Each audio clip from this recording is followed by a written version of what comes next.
Chapter 39. It was the second week in May, in which the three young ladies set out together from Gracechurch Street, for the town of in Hertfordshire, and, as they drew near the appointed inn where Mr. Bennet's carriage was to meet them, they quickly perceived, in token of the coachman's punctuality, both Kitty and Lydia looking out of a dining-room upstairs. These two girls had been above an hour in the place, happily employed in visiting an opposite milliner, watching the sentinel on guard, and dressing a salad and cucumber. After welcoming their sisters, they triumphantly displayed a table set out with such cold meat as an inn larder usually affords, exclaiming, "Is not this nice? Is not this an agreeable surprise? And we mean to treat you all," added Lydia, "but you must lend us the money, for we have just spent hours at the shop out there." Then showing her purchases, "Look here, I have bought this bonnet. I do not think it is very pretty, but I thought I might as well buy it as not.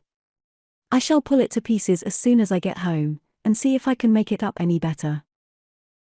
And when her sisters abused it as ugly, she added, with perfect unconcern, "Oh, but there were 2 or 3 much uglier in the shop, and when I have bought some prettier coloured satin to trim it with fresh, I think it will be very tolerable.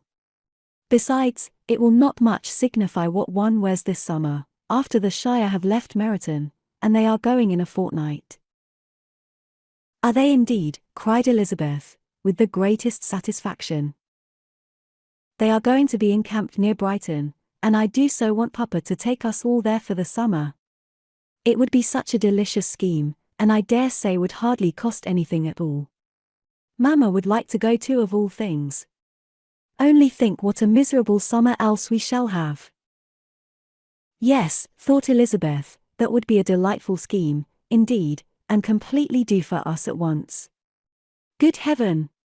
Brighton, and a whole campful of soldiers, to us, who have been overset already by one poor regiment of militia, and the monthly balls of Meryton." "Now I have got some news for you," said Lydia, as they sat down to table. "What do you think? It is excellent news, capital news, and about a certain person that we all like." Jane and Elizabeth looked at each other, and the waiter was told that he need not stay. Lydia laughed, and said, "Aye, that is just like your formality and discretion. You thought the waiter must not hear, as if he cared. I dare say he often hears worse things said than I am going to say. But he is an ugly fellow. I am glad he is gone. I never saw such a long chin in my life. Well, but now for my news. It is about dear Wickham, too good for the waiter, is not it? There is no danger of Wickham's marrying Mary King. There's for you. She is gone down to her uncle at Liverpool, gone to stay. Wickham is safe." "And Mary King is safe," added Elizabeth, "safe from a connection imprudent as to fortune. She is a great fool for going away, if she liked him." "But I hope there is no strong attachment on either side," said Jane. "I am sure there is not on his. I will answer for it he never cared 3 straws about her. Who could about such a nasty little freckled thing?" Elizabeth was shocked to think that, however incapable of such coarseness of expression herself, the coarseness of the sentiment was little other than her own breast had formerly harboured and fancied liberal. As soon as all had ate, and the elder ones paid, the carriage was ordered, and after some contrivance, the whole party, with all their boxes, work-bags, and parcels, and the unwelcome addition of Kitty's and Lydia's purchases, were seated in it. "How nicely we are crammed in," cried Lydia. "I am glad I bought my bonnet, if it is only for the fun of having another bandbox. Well, now let us be quite comfortable and snug, and talk and laugh all the way home. And in the first place, let us hear what has happened to you all, since you went away. Have you seen any pleasant men? Have you had any flirting? I was in great hopes that one of you would have got a husband before you came back. Jane will be quite an old maid soon, I declare. She is almost 23. Lord, how ashamed I should be of not being married before 23. My Aunt Phillips wants you so to get husbands, you can't think. She says Lizzie had better have taken Mr. Collins, but I do not think there would have been any fun in it. Lord! How I should like to be married before any of you, and then I would chaperone you about to all the balls. Dear me! We had such a good piece of fun the other day at Colonel Forster's. Kitty and me were to spend the day there, and Mrs. Forster promised to have a little dance in the evening. By the by, Mrs. Forster and me are such friends, and so she asked the two Harringtons to come, but Harriet was ill, and so Pen was forced to come by herself, and then, what do you think we did? We dressed up Chamberlain in woman's clothes, on purpose to pass for a lady. Only think what fun! Not a soul knew of it, but Colonel and Mrs. Forster, and Kitty and me, except my aunt, for we were forced to borrow one of her gowns, and you cannot imagine how well he looked. When Denny, and Wickham, and Pratt, and 2 or 3 more of the men came in, they did not know him in the least. Lord! How I laughed! And so did Mrs. Forster. I thought I should have died. And that made the men suspect something, and then they soon found out what was the matter. With such kind of histories of their parties and good jokes, did Lydia, assisted by Kitty's hints and additions, endeavour to amuse her companions all the way to Longbourn. Elizabeth listened as little as she could, but there was no escaping the frequent mention of Wickham's name. Their reception at home was most kind. Mrs. Bennet rejoiced to see Jane in undiminished beauty, and more than once during dinner did Mr. Bennet say voluntarily to Elizabeth, "I am glad you are come back, Lizzie." Their party in the dining room was large, for almost all the Lucases came to meet Maria and hear the news, and various were the subjects which occupied them. Lady Lucas was inquiring of Maria across the table, after the welfare and poultry of her eldest daughter. Mrs. Bennet was doubly engaged, on one hand collecting an account of the present fashions from Jane, who sat some way below her, and on the other, retailing them all to the younger Miss Lucases, and Lydia, in a voice rather louder than any other person's, was enumerating the various pleasures of the morning to anybody who would hear her. "Oh, Mary," said she, "I wish you had gone with us, for we had such fun." As we went along, Kitty and me drew up all the blinds, and pretended there was nobody in the coach, and I should have gone so all the way, if Kitty had not been sick, and when we got to the George, I do think we behaved very handsomely, for we treated the other 3 with the nicest cold luncheon in the world, and if you would have gone, we would have treated you too. And then when we came away it was such fun. I thought we never should have got into the coach. I was ready to die of laughter. And then we were so merry all the way home. We talked and laughed so loud, that anybody might have heard us 10 miles off. To this, Mary very gravely replied, "Far be it from me, my dear sister, to depreciate such pleasures. They would doubtless be congenial with the generality of female minds. But I confess they would have no charms for me. I should infinitely prefer a book." But of this answer Lydia heard not a word. She seldom listened to anybody for more than half a minute, and never attended to Mary at all. In the afternoon Lydia was urgent with the rest of the girls to walk to Meryton and see how everybody went on, but Elizabeth steadily opposed the scheme. It should not be said that the Miss Bennets could not be at home half a day before they were in pursuit of the officers. There was another reason too for her opposition. She dreaded seeing Wickham again, and was resolved to avoid it as long as possible. The comfort to her, of the regiment's approaching removal, was indeed beyond expression. In a fortnight they were to go, and once gone, she hoped there could be nothing more to plague her on his account. She had not been many hours at home, before she found that the Brighton scheme, of which Lydia had given them a hint at the inn, was under frequent discussion between her parents.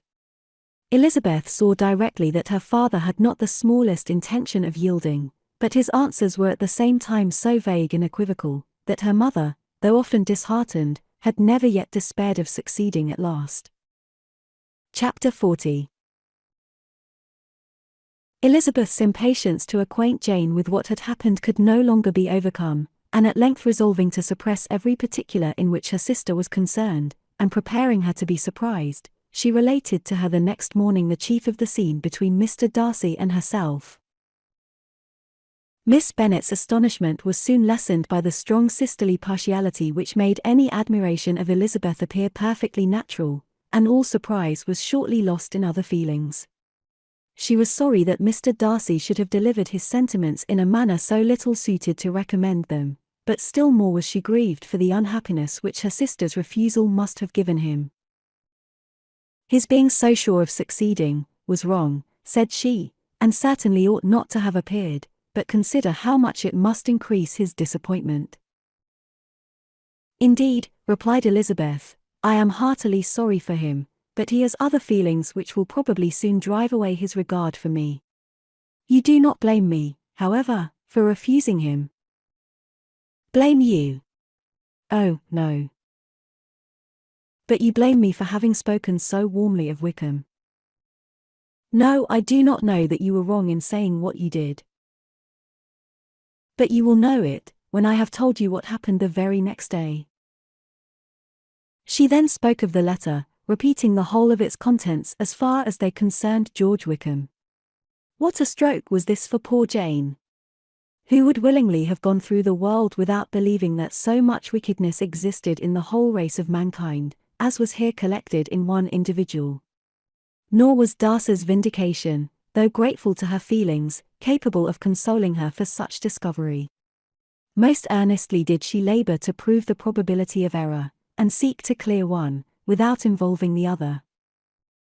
This will not do, said Elizabeth. You never will be able to make both of them good for anything. Take your choice, but you must be satisfied with only one. There is but such a quantity of merit between them, just enough to make one good sort of man, and of late it has been shifting about pretty much. For my part, I am inclined to believe it all Mr. Darcy's, but you shall do as you choose. It was some time, however, before a smile could be extorted from Jane. I do not know when I have been more shocked, said she. Wickham's so very bad. It is almost past belief. And poor Mr. Darcy. Dear Lizzie, only consider what he must have suffered. Such a disappointment. And with the knowledge of your ill opinion too. And having to relate such a thing of his sister. It is really too distressing. I am sure you must feel it so. Oh. No, my regret and compassion are all done away by seeing you so full of both. I know you will do him such ample justice, that I am growing every moment more unconcerned and indifferent. Your profusion makes me saving, and if you lament over him much longer, my heart will be as light as a feather. Poor Wickham, there is such an expression of goodness in his countenance. Such an openness and gentleness in his manner. There certainly was some great mismanagement in the education of those two young men. One has got all the goodness, and the other all the appearance of it. I never thought Mr. Darcy so deficient in the appearance of it as you used to do. And yet I meant to be uncommonly clever in taking so decided a dislike to him, without any reason. It is such a spur to one's genius, such an opening for wit to have a dislike of that kind. One may be continually abusive without saying anything just, but one cannot be always laughing at a man without now and then stumbling on something witty. Lizzie, when you first read that letter, I am sure you could not treat the matter as you do now. Indeed I could not. I was uncomfortable enough. I was very uncomfortable, I may say unhappy. And with no one to speak to, of what I felt, no Jane to comfort me and say that I had not been so very weak and vain and nonsensical as I knew I had. Oh! How I wanted you! How unfortunate that you should have used such very strong expressions in speaking of Wickham to Mr. Darcy, for now they do appear wholly undeserved. Certainly. But the misfortune of speaking with bitterness is a most natural consequence of the prejudices I had been encouraging. There is one point on which I want your advice. I want to be told whether I ought, or ought not to make our acquaintance in general understand Wickham's character. Miss Bennet paused a little and then replied, surely there can be no occasion for exposing him so dreadfully. What is your own opinion? that it ought not to be attempted. Mr. Darcy has not authorized me to make his communication public. On the contrary, every particular relative to his sister was meant to be kept as much as possible to myself, and if I endeavor to undeceive people as to the rest of his conduct, who will believe me? The general prejudice against Mr. Darcy is so violent, that it would be the death of half the good people in Meryton to attempt to place him in an amiable light. I am not equal to it. Wickham will soon be gone, and therefore it will not signify to anybody here what he really is. Some time hence it will be all found out, and then we may laugh at their stupidity in not knowing it before. At present I will say nothing about it. You are quite right. To have his errors made public might ruin him forever. He is now perhaps sorry for what he has done, and anxious to re-establish a character. We must not make him desperate. The tumult of Elizabeth's mind was allayed by this conversation. She had got rid of 2 of the secrets which had weighed on her for a fortnight, and was certain of a willing listener in Jane, whenever she might wish to talk again of either. But there was still something lurking behind, of which prudence forbade the disclosure. She dared not relate the other half of Mr. Darcy's letter, nor explain to her sister how sincerely she had been valued by his friend. Here was knowledge in which no one could partake, and she was sensible that nothing less than a perfect understanding between the parties could justify her in throwing off this last encumbrance of mystery. And then, said she, if that very improbable event should ever take place, I shall merely be able to tell what Bingley may tell in a much more agreeable manner himself. The liberty of communication cannot be mine till it has lost all its value. She was now, on being settled at home, at leisure to observe the real state of her sister's spirits. Jane was not happy. She still cherished a very tender affection for Bingley.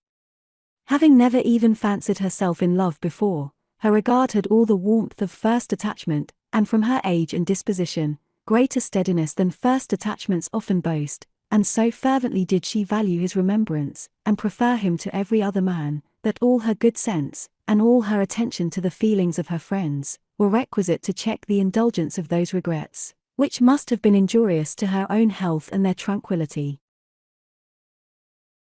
"Well, Lizzie," said Mrs. Bennet one day, "what is your opinion now of this sad business of Jane's? For my part, I am determined never to speak of it again to anybody. I told my sister Phillips so the other day. But I cannot find out that Jane saw anything of him in London. Well, he is a very undeserving young man, and I do not suppose there is the least chance in the world of her ever getting him now.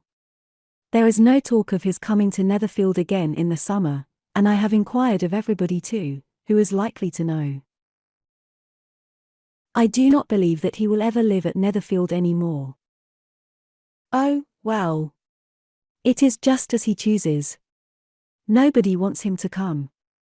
Though I shall always say that he used my daughter extremely ill, and if I was her, I would not have put up with it. Well, my comfort is, I am sure Jane will die of a broken heart, and then he will be sorry for what he has done." But as Elizabeth could not receive comfort from any such expectation, she made no answer. "Well, Lizzie," continued her mother soon afterwards, "and so the Collinses live very comfortable, do they?" Well, I only hope it will last." "And what sort of table do they keep?" "Charlotte is an excellent manager, I dare say. If she is half as sharp as her mother, she is saving enough. There is nothing extravagant in their housekeeping, I dare say." "No, nothing at all. A great deal of good management, depend upon it." Yes.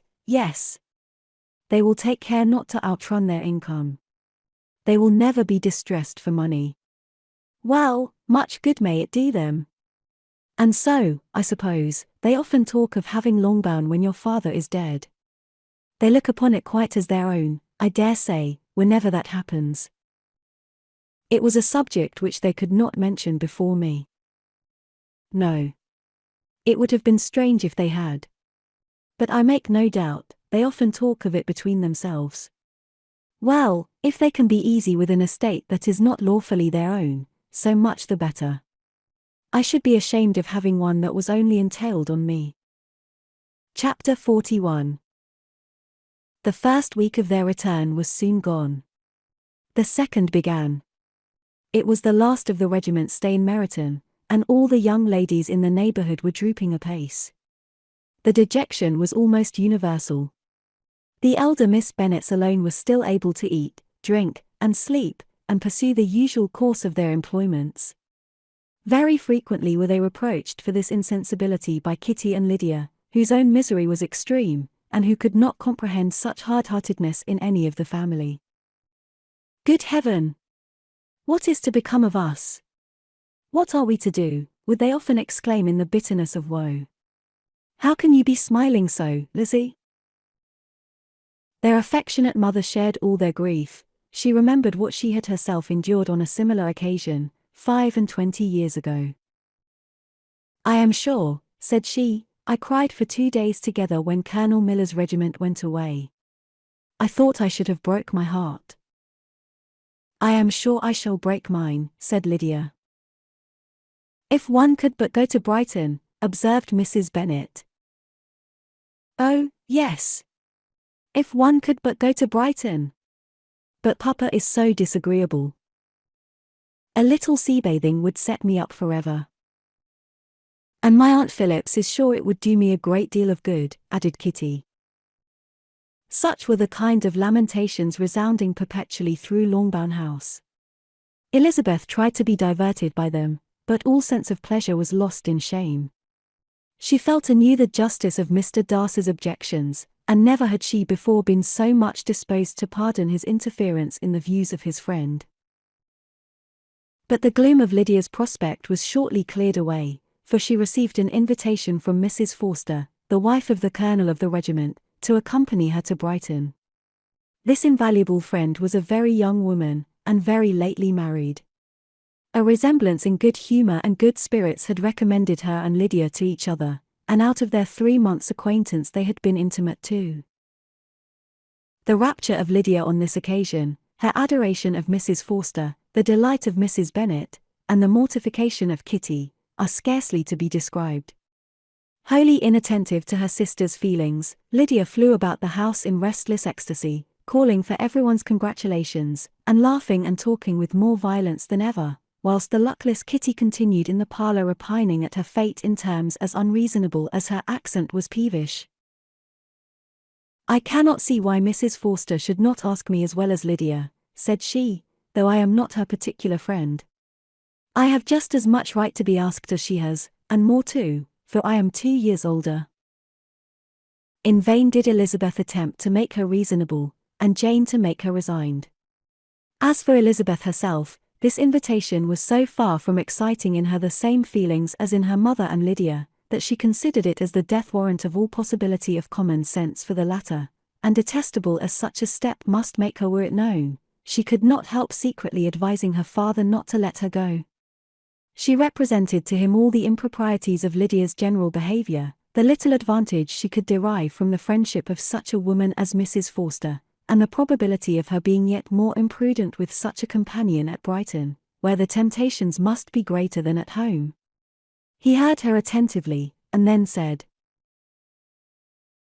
"Lydia will never be easy till she has exposed herself in some public place or other, and we can never expect her to do it with so little expense or inconvenience to her family as under the present circumstances." "If you were aware," said Elizabeth, "of the very great disadvantage to us all, which must arise from the public notice of Lydia's unguarded and imprudent manner, nay, which has already arisen from it, I am sure you would judge differently in the affair."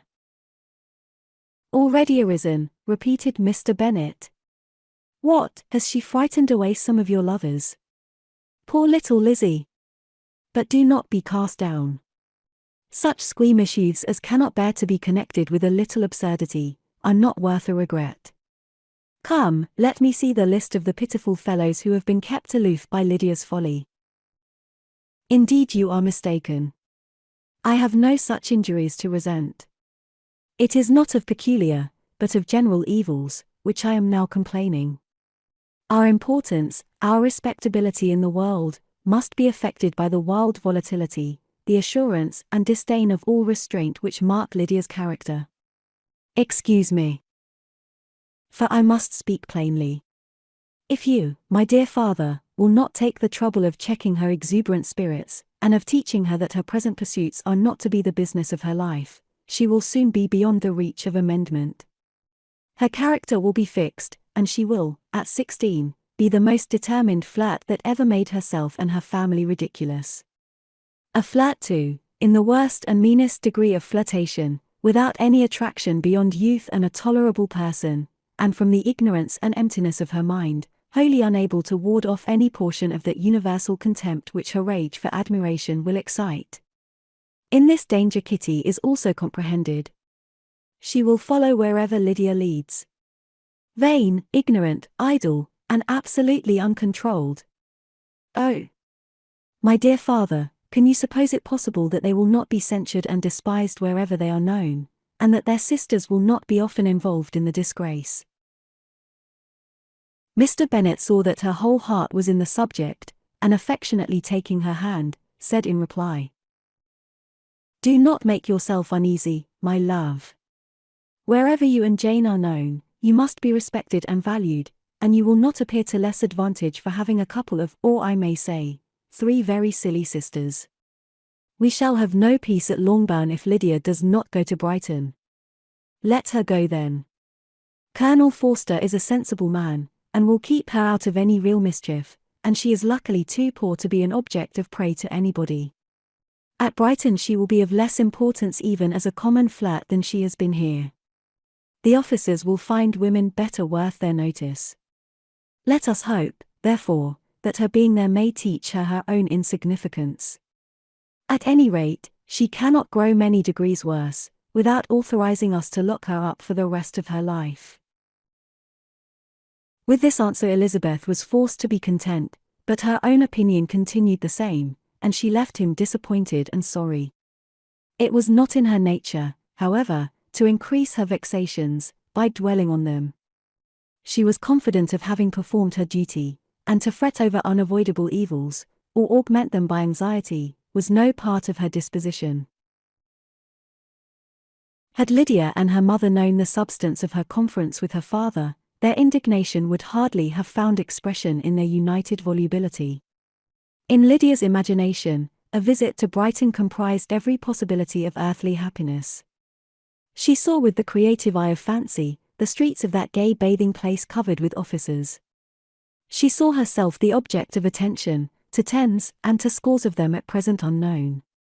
She saw all the glories of the camp, its tents stretched forth in beauteous uniformity of lines, crowded with the young and the gay, and dazzling with scarlet, and to complete the view, she saw herself seated beneath a tent, tenderly flirting with at least 6 officers at once. Had she known that her sister sought to tear her from such prospects and such realities as these, what would have been her sensations? They could have been understood only by her mother, who might have felt nearly the same. Lydia's going to Brighton was all that consoled her for the melancholy conviction of her husband's never intending to go there himself. But they were entirely ignorant of what had passed, and their raptures continued with little intermission to the very day of Lydia's leaving home. Elizabeth was now to see Mr. Wickham for the last time. Having been frequently in company with him since her return, agitation was pretty well over, the agitations of former partiality entirely so. She had even learnt to detect, in the very gentleness which had first delighted her, an affectation and a sameness to disgust and weary. In his present behaviour to herself, moreover, she had a fresh source of displeasure, for the inclination he soon testified of renewing those attentions which had marked the early part of their acquaintance, could only serve, after what had since passed, to provoke her.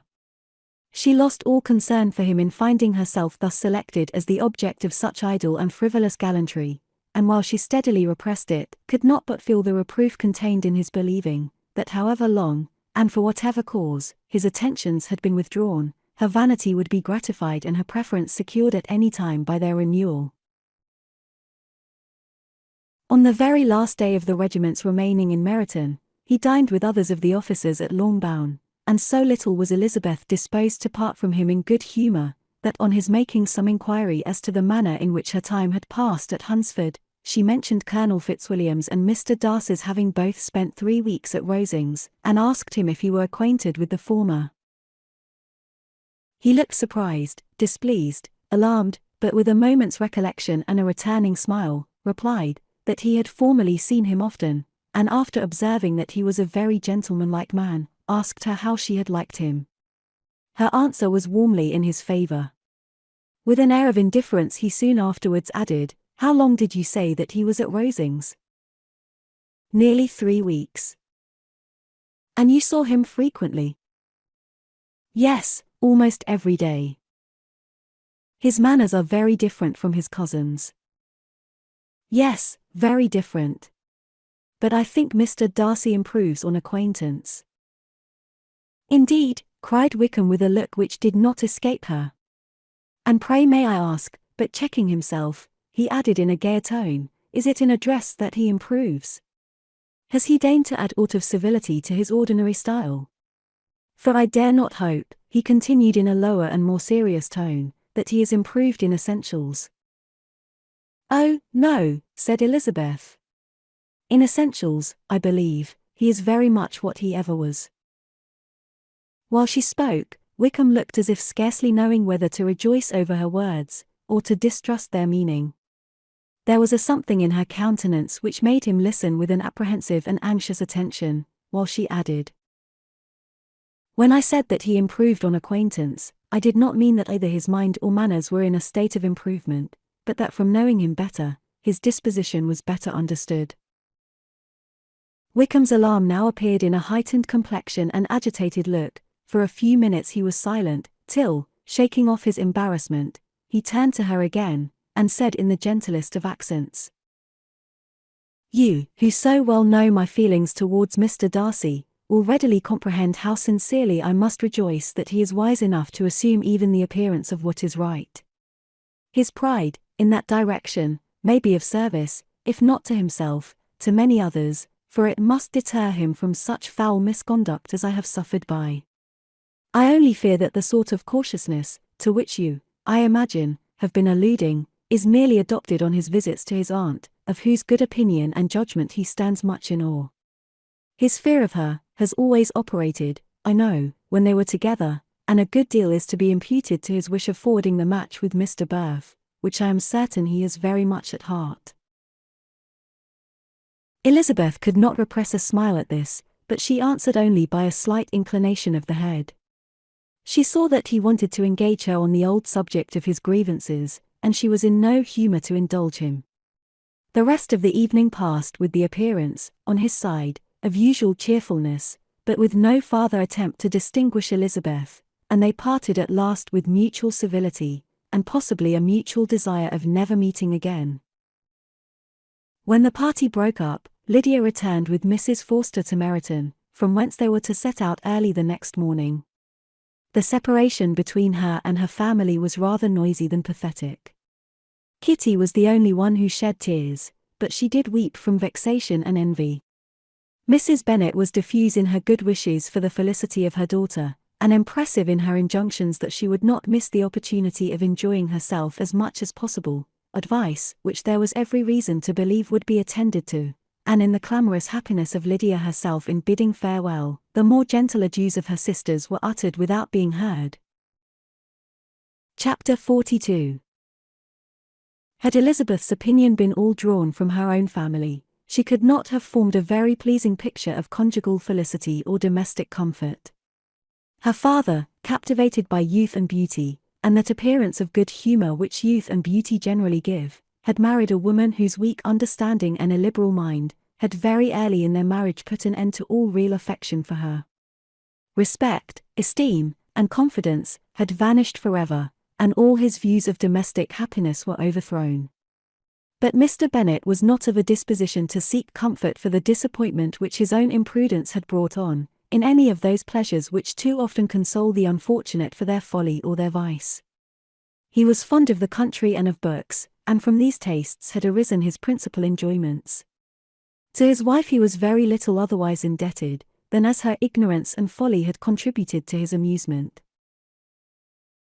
This is not the sort of happiness which a man would in general wish to owe to his wife, But where other powers of entertainment are wanting, the true philosopher will derive benefit from such as are given. Elizabeth, however, had never been blind to the impropriety of her father's behavior as a husband. She had always seen it with pain, but respecting his abilities, and grateful for his affectionate treatment of herself, she endeavored to forget what she could not overlook, and to banish from her thoughts that continual breach of conjugal obligation and decorum which, in exposing his wife to the contempt of her own children, was so highly reprehensible. But she had never felt so strongly as now the disadvantages which must attend the children of so unsuitable a marriage, nor ever been so fully aware of the evils arising from so ill-judged a direction of talents which rightly used, might at least have preserved the respectability of his daughters, even if incapable of enlarging the mind of his wife. When Elizabeth had rejoiced over Wickham's departure, she found little other cause for satisfaction in the loss of the regiment. Their parties abroad were less varied than before, and at home she had a mother and sister whose constant repinings at the dullness of everything around them threw a real gloom over their domestic circle, and, though Kitty might in time regain her natural degree of sense, since the disturbers of her brain were removed, her other sister, from whose disposition greater evil might be apprehended, was likely to be hardened in all her folly and assurance, by a situation of such double danger as a watering place and a camp. Upon the whole, therefore, she found, what has been sometimes found before, that an event to which she had looked forward with impatient desire did not, in taking place, bring all the satisfaction she had promised herself. It was consequently necessary to name some other period for the commencement of actual felicity, to have some other point on which her wishes and hopes might be fixed, and by again enjoying the pleasure of anticipation, console herself for the present, and prepare for another disappointment. Her tour to the lakes was now the object of her happiest thoughts. It was her best consolation for all the uncomfortable hours, which the discontentedness of her mother and Kitty made inevitable, and could she have included Jane in the scheme, every part of it would have been perfect. But it is fortunate, thought she, that I have something to wish for. Were the whole arrangement complete, my disappointment would be certain. But here, by carrying with me one ceaseless source of regret in my sister's absence, I may reasonably hope to have all my expectations of pleasure realized. A scheme of which every part promises delight, can never be successful, and general disappointment is only warded off by the defense of some little peculiar vexation. When Lydia went away, she promised to write very often and very minutely to her mother and Kitty, but her letters were always long expected, and always very short. Those to her mother contained little else than that they were just returned from the library, where such and such officers had attended them, and where she had seen such beautiful ornaments as made her quite wild, that she had a new gown, or a new parasol, which she would have described more fully, but was obliged to leave off in a violent hurry, as Mrs. Forster called her, and they were going to the camp, and from her correspondence with her sister, there was still less to be learnt, for her letters to Kitty, though rather longer, were much too full of lines under the words to be made public. After the first fortnight or 3 weeks of her absence, health, good humour and cheerfulness began to reappear at Longbourn. Everything wore a happier aspect. The families who had been in town for the winter came back again, and summer finery and summer engagements arose. Mrs. Bennet was restored to her usual querulous serenity, and by the middle of June Kitty was so much recovered as to be able to enter Meryton without tears, an event of such happy promise as to make Elizabeth hope that by the following Christmas, she might be so tolerably reasonable as not to mention an officer above once a day, unless by some cruel and malicious arrangement at the War Office, another regiment should be quartered in Meryton. The time fixed for the beginning of their northern tour was now fast approaching, and a fortnight only was wanting of it, when a letter arrived from Mrs. Gardiner, which at once delayed its commencement and curtailed its extent.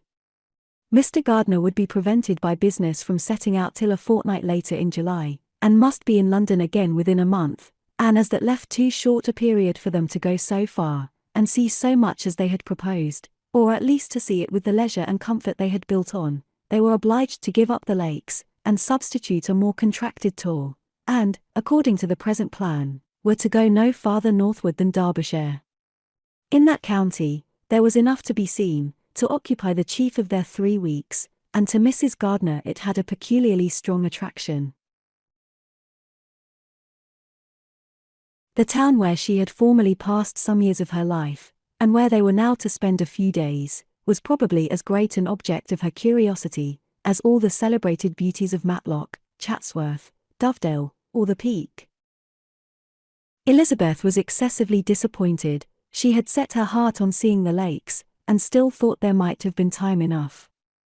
But it was her business to be satisfied and certainly her temper to be happy, and all was soon right again. With the mention of Derbyshire, there were many ideas connected. It was impossible for her to see the word without thinking of Pemberley and its owner. But surely, said she, I may enter his county with impunity, and rob it of a few petrified spars without his perceiving me. The period of expectation was now doubled. For weeks were to pass away before her uncle and aunt's arrival. But they did pass away, and Mr. and Mrs. Gardiner, with their 4 children, did at length appear at Longbourn. The children, 2 girls of 6 and 8 years old, and 2 younger boys, were to be left under the particular care of their cousin Jane, who was the general favourite, and whose steady sense and sweetness of temper exactly adapted her for attending to them in every way, teaching them, playing with them, and loving them. The Gardiners stayed only one night at Longbourn, and set off the next morning with Elizabeth in pursuit of novelty and amusement.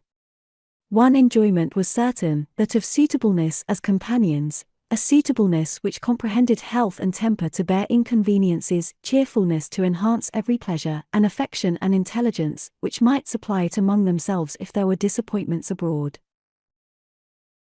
It is not the object of this work to give a description of Derbyshire, nor of any of the remarkable places through which their route thither lay. Oxford, Blenheim, Warwick, Kenilworth, Birmingham, etc. are sufficiently known. A small part of Derbyshire is all the present concern. To the little town of Lambton, the scene of Mrs. Gardiner's former residence, and where she had lately learned that some acquaintance still remained, they bent their steps, after having seen all the principal wonders of the country, and within 5 miles of Lambton, Elizabeth found from her aunt that Pemberley was situated. It was not in their direct road, nor more than a mile or 2 out of it. In talking over their route the evening before, Mrs. Gardiner expressed an inclination to see the place again. Mr. Gardiner declared his willingness, and Elizabeth was applied to for her approbation. "My love, should not you like to see a place of which you have heard so much?" said her aunt. "A place, too, with which so many of your acquaintance are connected. Wickham passed all his youth there, you know."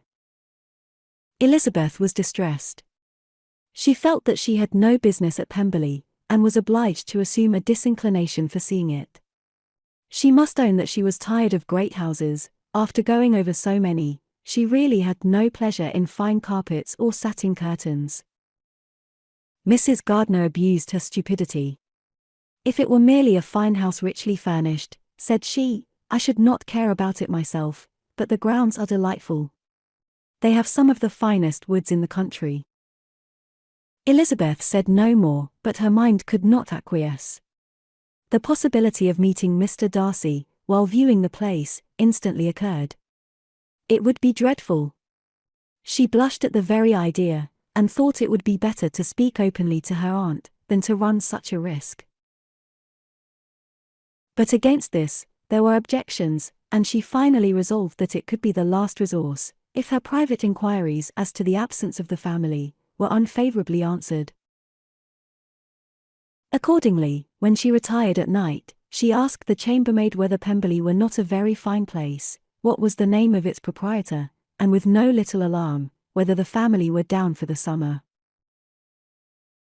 A most welcome negative followed the last question, and her alarms being now removed, she was at leisure to feel a great deal of curiosity to see the house herself, and when the subject was revived the next morning, and she was again applied to, could readily answer, and with a proper air of indifference, that she had not really any dislike to the scheme.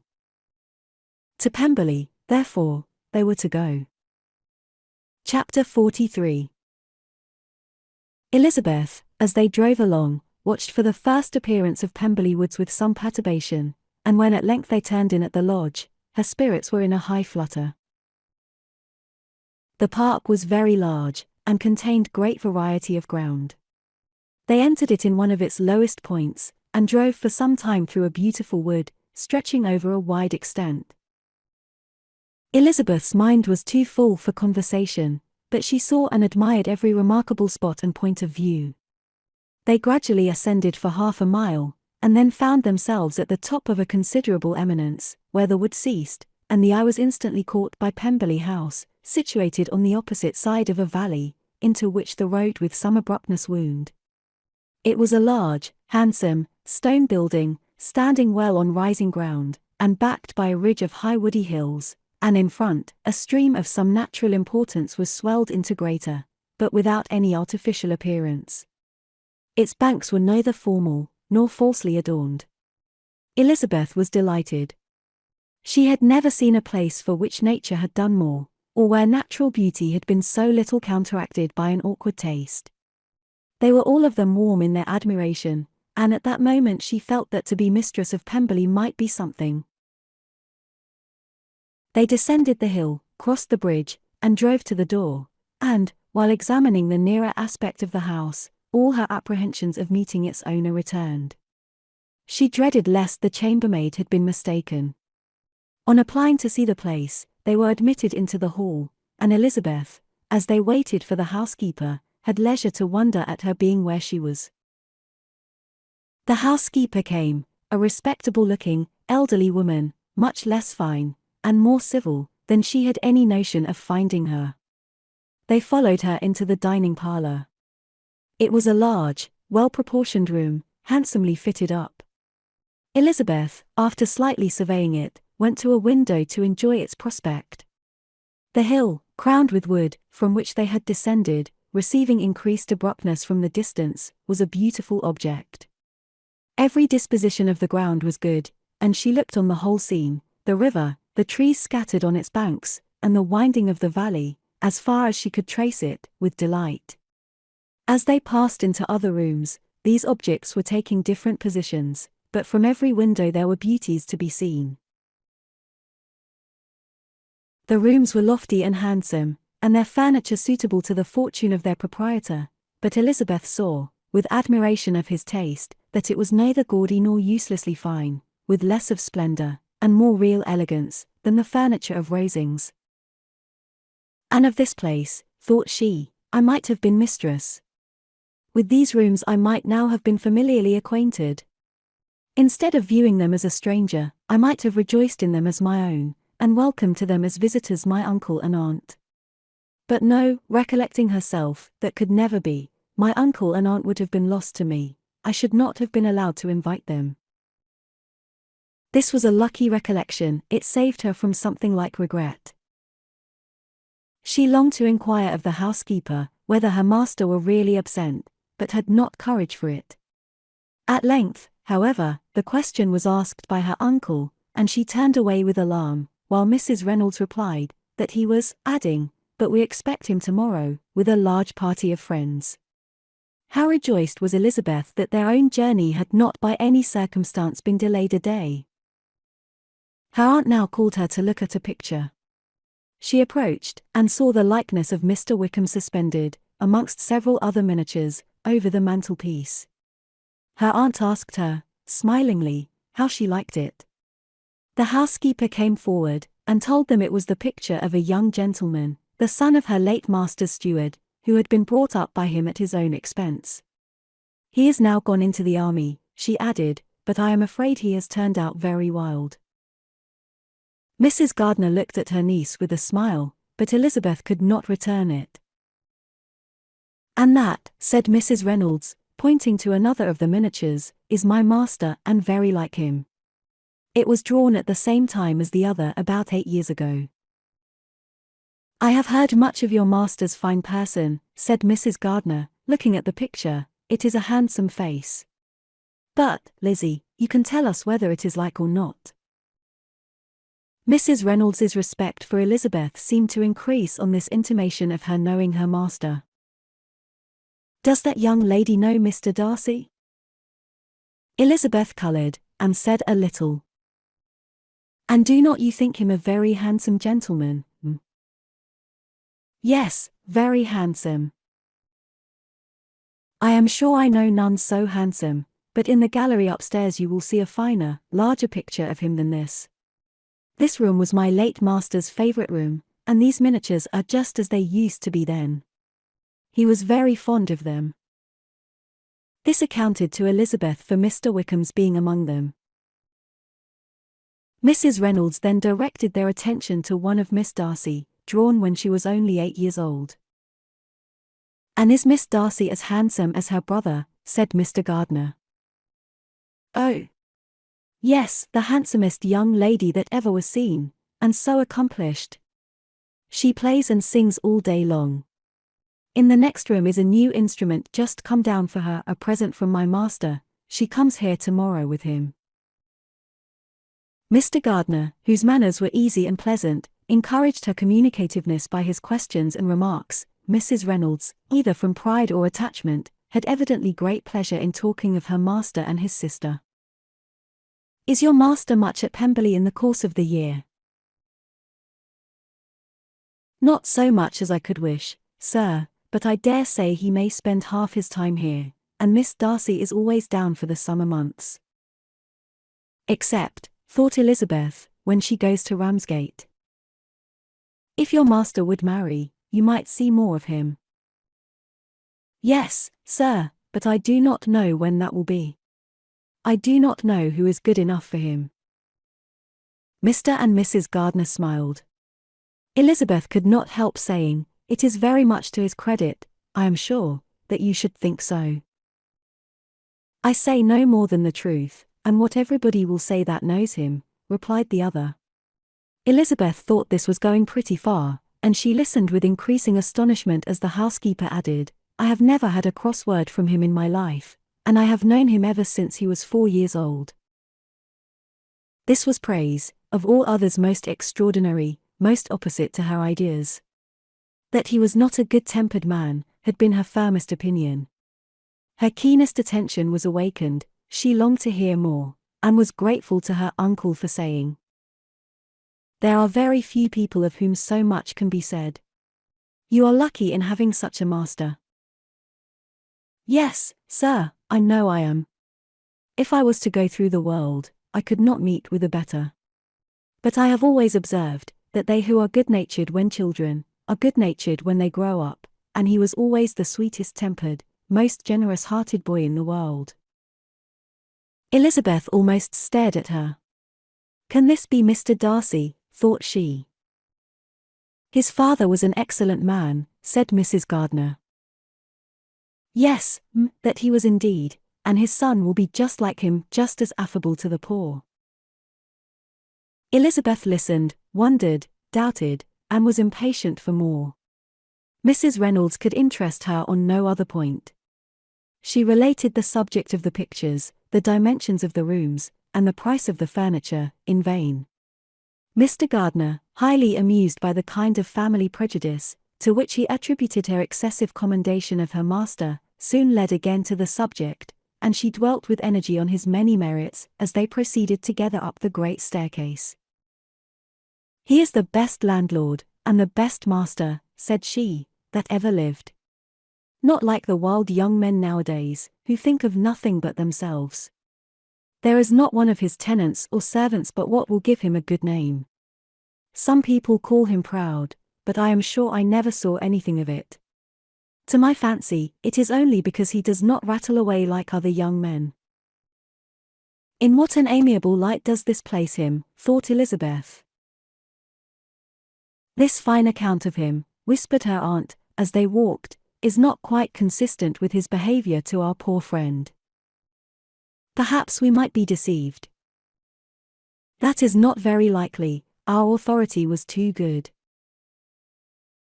On reaching the spacious lobby above, they were shown into a very pretty sitting room, lately fitted up with greater elegance and lightness than the apartments below, and were informed that it was but just done, to give pleasure to Miss Darcy, who had taken a liking to the room, when last at Pemberley.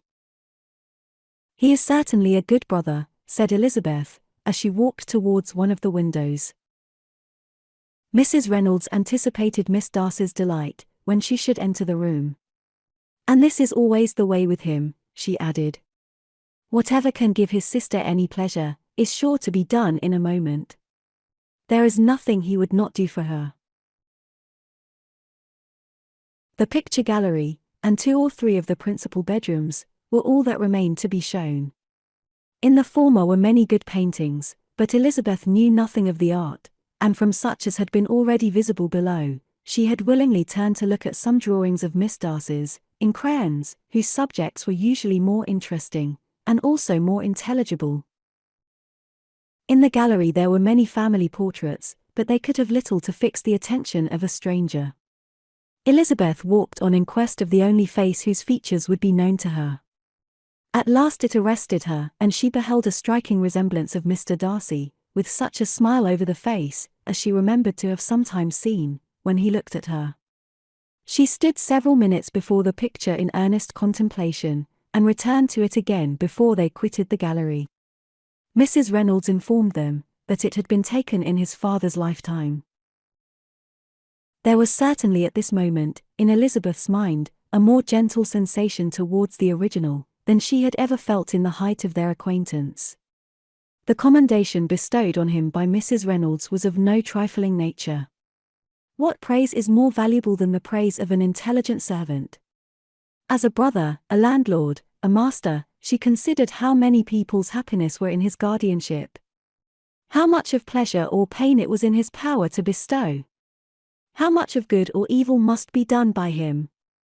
Every idea that had been brought forward by the housekeeper was favourable to his character, and as she stood before the canvas, on which he was represented, and fixed his eyes upon herself, she thought of his regard with a deeper sentiment of gratitude than it had ever raised before. She remembered its warmth, and softened its impropriety of expression.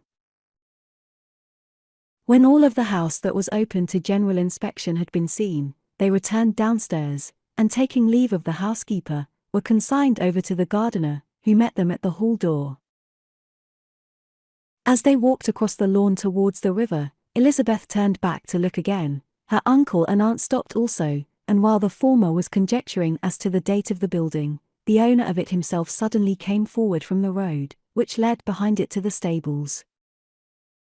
They were within 20 yards of each other, and so abrupt was his appearance, that it was impossible to avoid his sight. Their eyes instantly met, and the cheeks of each were overspread with the deepest blush. He absolutely started, and for a moment seemed immovable from surprise, but shortly recovering himself, advanced towards the party, and spoke to Elizabeth, if not in terms of perfect composure, at least of perfect civility. She had instinctively turned away, but, stopping on his approach, received his compliments with an embarrassment impossible to be overcome. Had his first appearance, or his resemblance to the picture they had just been examining, been insufficient to assure the other two that they now saw Mr. Darcy, the gardener's expression of surprise, on beholding his master, must immediately have told it. They stood a little aloof while he was talking to their niece, who, astonished and confused, scarcely dared lift her eyes to his face, and knew not what answer she returned to his civil inquiries after her family. Amazed at the alteration in his manner since they last parted, every sentence that he uttered was increasing her embarrassment, and every idea of the impropriety of her being found there, recurring to her mind, the few minutes in which they continued together, were some of the most uncomfortable of her life. Nor did he seem much more at ease. When he spoke, his accent had none of its usual sedateness, and he repeated his inquiries as to the time of her having left Longbourn, and of her stay in Derbyshire, so often, and in so hurried a way, as plainly spoke the distraction of his thoughts. At length, every idea seemed to fail him, and, after standing a few moments without saying a word, he suddenly recollected himself, and took leave. The others then joined her, and expressed their admiration of his figure, but Elizabeth heard not a word, and, wholly engrossed by her own feelings, followed them in silence. She was overpowered by shame and vexation. Her coming there was the most unfortunate, the most ill-judged thing in the world. How strange must it appear to him! In what a disgraceful light might it not strike so vain a man! It might seem as if she had purposely thrown herself in his way again. Oh! Why did she come? Or, Why did he thus come a day before he was expected? Had they been only 10 minutes sooner, they should have been beyond the reach of his discrimination, for it was plain that he was that moment arrived, that moment alighted from his horse or his carriage. She blushed again and again over the perverseness of the meeting. And his behavior, so strikingly altered, what could it mean? That he should even speak to her was amazing. But to speak with such civility, to inquire after her family. Never in her life had she seen his manners so little dignified, never had he spoken with such gentleness as on this unexpected meeting. What a contrast did it offer to his last address in Rosings Park, when he put his letter into her hand. She knew not what to think, nor how to account for it. They had now entered a beautiful walk by the side of the water, and every step was bringing forward a nobler fall of ground, or a finer reach of the woods to which they were approaching, but it was some time before Elizabeth was sensible of any of it, and, though she answered mechanically to the repeated appeals of her uncle and aunt, and seemed to direct her eyes to such objects as they pointed out, she distinguished no part of the scene. Her thoughts were all fixed on that one spot of Pemberley House, whichever it might be, where Mr. Darcy then was. She longed to know what at that moment was passing in his mind, in what manner he thought of her, and whether, in defiance of everything, she was still dear to him. Perhaps he had been civil, only because he felt himself at ease, yet there had been that in his voice, which was not like ease. Whether he had felt more of pain or of pleasure in seeing her, she could not tell, but he certainly had not seen her with composure. At length, however, the remarks of her companions on her absence of mind roused her, and she felt the necessity of appearing more like herself. They entered the woods, and bidding adieu to the river for a while, ascended some of the higher grounds, whence, in spots where the opening of the trees gave the eye power to wander, were many charming views of the valley, the opposite hills, with the long range of woods overspreading many, and occasionally part of the stream. Mr. Gardiner expressed a wish of going round the whole park, but feared it might be beyond a walk. With a triumphant smile, they were told that it was 10 miles round. It settled the matter, and they pursued the accustomed circuit, which brought them again, after some time, in a descent among hanging woods, to the edge of the water, in one of its narrowest parts. They crossed it by a simple bridge, in character with the general air of the scene. It was a spot less adorned than any they had yet visited, and the valley, here contracted into a glen, allowed room only for the stream, and a narrow walk amidst the rough coppicewood which bordered it. Elizabeth longed to explore its windings, but when they had crossed the bridge, and perceived their distance from the house, Mrs. Gardiner, who was not a great walker, could go no farther, and thought only of returning to the carriage as quickly as possible. Her niece was, therefore, obliged to submit, and they took their way towards the house on the opposite side of the river, in the nearest direction, but their progress was slow, for Mr. Gardiner, though seldom able to indulge the taste, was very fond of fishing, and was so much engaged in watching the occasional appearance of some trout in the water, and talking to the man about them, that he advanced but little. Whilst wandering on in this slow manner, they were again surprised, and Elizabeth's astonishment was quite equal to what it had been at first, by the sight of Mr. Darcy approaching them, and at no great distance. The walk being here less sheltered than on the other side, allowed them to see him before they met. Elizabeth, however astonished, was at least more prepared for an interview than before, and resolved to appear and to speak with calmness, if he really intended to meet them. For a few moments, indeed, she felt that he would probably strike into some other path. This idea lasted while a turning in the walk concealed him from their view. The turning past, he was immediately before them. With a glance she saw that he had lost none of his recent civility, and, to imitate his politeness, she began, as they met, to admire the beauty of the place, but she had not got beyond the words delightful and charming, when some unlucky recollections obtruded, and she fancied that praise of Pemberley from her might be mischievously construed. Her colour changed, and she said no more. Mrs. Gardiner was standing a little behind, and on her pausing, he asked her if she would do him the honour of introducing him to her friends. This was a stroke of civility for which she was quite unprepared, and she could hardly suppress a smile, at his being now seeking the acquaintance of some of those very people, against whom his pride had revolted, in his offer to herself. What will be his surprise, thought she, when he knows who they are? He takes them now for people of fashion. The introduction, however, was immediately made, and as she named their relationship to herself, she stole a sly look at him, to see how he bore it, and was not without the expectation of his decamping as fast as he could from such disgraceful companions. That he was surprised by the connection was evident. He sustained it however with fortitude, and so far from going away, turned back with them, and entered into conversation with Mr. Gardiner. Elizabeth could not but be pleased, could not but triumph. It was consoling, that he should know she had some relations for whom there was no need to blush. She listened most attentively to all that passed between them, and gloried in every expression, every sentence of her uncle, which marked his intelligence, his taste, or his good manners. The conversation soon turned upon fishing, and she heard Mr. Darcy invite him, with the greatest civility, to fish there as often as he chose, while he continued in the neighbourhood, offering at the same time to supply him with fishing tackle, and pointing out those parts of the stream where there was usually most sport.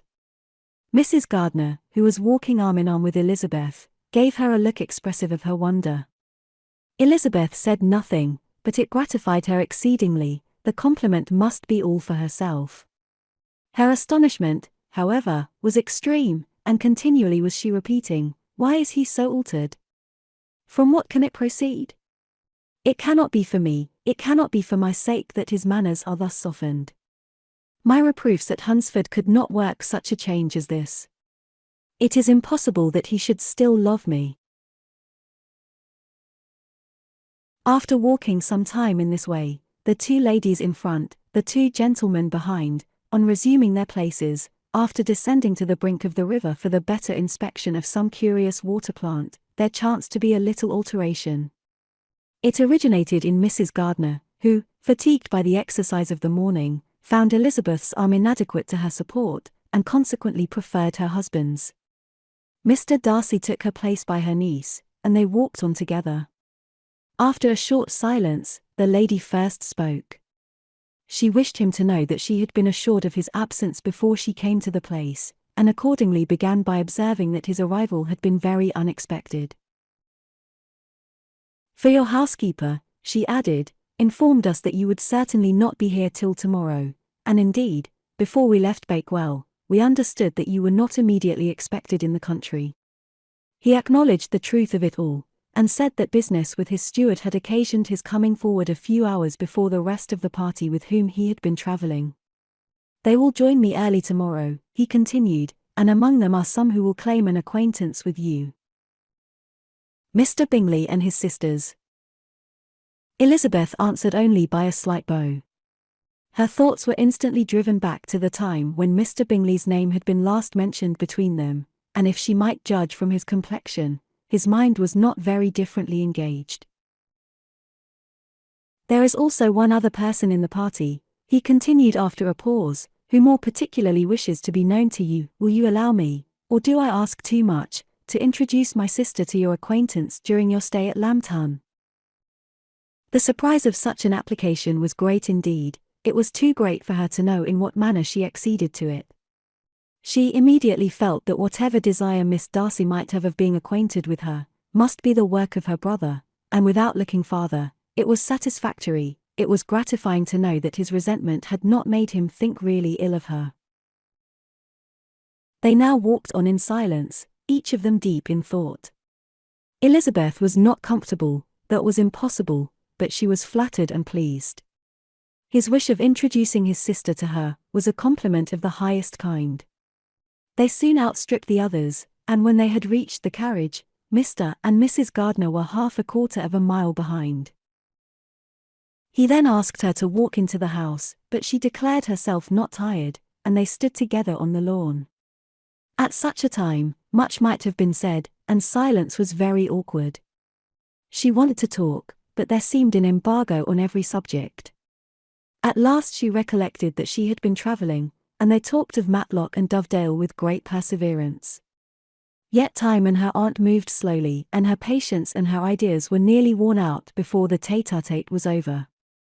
On Mr. and Mrs. Gardner's coming up, they were all pressed to go into the house and take some refreshment, but this was declined, and they parted on each side with the utmost politeness. Mr. Darcy handed the ladies into the carriage, and when it drove off, Elizabeth saw him walking slowly towards the house. The observations of her uncle and aunt now began, and each of them pronounced him to be infinitely superior to anything they had expected. "He is perfectly well behaved, polite, and unassuming," said her uncle. "There is something a little stately in him, to be sure," replied her aunt, "but it is confined to his air, and is not unbecoming. I can now say with the housekeeper, that though some people may call him proud, I have seen nothing of it. I was never more surprised than by his behavior to us. It was more than civil, it was really attentive, and there was no necessity for such attention. His acquaintance with Elizabeth was very trifling." "To be sure, Lizzie," said her aunt, "he is not so handsome as Wickham, or rather he has not Wickham's countenance, for his features are perfectly good. But how came you to tell us that he was so disagreeable?" Elizabeth excused herself as well as she could, said that she had liked him better when they met in Kent than before, and that she had never seen him so pleasant as this morning. "But perhaps he may be a little whimsical in his civilities," replied her uncle. "Your great men often are, and therefore I shall not take him at his word about fishing, as he might change his mind another day, and warn me off his grounds." Elizabeth felt that they had entirely mistaken his character, but said nothing. "From what we have seen of him," continued Mrs. Gardner, "I really should not have thought that he could have behaved in so cruel a way by anybody, as he has done by poor Wickham. He has not an ill-natured look. On the contrary, there is something pleasing about his mouth when he speaks. And there is something of dignity in his countenance, that would not give one an unfavourable idea of his heart. But to be sure, the good lady who showed us the house, did give him a most flaming character. I could hardly help laughing aloud sometimes. But he is a liberal master, I suppose, and that in the eye of a servant comprehends every virtue." Elizabeth here felt herself called on to say something in vindication of his behaviour to Wickham, and therefore gave them to understand, in as guarded a manner as she could, that by what she had heard from his relations in Kent, his actions were capable of a very different construction, and that his character was by no means so faulty, nor Wickham so amiable, as they had been considered in Hertfordshire. In confirmation of this, she related the particulars of all the pecuniary transactions in which they had been connected, without actually naming her authority, but stating it to be such as might be relied on.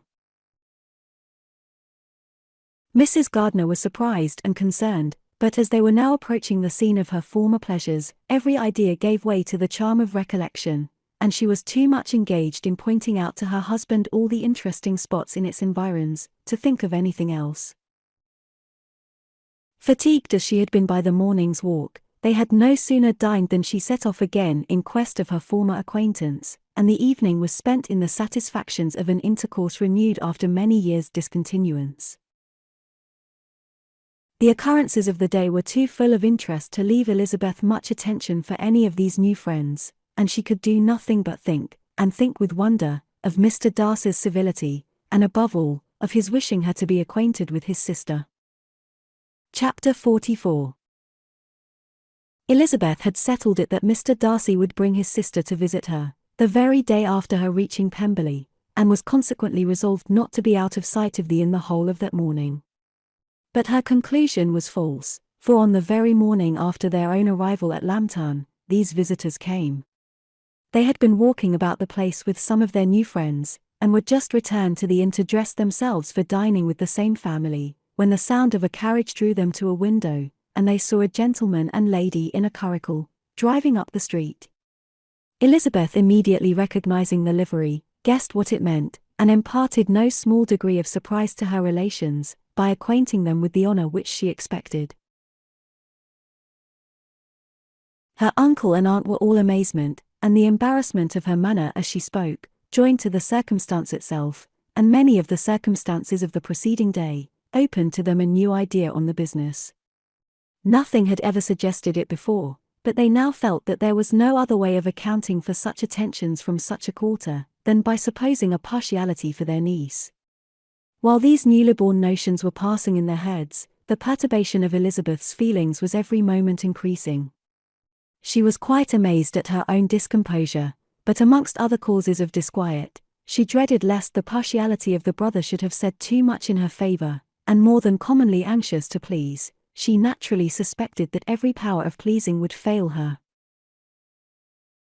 She retreated from the window, fearful of being seen, and as she walked up and down the room, endeavouring to compose herself, saw such looks of inquiring surprise in her uncle and aunt as made everything worse. Miss Darcy and her brother appeared, and this formidable introduction took place. With astonishment did Elizabeth see that her new acquaintance was at least as much embarrassed as herself. Since her being at Lambton, she had heard that Miss Darcy was exceedingly proud, but the observation of a very few minutes convinced her that she was only exceedingly shy. She found it difficult to obtain even a word from her beyond a monosyllable. Miss Darcy was tall, and on a larger scale than Elizabeth, and, though little more than 16, her figure was formed, and her appearance womanly and graceful. She was less handsome than her brother, but there was sense and good humour in her face, and her manners were perfectly unassuming and gentle. Elizabeth, who had expected to find in her as acute and unembarrassed an observer as ever Mr. Darcy had been, was much relieved by discerning such different feelings. They had not been long together before Darcy told her that Bingley was also coming to wait on her, and she had barely time to express her satisfaction and prepare for such a visitor, when Bingley's quick step was heard on the stairs, and in a moment he entered the room. All Elizabeth's anger against him had been long done away, but, had she still felt any, it could hardly have stood its ground against the unaffected cordiality with which he expressed himself, on seeing her again. He inquired in a friendly, though general way, after her family, and looked and spoke with the same good-humoured ease that he had ever done. To Mr. and Mrs. Gardiner he was scarcely a less interesting personage than to herself. They had long wished to see him. The whole party before them, indeed, excited a lively attention. The suspicions which had just arisen of Mr. Darcy and their niece directed their observation towards each with an earnest, though guarded, inquiry, and they soon drew from those inquiries the full conviction that one of them at least knew what it was to love. Of the lady's sensations they remained a little in doubt, but that the gentleman was overflowing with admiration was evident enough. Elizabeth, on her side, had much to do. She wanted to ascertain the feelings of each of her visitors, she wanted to compose her own, and to make herself agreeable to all, and in the latter object, where she feared most to fail, she was most sure of success, for those to whom she endeavoured to give pleasure were prepossessed in her favour. Bingley was ready, Georgiana was eager, and Darcy determined, to be pleased. In seeing Bingley, her thoughts naturally flew to her sister, and oh, how ardently did she long to know whether any of his were directed in a like manner. Sometimes she could fancy that he talked less than on former occasions, and once or twice pleased herself with the notion that as he looked at her, he was trying to trace a resemblance. But, though this might be imaginary, she could not be deceived as to his behaviour to Miss Darcy, who had been set up as a rival of Jane. No look appeared on either side that spoke particular regard. Nothing occurred between them that could justify the hopes of his sister. On this point she was soon satisfied, and 2 or 3 little circumstances occurred ere they parted, which, in her anxious interpretation, denoted a recollection of Jane, not untinctured by tenderness, and a wish of saying more that might lead to the mention of her, had he dared. He observed to her, at a moment when the others were talking together, and in a tone which had something of real regret, that it was a very long time since he had had the pleasure of seeing her, and, before she could reply, he added, "It is above 8 months. We have not met since the 26th of November, when we were all dancing together at Netherfield." Elizabeth was pleased to find his memory so exact, and he afterwards took occasion to ask her, when unattended to by any of the rest, whether all her sisters were at Longbourn. There was not much in the question, nor in the preceding remark, but there was a look and a manner which gave them meaning.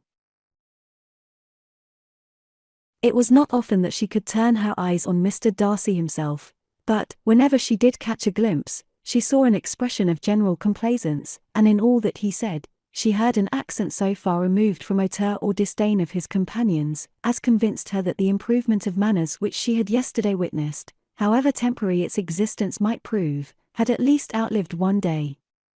When she saw him thus seeking the acquaintance, and courting the good opinion of people, with whom any intercourse a few months ago would have been a disgrace, when she saw him thus civil, not only to herself, but to the very relations whom he had openly disdained, and recollected their last lively scene in Hunsford Parsonage, the difference, the change was so great, and struck so forcibly on her mind, that she could hardly restrain her astonishment from being visible. Never, even in the company of his dear friends at Netherfield, or his dignified relations at Rosings, had she seen him so desirous to please, so free from self-consequence, or unbending reserve as now, when no importance could result from the success of his endeavours, and when even the acquaintance of those to whom his attentions were addressed, would draw down the ridicule and censure of the ladies both of Netherfield and Rosings. Their visitors stayed with them above half an hour, and when they arose to depart, Mr. Darcy called on his sister to join him in expressing their wish of seeing Mr. and Mrs. Gardiner, and Miss Bennet, to dinner at Pemberley, before they left the country. Miss Darcy, though with a diffidence which marked her little in the habit of giving invitations, readily obeyed. Mrs. Gardiner looked at her niece, desirous of knowing how she, whom the invitation most concerned, felt disposed as to its acceptance, but Elizabeth had turned away her head. Presuming, however, that this studied avoidance spoke rather a momentary embarrassment than any dislike of the proposal, and seeing in her husband, who was fond of society, a perfect willingness to accept it, she ventured to engage for her attendance, and the day after the next was fixed on. Bingley expressed great pleasure in the certainty of seeing Elizabeth again, having still a great deal to say to her, and many inquiries to make after all their Hertfordshire friends. Elizabeth, construing all this into a wish of hearing her speak of her sister, was pleased, and on this account, as well as some others, found herself, when their visitors left them, capable of considering the last half-hour with some satisfaction, though while it was passing, the enjoyment of it had been little. Eager to be alone, and fearful of inquiries or hints from her uncle and aunt, she stayed with them only long enough to hear their favourable opinion of Bingley, and then hurried away to dress. But she had no reason to fear Mr. and Mrs. Gardiner's curiosity. It was not their wish to force her communication. It was evident that she was much better acquainted with Mr. Darcy than they had before any idea of. It was evident that he was very much in love with her. They saw much to interest, but nothing to justify inquiry. Of Mr. Darcy it was now a matter of anxiety to think well, and, as far as their acquaintance reached, there was no fault to find. They could not be untouched by his politeness, and had they drawn his character from their own feelings, and his servant's report, without any reference to any other account, the circle in Hertfordshire to which he was known, would not have recognized it for Mr. Darcy. There was now an interest, however, in believing the housekeeper, and they soon became sensible, that the authority of a servant who had known him since he was 4 years old, and whose own manners indicated respectability, was not to be hastily rejected. Neither had anything occurred in the intelligence of their Lambton friends, that could materially lessen its weight. They had nothing to accuse him of but pride he probably had, and if not, it would certainly be imputed by the inhabitants of a small market town, where the family did not visit. It was acknowledged, however, that he was a liberal man, and did much good among the poor. With respect to Wickham, the travellers soon found that he was not held there in much estimation, for though the chief of his concerns, with the son of his patron, were imperfectly understood, it was yet a well-known fact that, on his quitting Derbyshire, he had left many debts behind him, which Mr. Darcy afterwards discharged. As for Elizabeth, her thoughts were at Pemberley this evening more than the last, and the evening, though as it passed it seemed long, was not long enough to determine her feelings towards one. in that mansion, and she lay awake 2 whole hours, endeavoring to make them out. She certainly did not hate him. No, hatred had vanished long ago, and she had almost as long been ashamed of ever feeling a dislike against him, that could be so called. The respect created by the conviction of his valuable qualities, though at first unwillingly admitted, had for some time ceased to be repugnant to her feelings, and it was now heightened into somewhat of a friendlier nature, by the testimony so highly in his favour, and bringing forward his disposition in so amiable a light, which yesterday had produced. But above all, above respect and esteem, there was a motive within her of goodwill which could not be overlooked. It was gratitude. Gratitude, not merely for having once loved her, but for loving her still well enough to forgive all the petulance and acrimony of her manner in rejecting him, and all the unjust accusations accompanying her rejection. He who, she had been persuaded, would avoid her as his greatest enemy, seemed, on this accidental meeting, most eager to preserve the acquaintance, and without any indelicate display of regard, or any peculiarity of manner, where their two selves only were concerned, was soliciting the good opinion of her friends, and bent on making her known to his sister. Such a change in a man of so much pride excited not only astonishment but gratitude. For to love, ardent love, it must be attributed, and as such its impression on her was of a sort to be encouraged, as by no means unpleasing, though it could not be exactly defined. She respected, she esteemed, she was grateful to him, she felt a real interest in his welfare, and she only wanted to know how far she wished that welfare to depend upon herself, and how far it would be for the happiness of both that she should employ the power, which her fancy told her she still possessed, of bringing on the renewal of his addresses.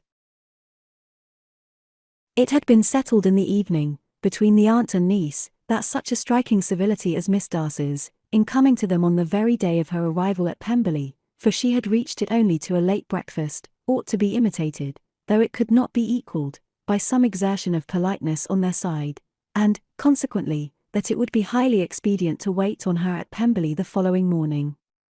They were, therefore, to go. Elizabeth was pleased, though, when she asked herself the reason, she had very little to say in reply. Mr. Gardiner left them soon after breakfast. The fishing scheme had been renewed the day before, and a positive engagement made of his meeting some of the gentlemen at Pemberley by noon. Chapter 45. Convinced as Elizabeth now was that Miss Bingley's dislike of her had originated in jealousy, she could not help feeling how very unwelcome her appearance at Pemberley must be to her, and was curious to know with how much civility on that lady's side the acquaintance would now be renewed. On reaching the house, they were shown through the hall into the saloon, whose northern aspect rendered it delightful for summer. Its windows opening to the ground admitted a most refreshing view of the high woody hills behind the house, and of the beautiful oaks and Spanish chestnuts which were scattered over the intermediate lawn. In this room they were received by Miss Darcy, who was sitting there with Mrs. Hurst and Miss Bingley, and the lady with whom she lived in London. Georgiana's reception of them was very civil, but attended with all that embarrassment which, though proceeding from shyness and the fear of doing wrong, would easily give to those who felt themselves inferior, the belief of her being proud and reserved. Mrs. Gardiner and her niece, however, did her justice, and pitied her. By Mrs. Hurst and Miss Bingley, they were noticed only by a curtsy, and on their being seated, a pause, awkward as such pauses must always be, succeeded for a few moments. It was first broken by Mrs. Annesley, a genteel, agreeable-looking woman, whose endeavour to introduce some kind of discourse proved her to be more truly well-bred than either of the others, and between her and Mrs. Gardiner, with occasional help from Elizabeth, the conversation was carried on. Miss Darcy looked as if she wished for courage enough to join in it, and sometimes did venture a short sentence, when there was least danger of its being heard. Elizabeth soon saw that she was herself closely watched by Miss Bingley, and that she could not speak a word, especially to Miss Darcy, without calling her attention. This observation would not have prevented her from trying to talk to the latter, had they not been seated at an inconvenient distance, but she was not sorry to be spared the necessity of saying much. Her own thoughts were employing her. She expected every moment that some of the gentlemen would enter the room. She feared that the master of the house might be amongst them, and whether she wished or feared it most, she could scarcely determine.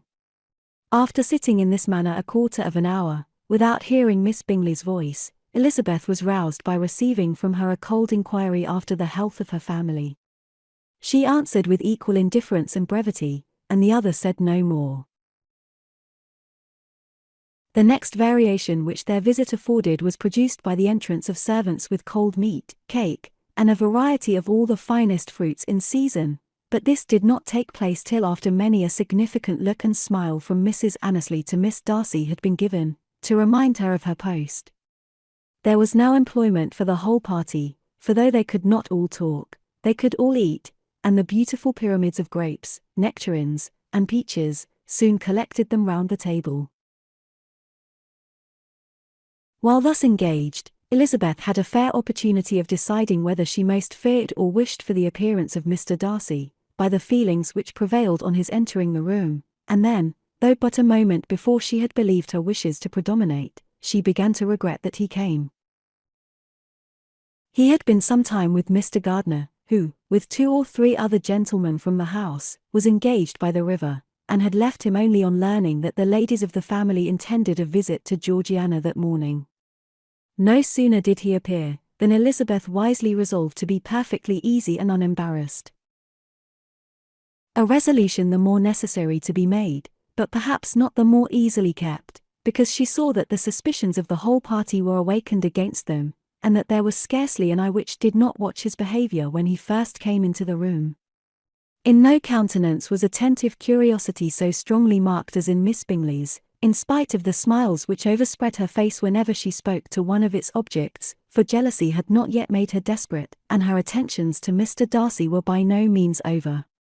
Miss Darcy, on her brother's entrance, exerted herself much more to talk, and Elizabeth saw that he was anxious for his sister and herself to get acquainted, and forwarded, as much as possible, every attempt at conversation on either side. Miss Bingley saw all this likewise, and, in the imprudence of anger, took the first opportunity of saying, with sneering civility, "Pray, Miss Eliza, are not the shire militia removed from Meryton? They must be a great loss to your family." In Darcy's presence she dared not mention Wickham's name, but Elizabeth instantly comprehended that he was uppermost in her thoughts, and the various recollections connected with him gave her a moment's distress, but, exerting herself vigorously to repel the ill-natured attack, she presently answered the question in a tolerably disengaged tone. While she spoke, an involuntary glance showed her Darcy with a heightened complexion, earnestly looking at her, and his sister overcome with confusion, and unable to lift up her eyes. Had Miss Bingley known what pain she was then giving her beloved friend, she undoubtedly would have refrained from the hint, but she had merely intended to discompose Elizabeth, by bringing forward the idea of a man to whom she believed her partial, to make her betray a sensibility which might injure her in Darcy's opinion, and perhaps to remind the latter of all the follies and absurdities, by which some part of her family were connected with that corps. Not a syllable had ever reached her of Miss Darcy's meditated elopement. To no creature had it been revealed, where secrecy was possible, except to Elizabeth, and from all Bingley's connections her brother was particularly anxious to conceal it, from that very wish which Elizabeth had long ago attributed to him, of their becoming hereafter her own. He had certainly formed such a plan, and without meaning that it should affect his endeavour to separate him from Miss Bennet, it is probable that it might add something to his lively concern for the welfare of his friend. Elizabeth's collected behaviour, however, soon quieted his emotion, and as Miss Bingley, vexed and disappointed, dared not approach nearer to Wickham, Georgiana also recovered in time, though not enough to be able to speak any more. Her brother, whose eye she feared to meet, scarcely recollected her interest in the affair, and the very circumstance which had been designed to turn his thoughts from Elizabeth, seemed to have fixed them on her more, and more cheerfully. Their visit did not continue long after the question and answer above mentioned, and while Mr. Darcy was attending them to their carriage, Miss Bingley was venting her feelings in criticisms on Elizabeth's person, behaviour, and dress. But Georgiana would not join her. Her brother's recommendation was enough to ensure her favor. His judgment could not err, and he had spoken in such terms of Elizabeth as to leave Georgiana without the power of finding her otherwise than lovely and amiable. When Darcy returned to the saloon, Miss Bingley could not help repeating to him some part of what she had been saying to his sister. "How very ill Eliza Bennet looks this morning, Mr. Darcy," she cried. "I never in my life saw anyone so much altered as she is since the winter. She is grown so brown and coarse. Louisa and I were agreeing that we should not have known her again." However little Mr. Darcy might have liked such an address, he contented himself with coolly replying that he perceived no other alteration than her being rather tanned, no miraculous consequence of travelling in the summer. "For my own part," she rejoined, "I must confess that I never could see any beauty in her.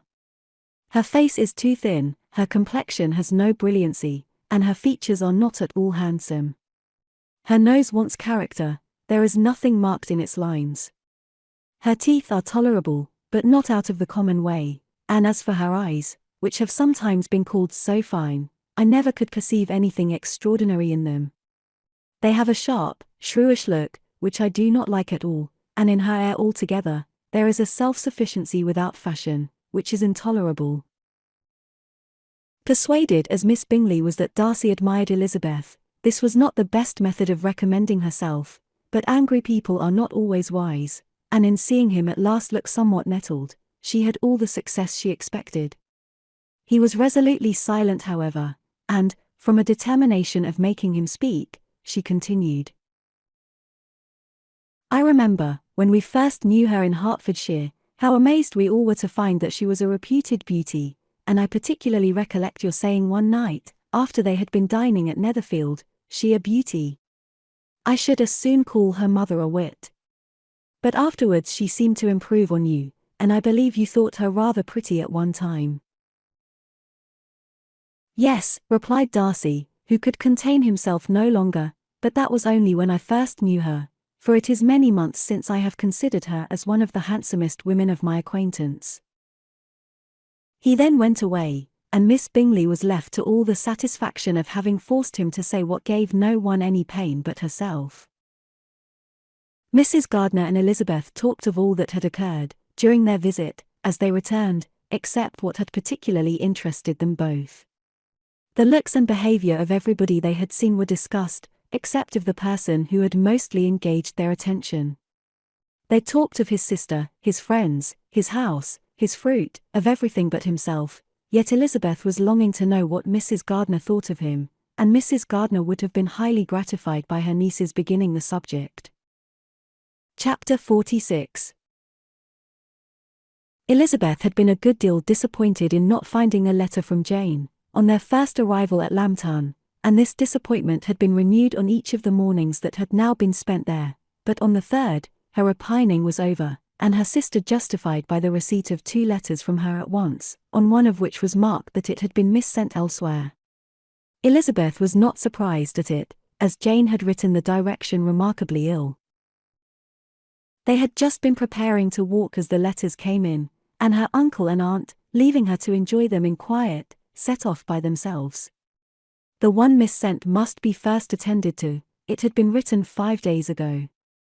The beginning contained an account of all their little parties and engagements, with such news as the country afforded, but the latter half, which was dated a day later, and written in evident agitation, gave more important intelligence. It was to this effect.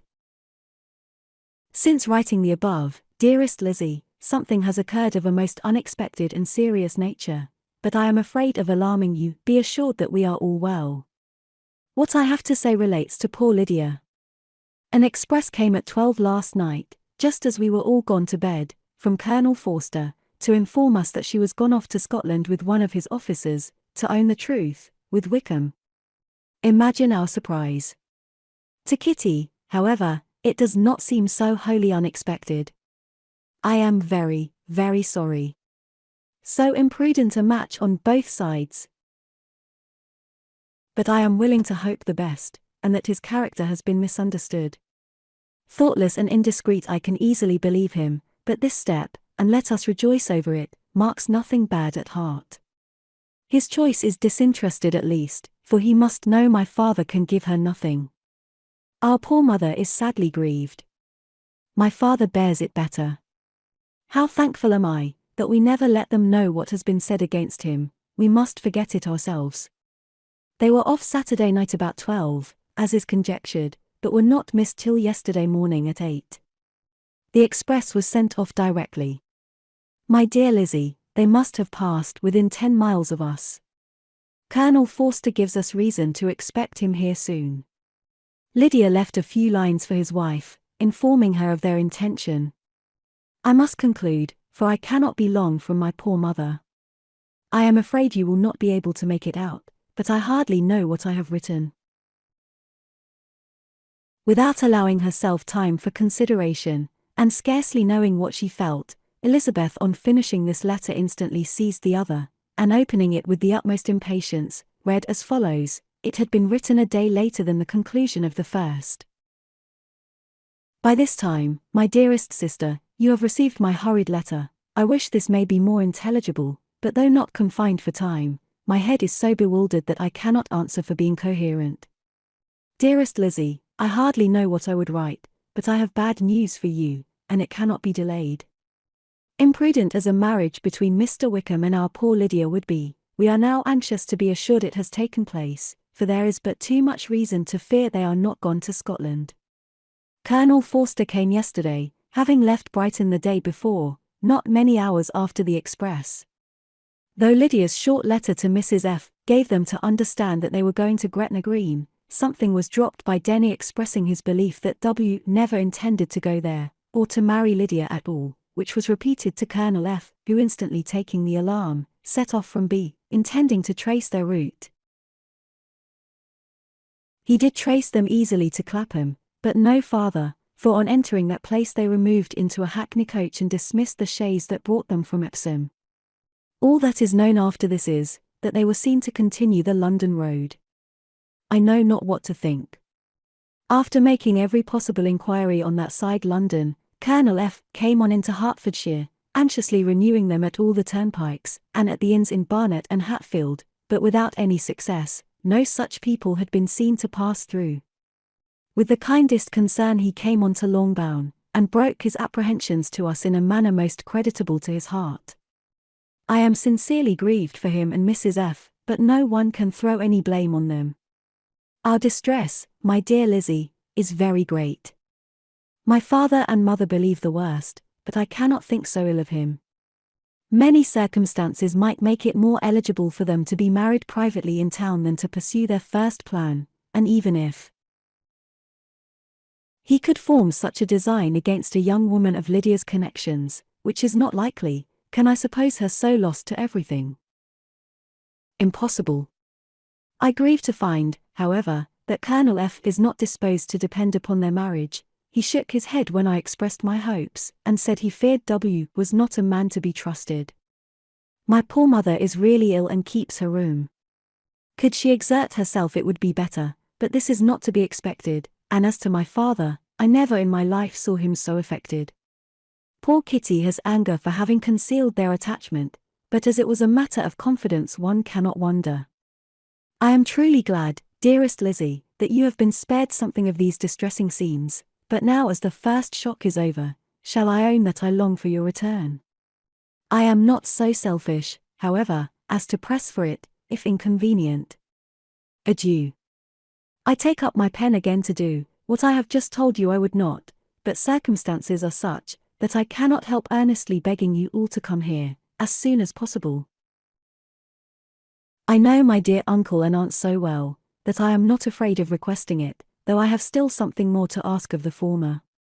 My father is going to London with Colonel Forster instantly, to try to discover her. What he means to do, I am sure I know not, but his excessive distress will not allow him to pursue any measure in the best and safest way, and Colonel Forster is obliged to be at Brighton again tomorrow evening. In such an exigence my uncle's advice and assistance would be everything in the world. He will immediately comprehend what I must feel, and I rely upon his goodness. Oh! Where is my uncle? Cried Elizabeth, darting from her seat as she finished the letter, in eagerness to follow him, without losing a moment of the time so precious. But as she reached the door, it was opened by a servant, and Mr. Darcy appeared. Her pale face and impetuous manner made him start, and before he could recover himself enough to speak, she, in whose mind every idea was superseded by Lydia's situation, hastily exclaimed, "I beg your pardon, but I must leave you. I must find Mr. Gardiner this moment, on business that cannot be delayed. I have not an instant to lose." "Good God! What is the matter?" cried he, with more feeling than politeness. Then recollecting himself, "I will not detain you a minute, but let me, or let the servant, go after Mr. and Mrs. Gardiner. You are not well enough, you cannot go yourself." Elizabeth hesitated, but her knees trembled under her, and she felt how little would be gained by her attempting to pursue them. Calling back the servant, therefore, she commissioned him, though in so breathless an accent as made her almost unintelligible, to fetch his master and mistress home, instantly. On his quitting the room, she sat down, unable to support herself, and looking so miserably ill, that it was impossible for Darcy to leave her, or to refrain from saying, in a tone of gentleness and commiseration, "Let me call your maid. Is there nothing you could take, to give you present relief? A glass of wine, shall I get you one? You are very ill." "No, I thank you," she replied, endeavoring to recover herself. "There is nothing the matter with me. I am quite well. I am only distressed by some dreadful news which I have just received from Longbourn." She burst into tears as she alluded to it, and for a few minutes could not speak another word. Darcy, in wretched suspense, could only say something indistinctly of his concern, and observe her in compassionate silence. At length, she spoke again. "I have just had a letter from Jane, with such dreadful news. It cannot be concealed from anyone. My youngest sister has left all her friends, has eloped, has thrown herself into the power of Mr. Wickham. They are gone off together from Brighton. You know him too well to doubt the rest. She has no money, no connections, nothing that can tempt him to. She is lost forever." Darcy was fixed in astonishment. "When I consider," she added, in a yet more agitated voice, "that I might have prevented it. I who knew what he was. Had I but explained some part of it only, some part of what I learnt, to my own family. Had his character been known, this could not have happened. But it is all too late now." "I am grieved, indeed," cried Darcy, grieved, shocked. "But is it certain, absolutely certain?" "Oh yes. They left Brighton together on Sunday night, and were traced almost to London, but not beyond. They are certainly not gone to Scotland." "And what has been done, what has been attempted, to recover her?" "My father is gone to London, and Jane has written to beg my uncle's immediate assistance, and we shall be off, I hope, in half an hour. But nothing can be done. I know very well that nothing can be done. How is such a man to be worked on? How are they even to be discovered? I have not the smallest hope. It is every way horrible." Darcy shook his head in silent acquiescence. "When my eyes were opened to his real character. Oh! Had I known what I ought, what I dared, to do. But I knew not. I was afraid of doing too much. Wretched, wretched mistake!" Darcy made no answer. He seemed scarcely to hear her, and was walking up and down the room in earnest meditation, his brow contracted, his air gloomy. Elizabeth soon observed, and instantly understood it. Her power was sinking, everything must sink under such a proof of family weakness, such an assurance of the deepest disgrace. She could neither wonder nor condemn, but the belief of his self-conquest brought nothing consolatory to her bosom, afforded no palliation of her distress. It was, on the contrary, exactly calculated to make her understand her own wishes, and never had she so honestly felt that she could have loved him, as now, when all love must be vain. But self, though it would intrude, could not engross her.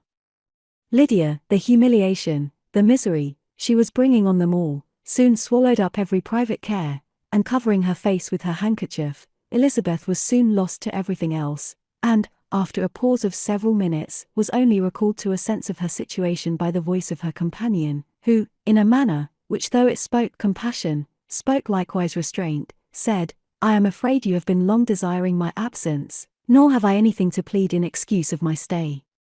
But real, though unavailing, concern. Would to heaven that anything could be either said or done on my part, that might offer consolation to such distress. But I will not torment you with vain wishes, which may seem purposely to ask for your thanks. This unfortunate affair will, I fear, prevent my sister's having the pleasure of seeing you at Pemberley today. Oh, yes. Be so kind as to apologize for us to Miss Darcy. Say that urgent business calls us home immediately. Conceal the unhappy truth as long as it is possible. I know it cannot be long." He readily assured her of his secrecy, again expressed his sorrow for her distress, wished it a happier conclusion than there was at present reason to hope, and leaving his compliments for her relations, with only one serious, parting, look, went away.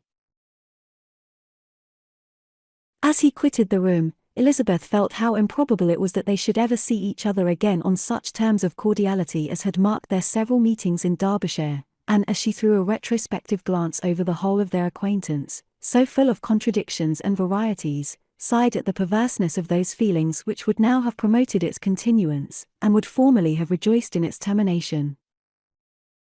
If gratitude and esteem are good foundations of affection, Elizabeth's change of sentiment will be neither improbable nor faulty. But if otherwise, if the regard springing from such sources is unreasonable or unnatural, in comparison of what is so often described as arising on a first interview with its object, and even before two words have been exchanged, nothing can be said in her defense, except that she had given somewhat of a trial to the latter method, in her partiality for Wickham, and that its ill success might perhaps authorize her to seek the other less interesting mode of attachment.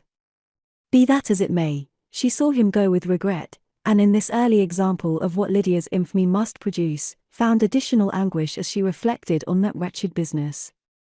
Never, since reading Jane's second letter, had she entertained a hope of Wickham's meaning to marry her. No one but Jane, she thought, could flatter herself with such an expectation. Surprise was the least of her feelings on this development. While the contents of the first letter remained on her mind, she was all surprise.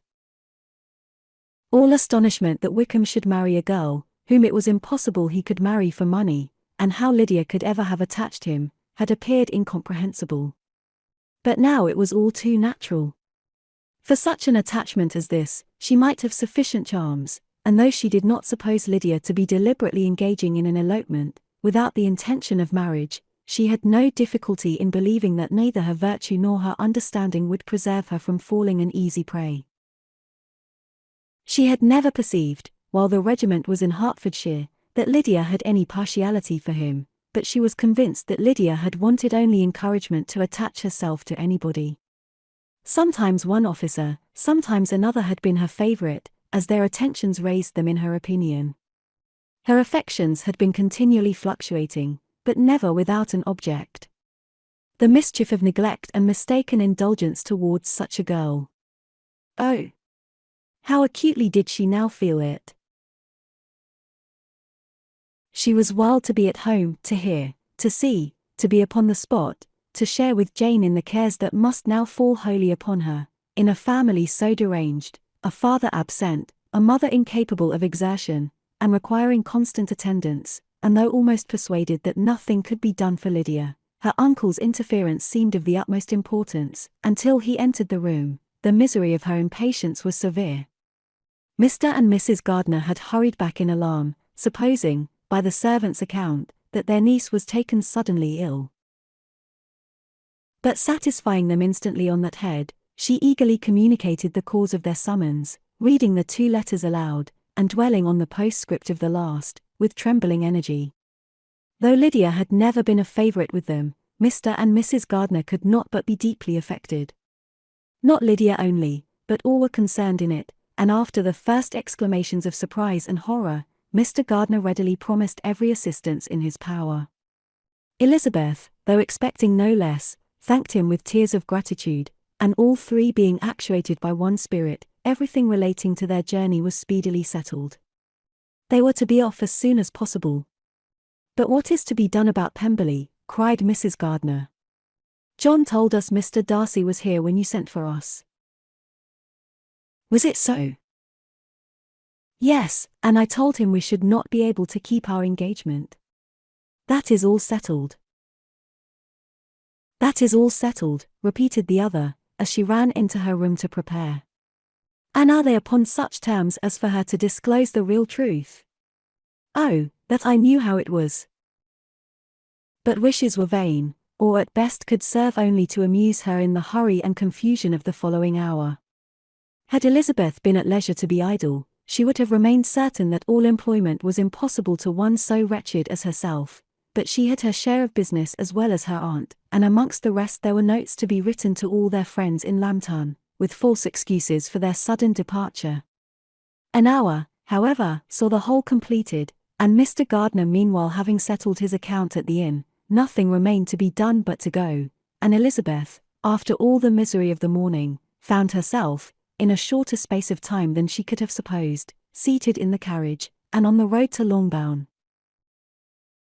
Chapter 47. "I have been thinking it over again, Elizabeth," said her uncle, as they drove from the town, "and really, upon serious consideration, I am much more inclined than I was to judge as your eldest sister does of the matter.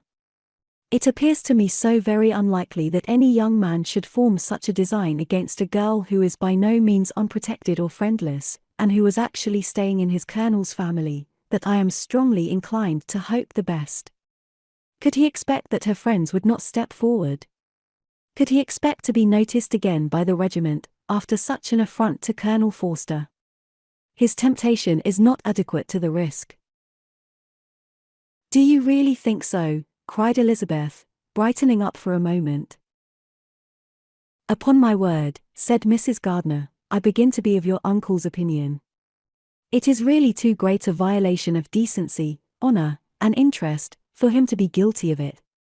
I cannot think so very ill of Wickham. Can you, yourself, Lizzie, so wholly give him up, as to believe him capable of it? Not perhaps of neglecting his own interest, but of every other neglect I can believe him capable. If, indeed, it should be so. But I dare not hope it. Why should they not go on to Scotland, if that had been the case?" "In the first place," replied Mr. Gardner, "there is no absolute proof that they are not gone to Scotland." "Oh! But their removing from the chaise into a hackney coach is such a presumption. And, besides, no traces of them were to be found on the Barnet road." "Well, then, supposing them to be in London. They may be there, though for the purpose of concealment, for no more exceptionable purpose. It is not likely that money should be very abundant on either side, and it might strike them that they could be more economically, though less expeditiously, married in London, than in Scotland. But why all this secrecy? Why any fear of detection? Why must their marriage be private? Oh! No, no, this is not likely. His most particular friend, you see by Jane's account, was persuaded of his never intending to marry her. Wickham will never marry a woman without some money. He cannot afford it. And what claims has Lydia, what attractions has she beyond youth, health, and good humour, that could make him for her sake forego every chance of benefiting himself by marrying well? As to what restraint the apprehension of disgrace in the corps might throw on a dishonourable elopement with her, I am not able to judge, for I know nothing of the effects that such a step might produce. But as to your other objection, I am afraid it will hardly hold good. Lydia has no brothers to step forward, and he might imagine, from my father's behaviour, from his indolence and the little attention he has ever seemed to give to what was going forward in his family, that he would do as little, and think as little about it, as any father could do, in such a matter. But can you think that Lydia is so lost to everything but love of him, as to consent to live with him on any other terms than marriage? It does seem, and it is most shocking indeed, replied Elizabeth, with tears in her eyes, that a sister's sense of decency and virtue in such a point should admit of doubt. But, really, I know not what to say. Perhaps I am not doing her justice. But she is very young, she has never been taught to think on serious subjects, and for the last half-year, nay, for a 12-month, she has been given up to nothing but amusement and vanity. She has been allowed to dispose of her time in the most idle and frivolous manner, and to adopt any opinions that came in her way. Since the Shire were first quartered in Meryton, nothing but love, flirtation, and officers have been in her head. She has been doing everything in her power by thinking and talking on the subject, to give greater, what shall I call it? Susceptibility to her feelings, which are naturally lively enough. And we all know that Wickham has every charm of person and address that can captivate a woman. But you see that Jane, said her aunt, does not think so ill of Wickham, as to believe him capable of the attempt. Of whom does Jane ever think ill? And who is there, whatever might be their former conduct, that she would believe capable of such an attempt, till it were proved against them? But Jane knows, as well as I do, what Wickham really is. We both know that he has been profligate in every sense of the word. That he has neither integrity nor honor. That he is as false and deceitful, as he is insinuating. And do you really know all this? Cried Mrs. Gardiner, whose curiosity as to the mode of her intelligence was all alive. I do, indeed, replied Elizabeth, colouring. I told you the other day, of his infamous behaviour to Mr. Darcy, and you, yourself, when last at Longbourn, heard in what manner he spoke of the man, who had behaved with such forbearance and liberality towards him. And there are other circumstances which I am not at liberty, which it is not worth while to relate, but his lies about the whole Pemberley family are endless. From what he said of Miss Darcy, I was thoroughly prepared to see a proud, reserved, disagreeable girl. Yet he knew to the contrary himself. He must know that she was as amiable and unpretending as we have found her. But does Lydia know nothing of this? Can she be ignorant of what you and Jane seem so well to understand? Oh, yes. That is the worst of all. Till I was in Kent, and saw so much both of Mr. Darcy and his relation, Colonel Fitzwilliam, I was ignorant of the truth myself. And when I returned home, the Shire was to leave Meryton in a week or fortnight's time. As that was the case, neither Jane, to whom I related the whole, nor I, thought it necessary to make our knowledge public, for of what use could it apparently be to anyone, that the good opinion which all the neighbourhood had of him, should then be overthrown. And even when it was settled that Lydia should go with Mrs. Forster, the necessity of opening her eyes to his character never occurred to me. That she could be in any danger from the deception never entered my head. That such a consequence as this should ensue, you may easily believe was far enough from my thoughts. When they all removed to Brighton, therefore, you had no reason, I suppose, to believe them fond of each other. Not the slightest. I can remember no symptom of affection on either side, and had anything of the kind been perceptible, you must be aware that ours is not a family on which it could be thrown away. When first he entered the corps, she was ready enough to admire him, but so we all were.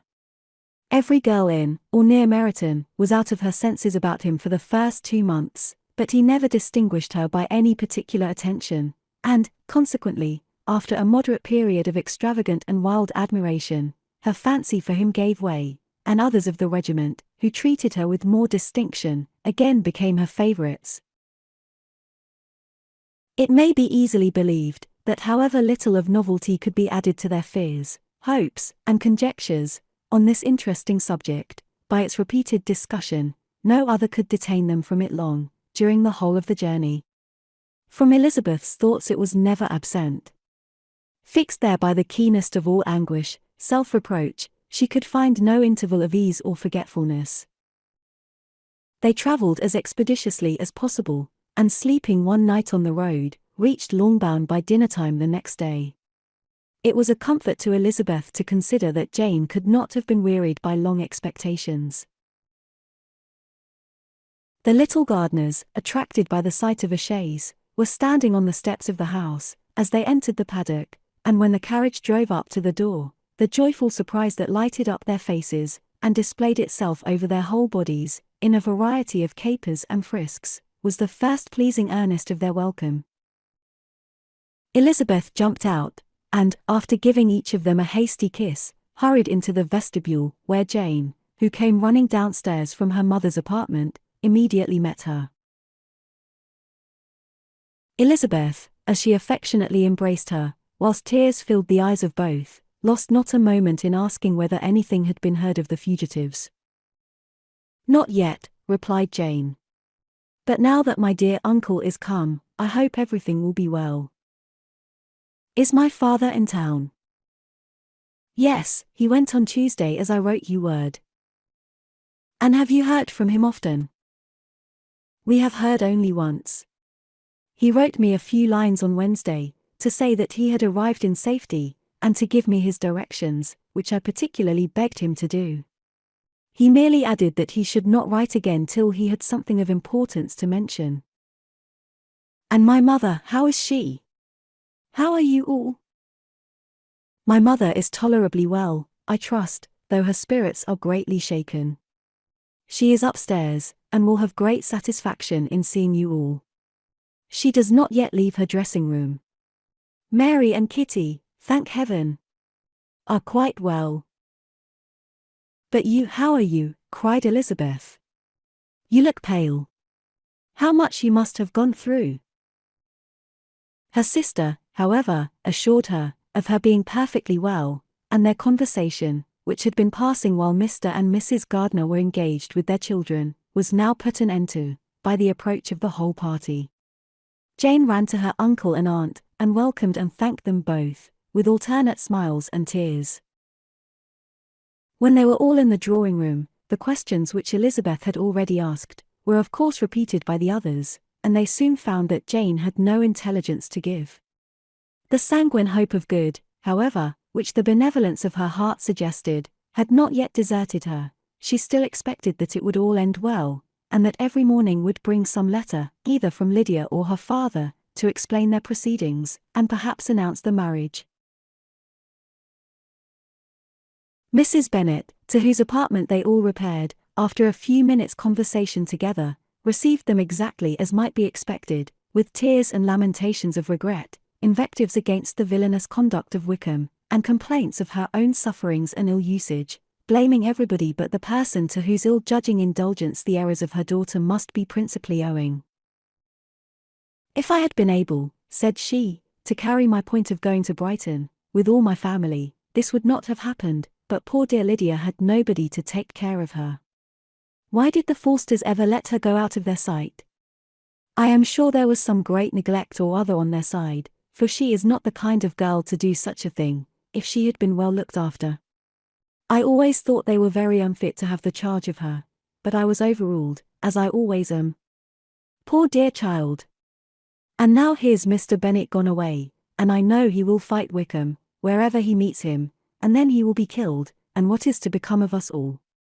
The Collinses will turn us out, before he is cold in his grave, and if you are not kind to us, brother, I do not know what we shall do." They all exclaimed against such terrific ideas, and Mr. Gardiner, after general assurances of his affection for her and all her family, told her that he meant to be in London the very next day, and would assist Mr. Bennet in every endeavour for recovering Lydia. "Do not give way to useless alarm," added he, "though it is right to be prepared for the worst, there is no occasion to look on it as certain. It is not quite a week since they left Brighton. In a few days more, we may gain some news of them. Until we know that they are not married, and have no design of marrying, do not let us give the matter over as lost. As soon as I get to town, I shall go to my brother, and make him come home with me to Gracechurch Street, and then we may consult together as to what is to be done." "Oh, my dear brother," replied Mrs. Bennet, "that is exactly what I could most wish for. And now do, when you get to town, find them out, wherever they may be, and if they are not married already, make them marry. And as for wedding clothes, do not let them wait for that, but tell Lydia she shall have as much money as she chooses, to buy them, after they are married. And, above all things, keep Mr. Bennet from fighting. Tell him what a dreadful state I am in, that I am frightened out of my wits, and have such tremblings, such flutterings, all over me, such spasms in my side, and pains in my head, and such beatings at heart, that I can get no rest by night nor by day. And tell my dear Lydia not to give any directions about her clothes, till she has seen me, for she does not know which are the best warehouses. Oh, brother, how kind you are! I know you will contrive it all. But Mr. Gardiner, though he assured her again of his earnest endeavours in the cause, could not avoid recommending moderation to her, as well in her hopes as her fears, and, after talking with her in this manner till dinner was on table, they left her to vent all her feelings on the housekeeper, who attended, in the absence of her daughters. Though her brother and sister were persuaded that there was no real occasion for such a seclusion from the family, they did not attempt to oppose it, for they knew that she had not prudence enough to hold her tongue before the servants, while they waited at table, and judged it better that one only of the household, and the one whom they could most trust, should comprehend all her fears and solicitude on the subject. In the dining-room they were soon joined by Mary and Kitty, who had been too busily engaged in their separate apartments, to make their appearance before. One came from her books, and the other from her toilette. The faces of both, however, were tolerably calm, and no change was visible in either, except that the loss of her favourite sister, or the anger which she had herself incurred in the business, had given something more of fretfulness than usual to the accents of Kitty. As for Mary, she was mistress enough of herself to whisper to Elizabeth with a countenance of grave reflection, soon after they were seated at table. "This is a most unfortunate affair, and will probably be much talked of. But we must stem the tide of malice, and pour into the wounded bosoms of each other the balm of sisterly consolation." Then, perceiving in Elizabeth no inclination of replying, she added, "Unhappy as the event must be for Lydia, we may draw from it this useful lesson, that loss of virtue in a female is irretrievable, that one false step involves her in endless ruin, that her reputation is no less brittle than it is beautiful, and that she cannot be too much guarded in her behaviour towards the undeserving of the other sex." Elizabeth lifted up her eyes in amazement, but was too much oppressed to make any reply. Mary, however, continued to console herself with such kind of moral extractions from the evil before them. In the afternoon, the two elder Miss Bennets were able to be for half an hour by themselves, and Elizabeth instantly availed herself of the opportunity of making many inquiries, which Jane was equally eager to satisfy. After joining in general lamentations over the dreadful sequel of this event, which Elizabeth considered as all but certain, and Miss Bennet could not assert to be wholly impossible, the former continued the subject, by saying, "But tell me all and everything about it, which I have not already heard. Give me farther particulars. What did Colonel Forster say? Had they no apprehension of anything before the elopement took place? They must have seen them together forever." Colonel Forster did own that he had often suspected some partiality, especially on Lydia's side, but nothing to give him any alarm. "I am so grieved for him. His behaviour was attentive and kind to the utmost. He was coming to us, in order to assure us of his concern, before he had any idea of their not being gone to Scotland. When that apprehension first got abroad, it hastened his journey." "And was Denny convinced that Wickham would not marry? Did he know of their intending to go off? Had Colonel Forster seen Denny himself?" "Yes, but when questioned by him Denny denied knowing anything of their plan, and would not give his real opinion about it. He did not repeat his persuasion of their not marrying, and from that, I am inclined to hope, he might have been misunderstood before. Until Colonel Forster came himself, not one of you entertained a doubt, I suppose, of their being really married. How was it possible that such an idea should enter our brains? I felt a little uneasy, a little fearful of my sister's happiness with him in marriage, because I knew that his conduct had not been always quite right. My father and mother knew nothing of that, they only felt how imprudent a match it must be. Kitty then owned, with a very natural triumph on knowing more than the rest of us, that in Lydia's last letter, she had prepared her for such a step. She had known, it seems, of their being in love with each other, many weeks. But not before they went to Brighton? No, I believe not. And did Colonel Forster appear to think ill of Wickham himself? Does he know his real character? I must confess that he did not speak so well of Wickham as he formerly did. He believed him to be imprudent and extravagant. And since this sad affair has taken place, it is said that he left Meryton greatly in debt, but I hope this may be false. Oh, Jane, had we been less secret, had we told what we knew of him, this could not have happened. Perhaps it would have been better, replied her sister. But to expose the former faults of any person, without knowing what their present feelings were, seemed unjustifiable. We acted with the best intentions. Could Colonel Forster repeat the particulars of Lydia's note to his wife? He brought it with him for us to see. Jane then took it from her pocketbook, and gave it to Elizabeth. These were the contents. My dear Harriet, you will laugh when you know where I am gone, and I cannot help laughing myself at your surprise tomorrow morning, as soon as I am missed.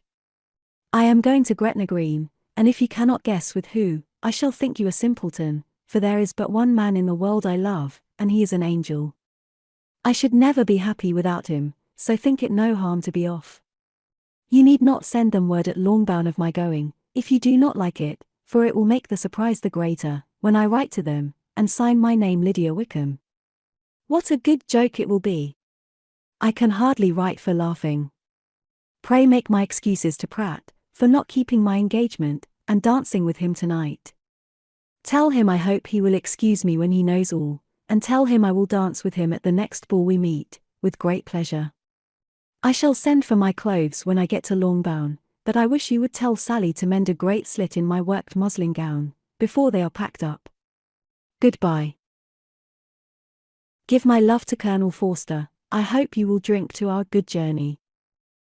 Your affectionate friend, Lydia Bennet. Oh! Thoughtless, thoughtless Lydia, cried Elizabeth when she had finished it. What a letter is this, to be written at such a moment. But at least it shows that she was serious in the object of her journey. Whatever he might afterwards persuade her to, it was not on her side a scheme of infamy. My poor father! How he must have felt it! I never saw anyone so shocked. He could not speak a word for full 10 minutes.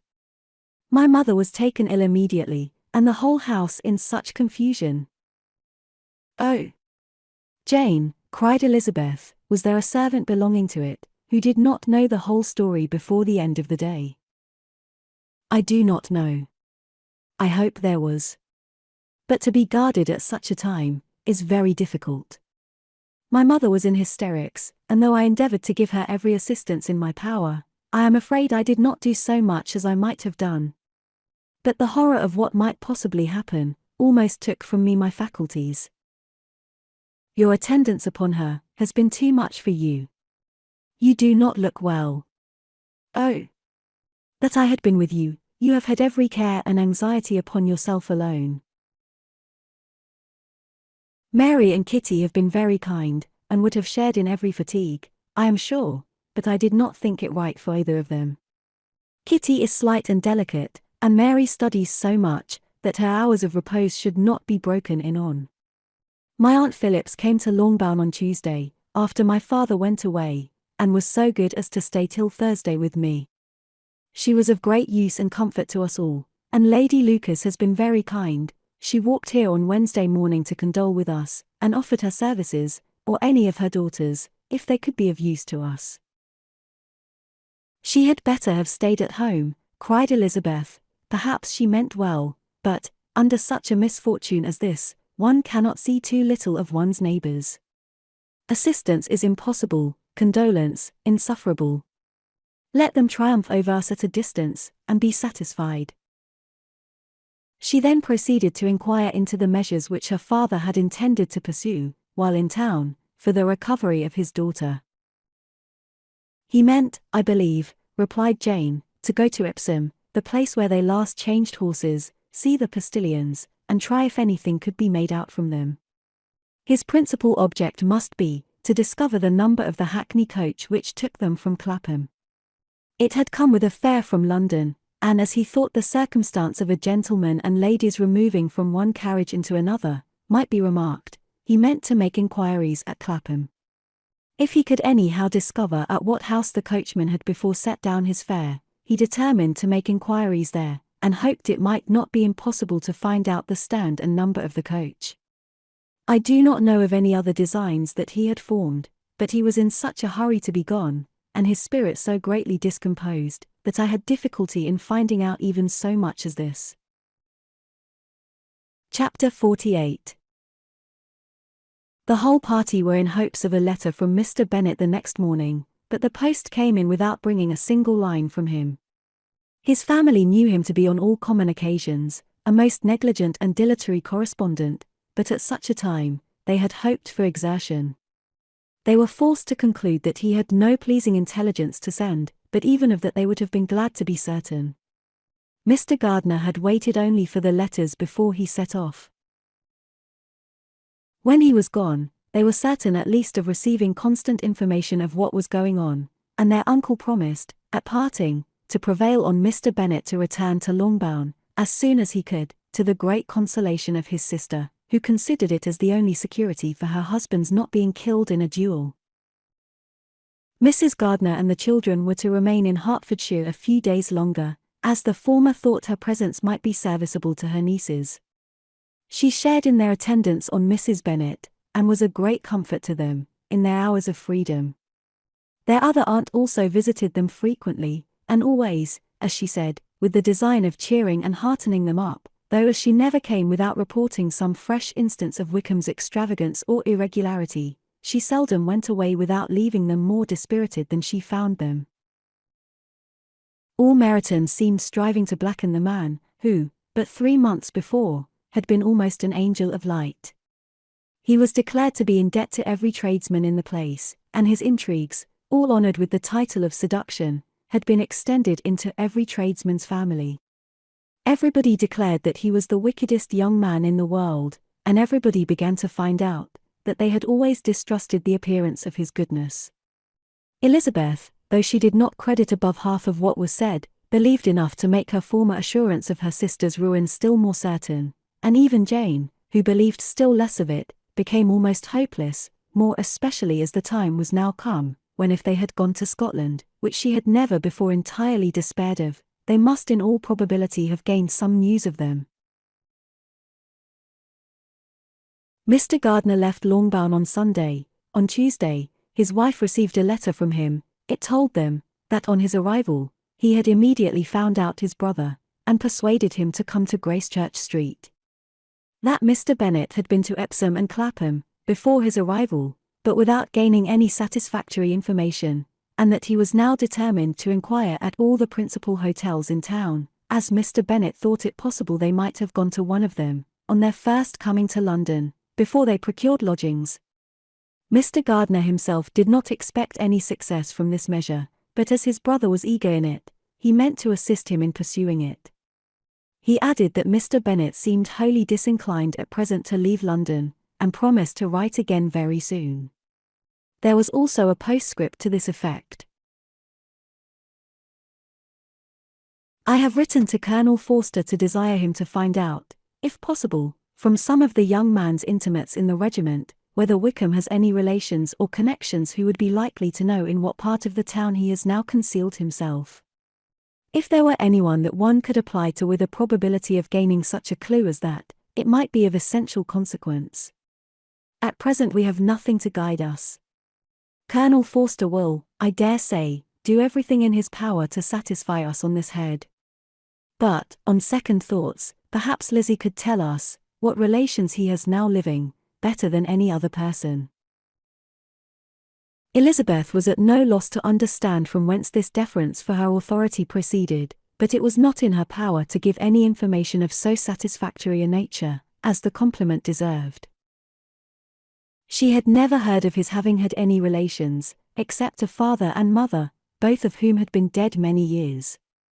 It was possible, however, that some of his companions in the Shire might be able to give more information, and, though she was not very sanguine in expecting it, the application was a something to look forward to.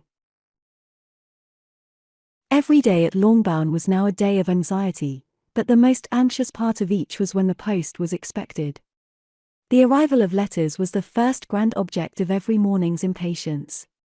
Through letters, whatever of good or bad was to be told, would be communicated, and every succeeding day was expected to bring some news of importance. But before they heard again from Mr. Gardiner, a letter arrived for their father, from a different quarter, from Mr. Collins, which, as Jane had received directions to open all that came for him in his absence, she accordingly read, and Elizabeth, who knew what curiosities his letters always were, looked over her, and read it likewise. It was as follows. My dear Sir, I feel myself called upon, by our relationship, and my situation in life, to condole with you on the grievous affliction you are now suffering under, of which we were yesterday informed by a letter from Hertfordshire. Be assured, my dear Sir, that Mrs. Collins and myself sincerely sympathize with you, and all your respectable family, in your present distress, which must be of the bitterest kind, because proceeding from a cause which no time can remove. No arguments shall be wanting on my part, that can alleviate so severe a misfortune, or that may comfort you, under a circumstance that must be of all others most afflicting to a parent's mind. The death of your daughter would have been a blessing in comparison of this. And it is the more to be lamented, because there is reason to suppose, as my dear Charlotte informs me, that this licentiousness of behaviour in your daughter has proceeded from a faulty degree of indulgence, though, at the same time, for the consolation of yourself and Mrs. Bennet, I am inclined to think that her own disposition must be naturally bad, or she could not be guilty of such an enormity, at so early an age. Howsoever that may be, you are grievously to be pitied, in which opinion I am not only joined by Mrs. Collins, but likewise by Lady Catherine and her daughter, to whom I have related the affair. They agree with me in apprehending that this false step in one daughter will be injurious to the fortunes of all the others, for who, as Lady Catherine herself condescendingly says, will connect themselves with such a family.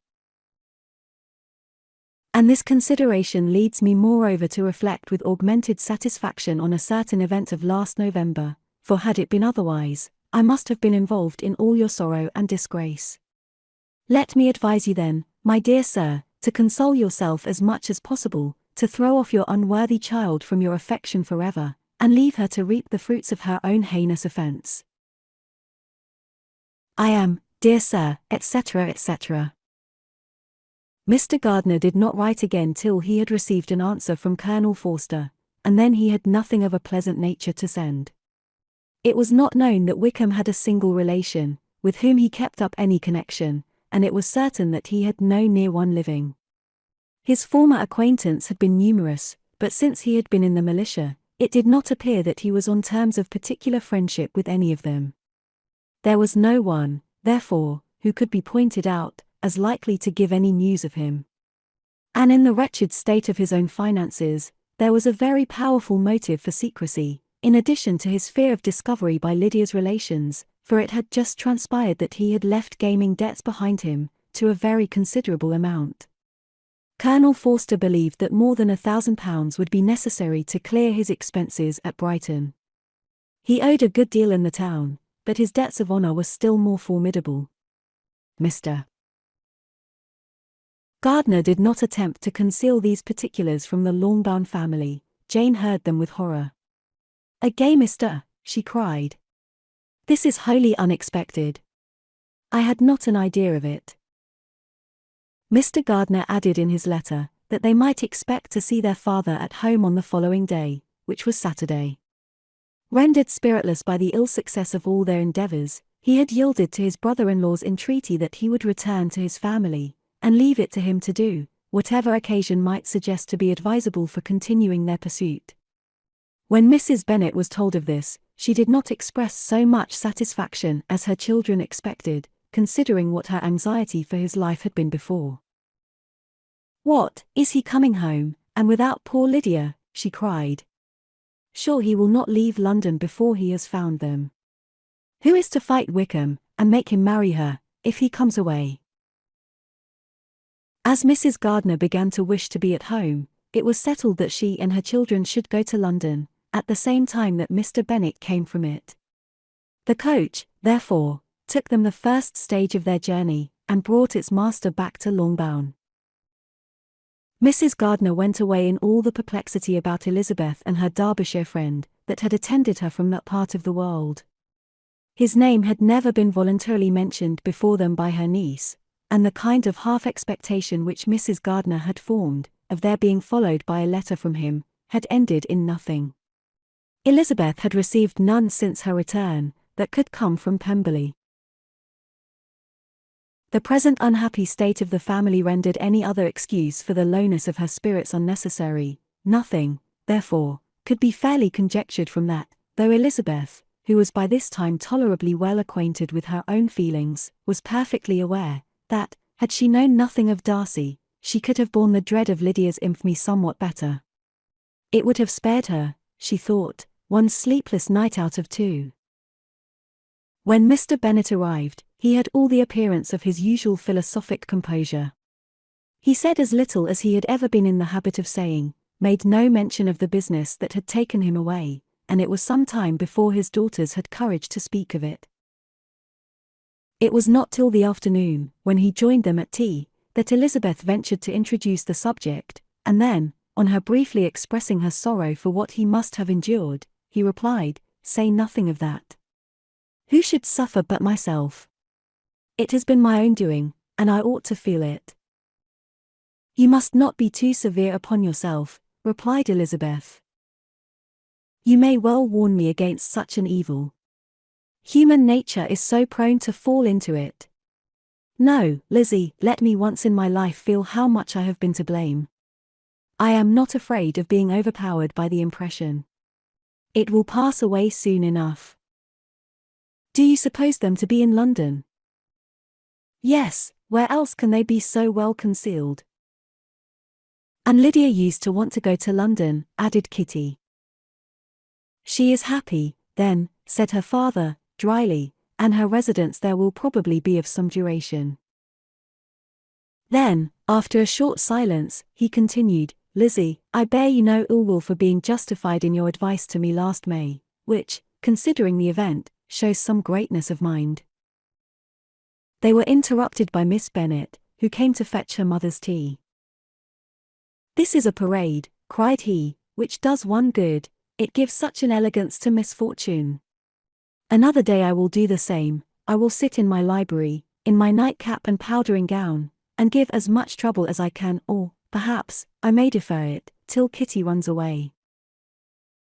"I am not going to run away, Papa," said Kitty, fretfully. "If I should ever go to Brighton, I would behave better than Lydia." "You go to Brighton? I would not trust you so near it as Eastbourne for £50. No, Kitty, I have at last learnt to be cautious, and you will feel the effects of it. No officer is ever to enter my house again, nor even to pass through the village. Balls will be absolutely prohibited, unless you stand up with one of your sisters. And you are never to stir out of doors, till you can prove that you have spent 10 minutes of every day in a rational manner." Kitty, who took all these threats in a serious light, began to cry. "Well, well," said he, "do not make yourself unhappy. If you are a good girl for the next 10 years, I will take you to a review at the end of them." Chapter 49.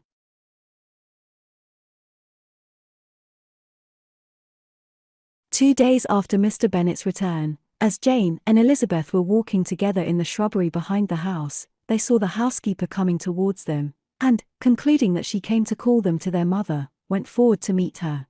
But, instead of the expected summons, when they approached her, she said to Miss Bennet, "I beg your pardon, madam, for interrupting you, but I was in hopes you might have got some good news from town, so I took the liberty of coming to ask."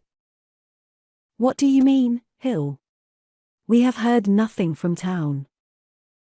"Dear madam," cried Mrs. Hill, in great astonishment, don't you know there is an express come for master from Mr. Gardner?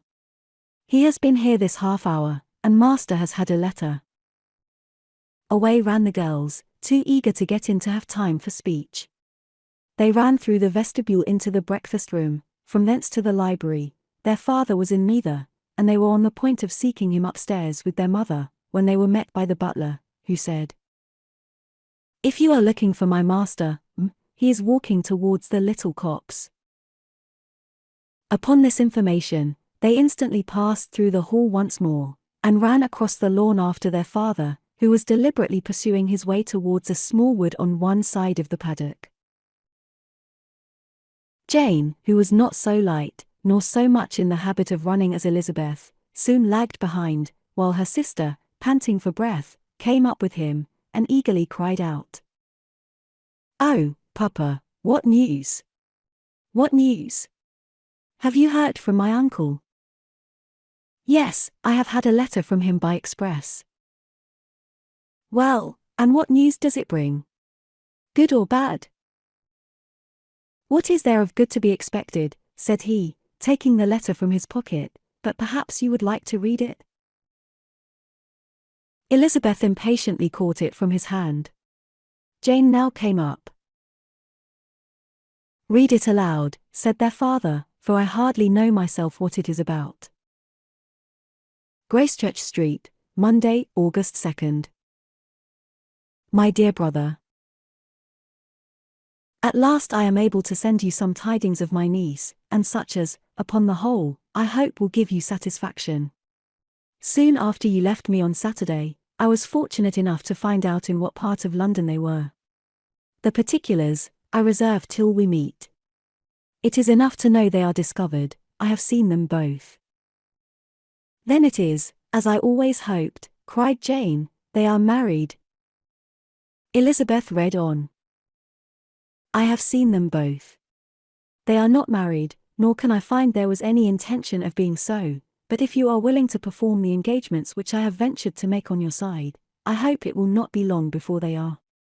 All that is required of you is, to assure to your daughter, by settlement, her equal share of the £5,000, secured among your children after the decease of yourself and my sister, and, moreover, to enter into an engagement of allowing her, during your life, £100 per annum.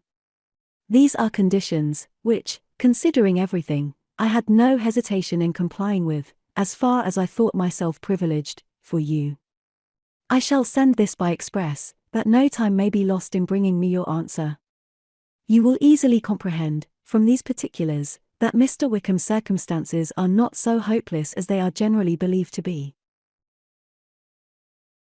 The world has been deceived in that respect, and I am happy to say, there will be some little money, even when all his debts are discharged, to settle on my niece, in addition to her own fortune. If, as I conclude will be the case, you send me full powers to act in your name, throughout the whole of this business, I will immediately give directions to Haggerston for preparing a proper settlement. There will not be the smallest occasion for your coming to town again, therefore, stay quietly at Longbourn, and depend on my diligence and care. Send back your answer as soon as you can, and be careful to write explicitly. We have judged it best, that my niece should be married from this house, of which I hope you will approve. She comes to us today. I shall write again as soon as anything more is determined on. Yours, etc. Ed Gardner. Is it possible, cried Elizabeth, when she had finished. Can it be possible that he will marry her? Wickham is not so undeserving, then, as we have thought him, said her sister. My dear father, I congratulate you. And have you answered the letter, said Elizabeth. No, but it must be done soon. Most earnestly did she then entreat him to lose no more time before he wrote. Oh, my dear father, she cried, come back, and write immediately. Consider how important every moment is, in such a case.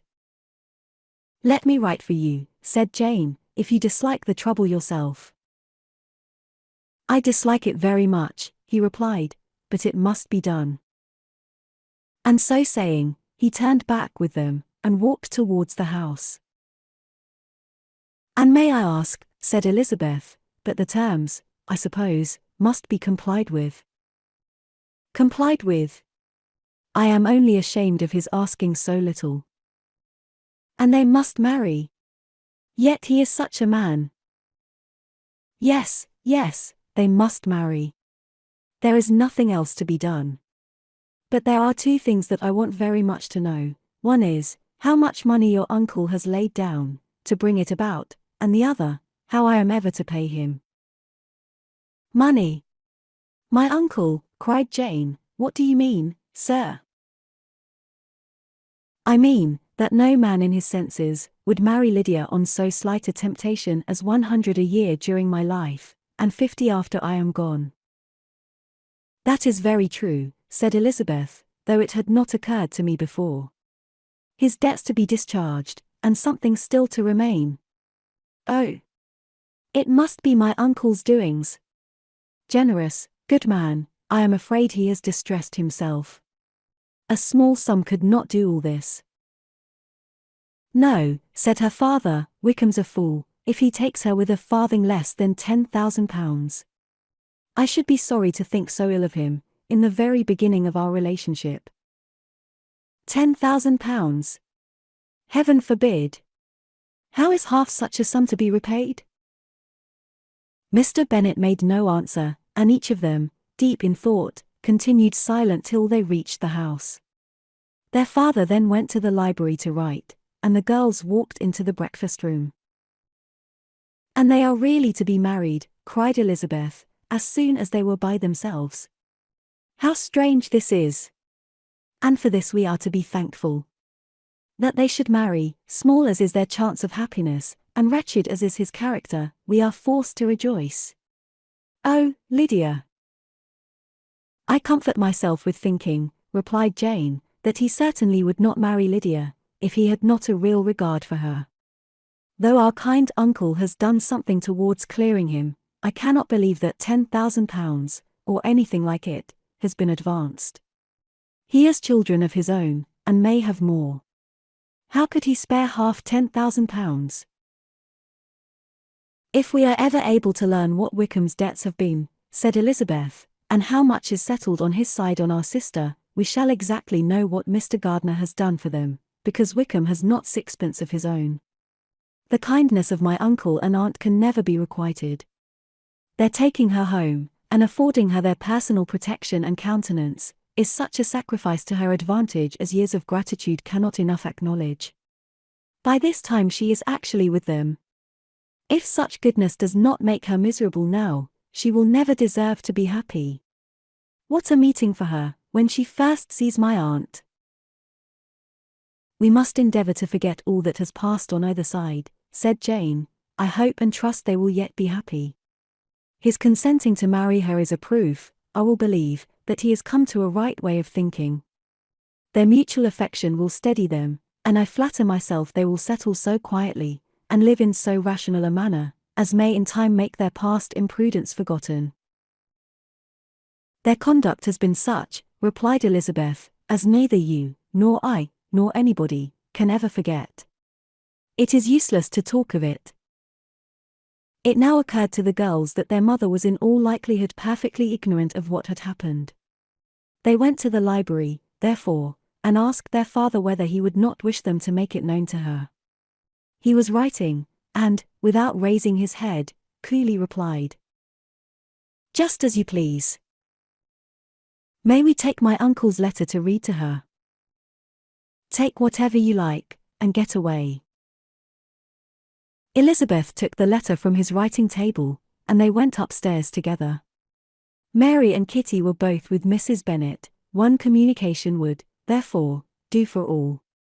After a slight preparation for good news, the letter was read aloud. Mrs. Bennet could hardly contain herself. As soon as Jane had read Mr. Gardiner's hope of Lydia's being soon married, her joy burst forth, and every following sentence added to its exuberance. She was now in an irritation as violent from delight, as she had ever been fidgety from alarm and vexation. To know that her daughter would be married was enough. She was disturbed by no fear for her felicity, nor humbled by any remembrance of her misconduct. "My dear, dear Lydia," she cried, "this is delightful indeed. She will be married. I shall see her again. She will be married at 16. My good, kind brother. I knew how it would be, I knew he would manage everything. How I long to see her. And to see dear Wickham too. But the clothes, the wedding clothes. I will write to my sister Gardner about them directly. Lizzie, my dear, run down to your father, and ask him how much he will give her. Stay, stay, I will go myself. Ring the bell, Kitty, for Hill. I will put on my things in a moment. My dear, dear Lydia. How merry we shall be together when we meet." Her eldest daughter endeavored to give some relief to the violence of these transports, by leading her thoughts to the obligations which Mr. Gardner's behavior laid them all under. "For we must attribute this happy conclusion," she added, "in a great measure, to his kindness. We are persuaded that he has pledged himself to assist Mr. Wickham with money." "Well," cried her mother, "it is all very right. Who should do it but her own uncle?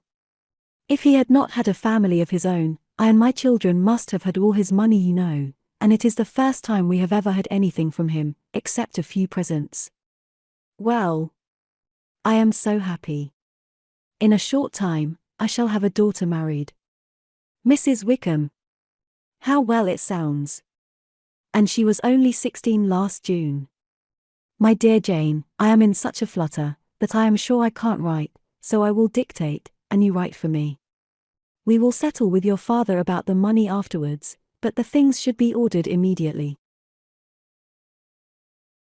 She was then proceeding to all the particulars of calico, muslin, and cambric, and would shortly have dictated some very plentiful orders, had not Jane, though with some difficulty, persuaded her to wait, till her father was at leisure to be consulted. One day's delay, she observed, would be of small importance, and her mother was too happy to be quite so obstinate as usual. Other schemes too came into her head. "I will go to Meryton," said she, "as soon as I am dressed, and tell the good news to my sister Phillips. And as I come back, I can call on Lady Lucas and Mrs. Longkitty, run down and order the carriage. An airing would do me a great deal of good, I am sure. Girls, can I do anything for you in Meryton? Oh, here comes Hill. My dear Hill, have you heard the good news? Miss Lydia is going to be married, and you shall all have a bowl of punch, to make merry at her wedding." Mrs. Hill began instantly to express her joy. Elizabeth received her congratulations amongst the rest, and then, sick of this folly, took refuge in her own room, that she might think with freedom. Poor Lydia's situation must, at best, be bad enough, but that it was no worse, she had need to be thankful.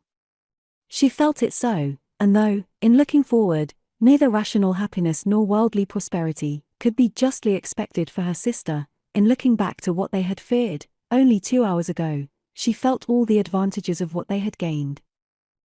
Chapter 50. Mr. Bennet had very often wished, before this period of his life, that, instead of spending his whole income, he had laid by an annual sum, for the better provision of his children, and of his wife, if she survived him. He now wished it more than ever. Had he done his duty in that respect, Lydia need not have been indebted to her uncle, for whatever of honour or credit could now be purchased for her. The satisfaction of prevailing on one of the most worthless young men in Great Britain to be her husband might then have rested in its proper place. He was seriously concerned that a cause of so little advantage to anyone should be forwarded at the sole expense of his brother-in-law, and he was determined, if possible, to find out the extent of his assistance, and to discharge the obligation as soon as he could. When first Mr. Bennet had married, economy was held to be perfectly useless, for, of course, they were to have a son. This son was to join in cutting off the entail, as soon as he should be of age, and the widow and younger children would by that means be provided for.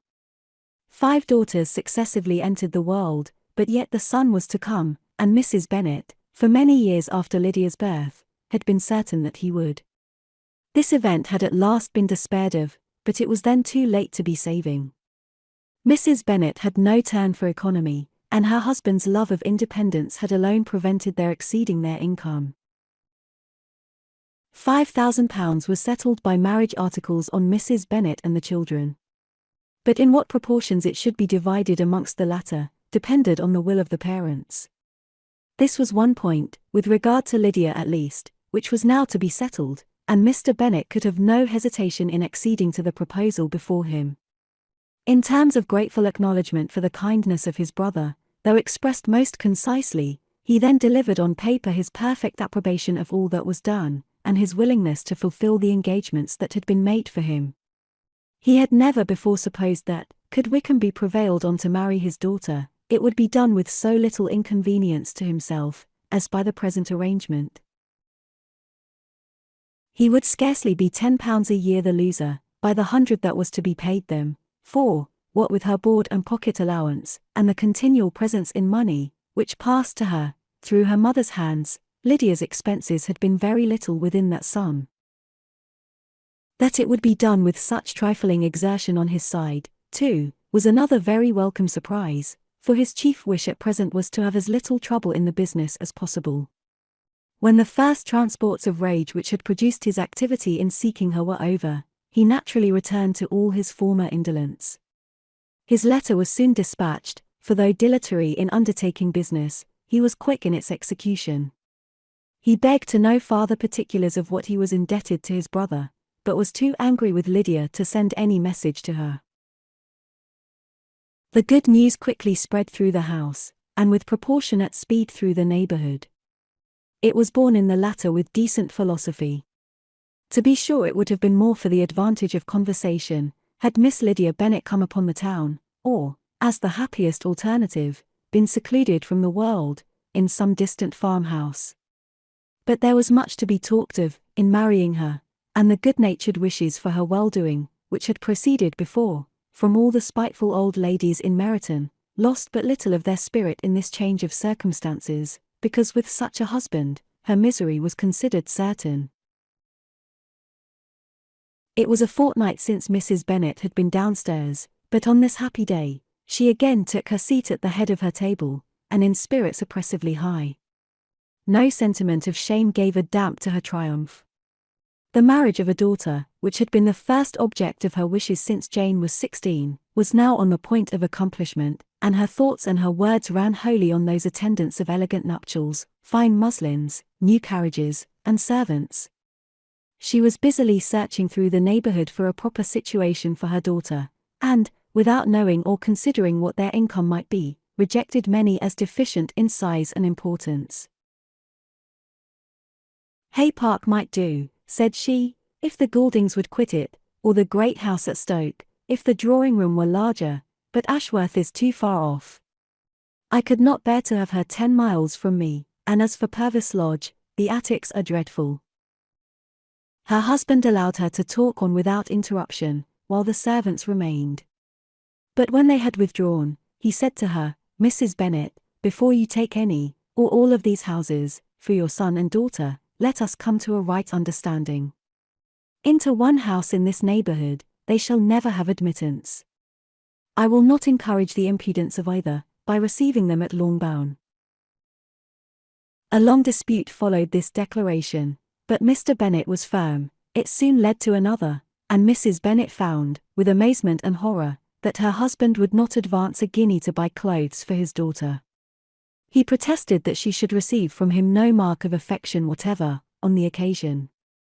Mrs. Bennet could hardly comprehend it. That his anger could be carried to such a point of inconceivable resentment, as to refuse his daughter a privilege, without which her marriage would scarcely seem valid, exceeded all that she could believe possible. She was more alive to the disgrace, which the want of new clothes must reflect on her daughter's nuptials, than to any sense of shame at her eloping and living with Wickham, a fortnight before they took place.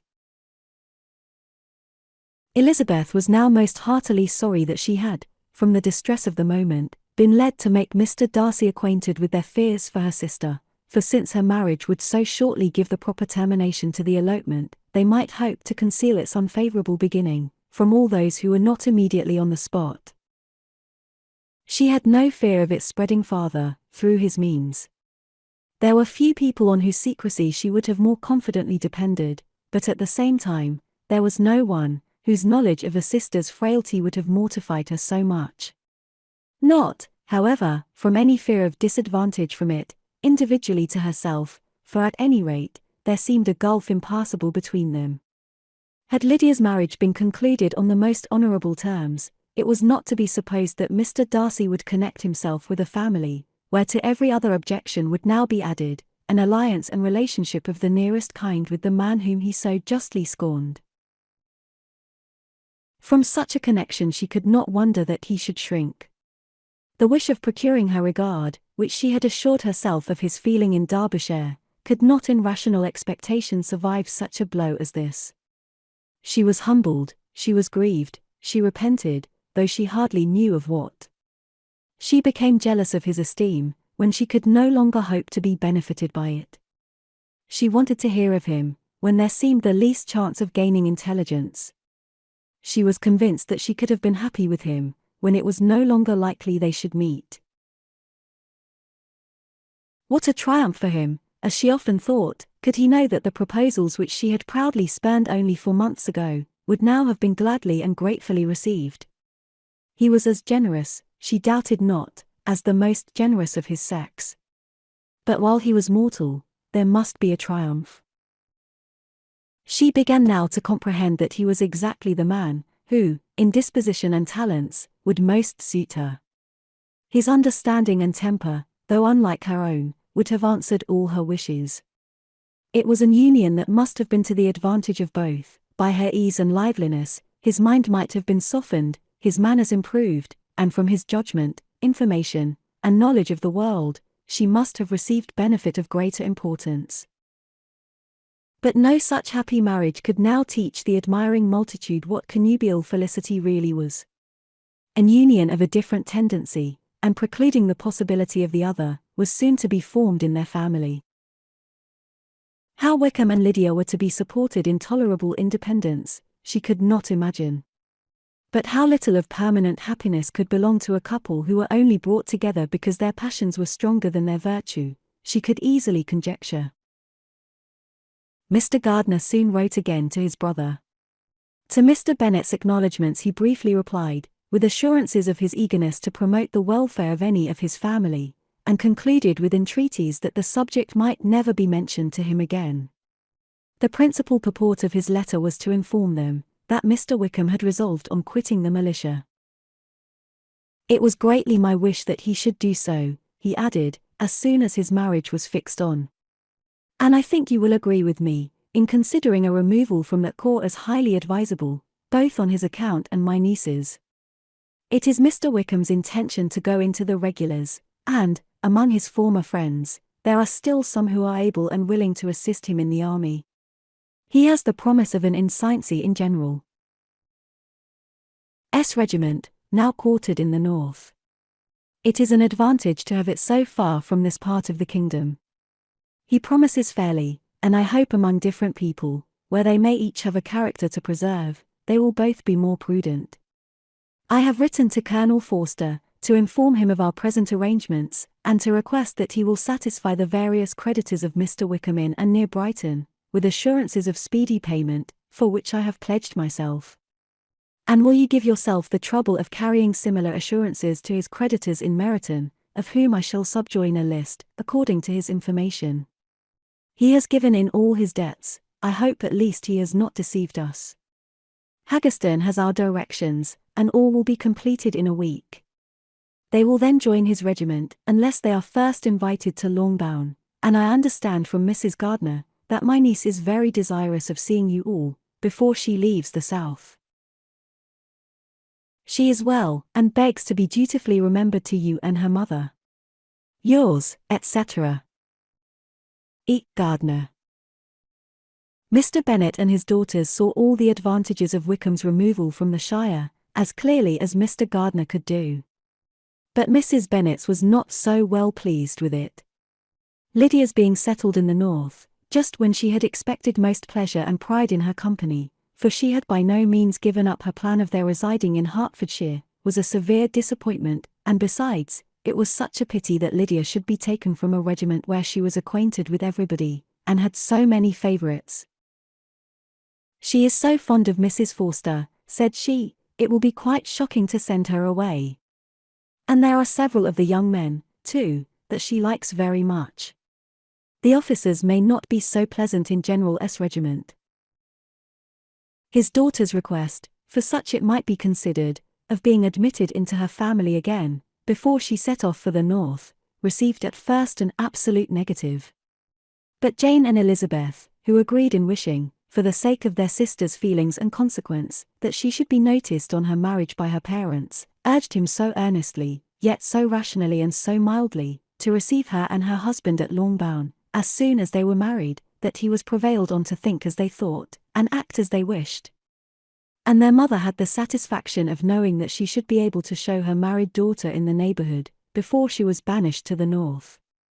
When Mr. Bennet wrote again to his brother, therefore, he sent his permission for them to come, and it was settled, that as soon as the ceremony was over, they should proceed to Longbourn. Elizabeth was surprised, however, that Wickham should consent to such a scheme, and, had she consulted only her own inclination, any meeting with him would have been the last object of her wishes. Chapter 51. Their sister's wedding day arrived, and Jane and Elizabeth felt for her probably more than she felt for herself. The carriage was sent to meet them and they were to return in it, by dinner time. Their arrival was dreaded by the elder Miss Bennets, and Jane more especially, who gave Lydia the feelings which would have attended herself, had she been the culprit, was wretched in the thought of what her sister must endure. They came. The family were assembled in the breakfast room to receive them. Smiles decked the face of Mrs. Bennet, as the carriage drove up to the door. Her husband looked impenetrably grave, her daughters, alarmed, anxious, uneasy. Lydia's voice was heard in the vestibule, the door was thrown open, and she ran into the room. Her mother stepped forwards, embraced her, and welcomed her with rapture, gave her hand with an affectionate smile to Wickham, who followed his lady, and wished them both joy, with an alacrity which showed no doubt of their happiness. Their reception from Mr. Bennet, to whom they then turned, was not quite so cordial. His countenance rather gained in austerity, and he scarcely opened his lips. The easy assurance of the young couple, indeed, was enough to provoke him. Elizabeth was disgusted, and even Miss Bennet was shocked. Lydia was Lydia still, untamed, unabashed, wild, noisy, and fearless. She turned from sister to sister, demanding their congratulations, and when at length they all sat down, looked eagerly round the room, took notice of some little alteration in it, and observed, with a laugh, that it was a great while since she had been there. Wickham was not at all more distressed than herself, but his manners were always so pleasing, that had his character and his marriage been exactly what they ought, his smiles and his easy address, while he claimed their relationship, would have delighted them all. Elizabeth had not before believed him quite equal to such assurance, but she sat down, resolving within herself, to draw no limits in future to the impudence of an impudent man. She blushed, and Jane blushed, but the cheeks of the two who caused their confusion, suffered no variation of colour. There was no want of discourse. The bride and her mother could neither of them talk fast enough, and Wickham, who happened to sit near Elizabeth, began inquiring after his acquaintance in that neighbourhood, with a good-humoured ease, which she felt very unable to equal in her replies. They seemed each of them to have the happiest memories in the world. Nothing of the past was recollected with pain, and Lydia led voluntarily to subjects, which her sisters would not have alluded to for the world. "Only think of its being 3 months, she cried, since I went away. It seems but a fortnight, I declare, and yet there have been things enough happened in the time. Good gracious! When I went away, I am sure I had no more idea of being married till I came back again. Though I thought it would be very good fun if I was." Her father lifted up his eyes. Jane was distressed. Elizabeth looked expressively at Lydia, but she, who never heard nor saw anything of which she chose to be insensible, gaily continued, "Oh, Mamma, do the people hereabouts know I am married today?" I was afraid they might not, and we overtook William Goulding in his curricle, so I was determined he should know it, and so I let down the side glass next to him, and took off my glove, and let my hand just rest upon the window frame, so that he might see the ring, and then I bowed and smiled like anything. Elizabeth could bear it no longer. She got up, and ran out of the room, and returned no more, till she heard them passing through the hall to the dining parlour.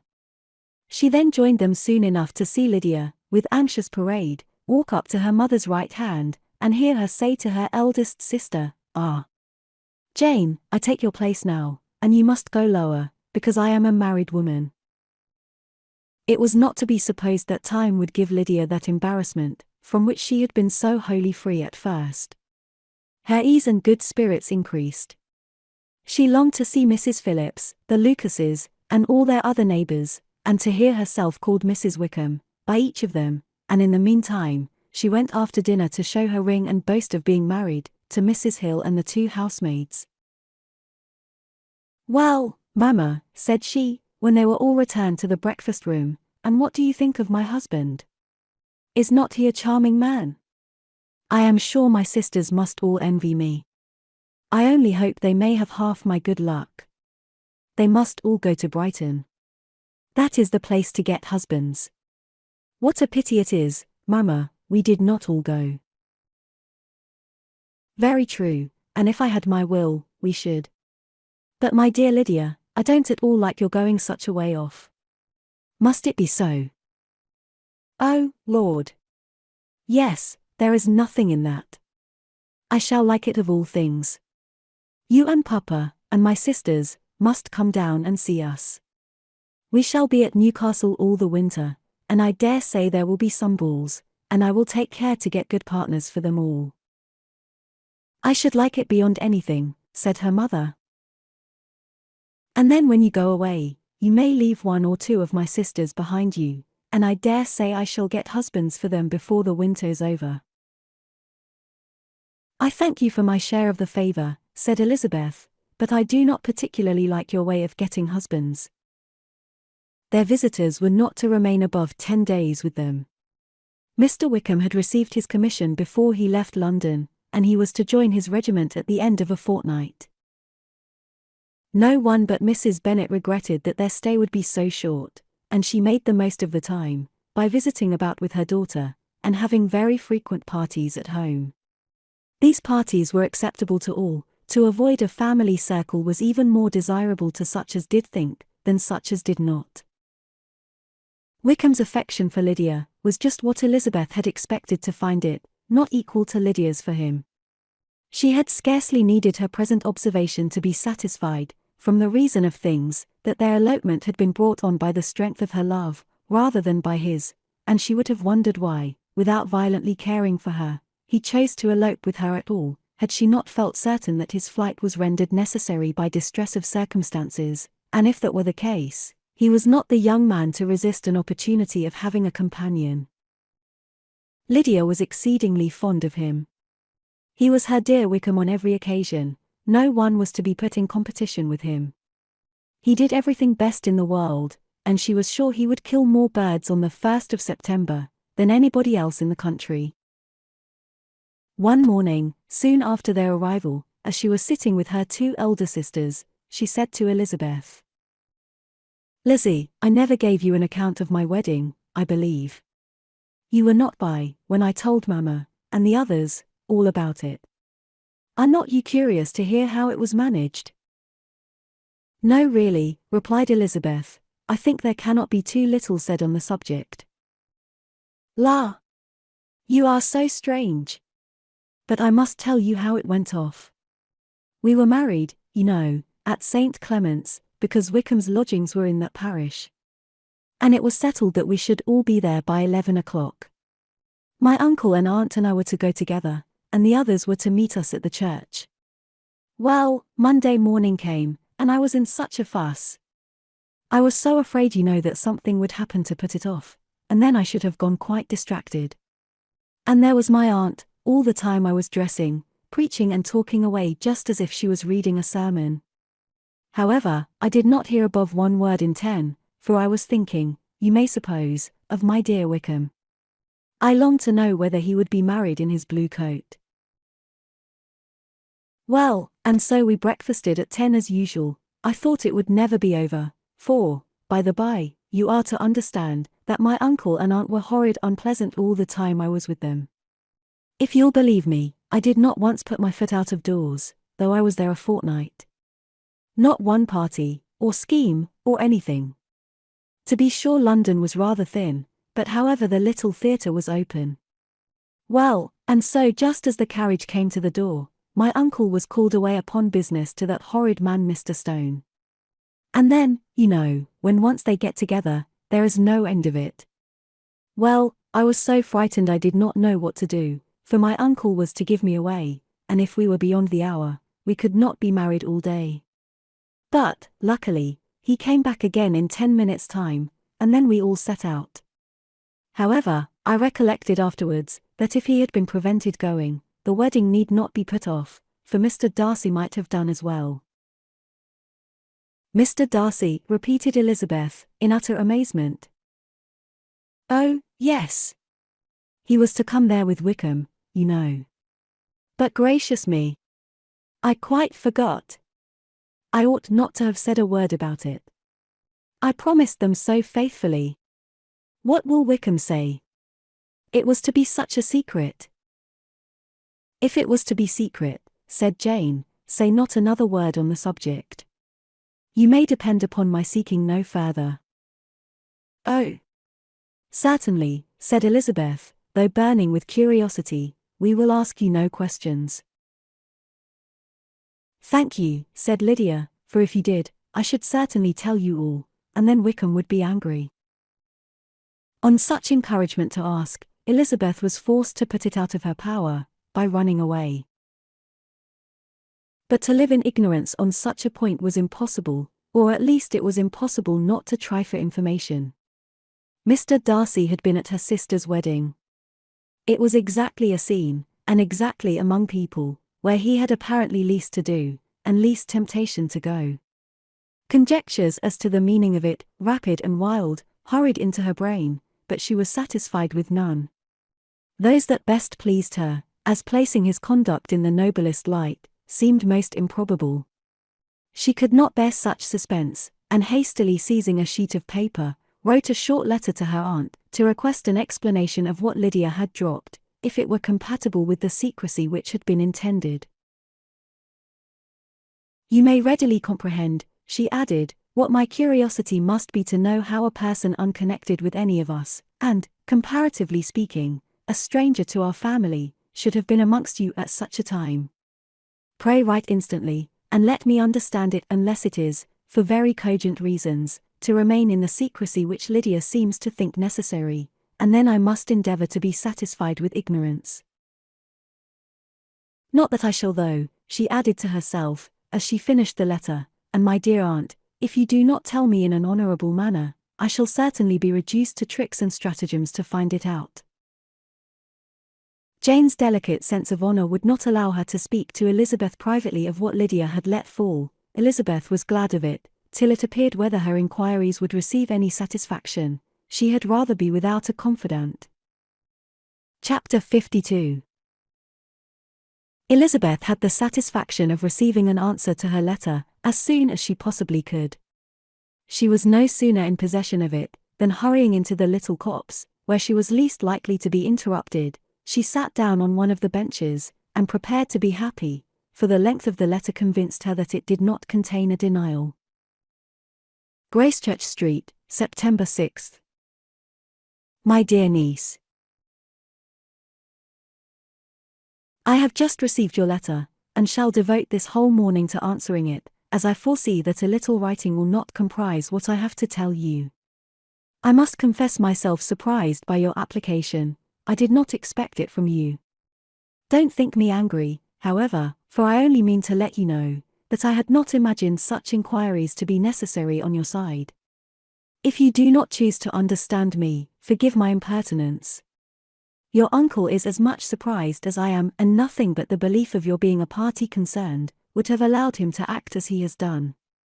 But if you are really innocent and ignorant, I must be more explicit. On the very day of my coming home from Longbourn, your uncle had a most unexpected visitor. Mr. Darcy called, and was shut up with him several hours. It was all over before I arrived, so my curiosity was not so dreadfully racked as yours seems to have been. He came to tell Mr. Gardiner that he had found out where your sister and Mr. Wickham were, and that he had seen and talked with them both, Wickham repeatedly, Lydia once.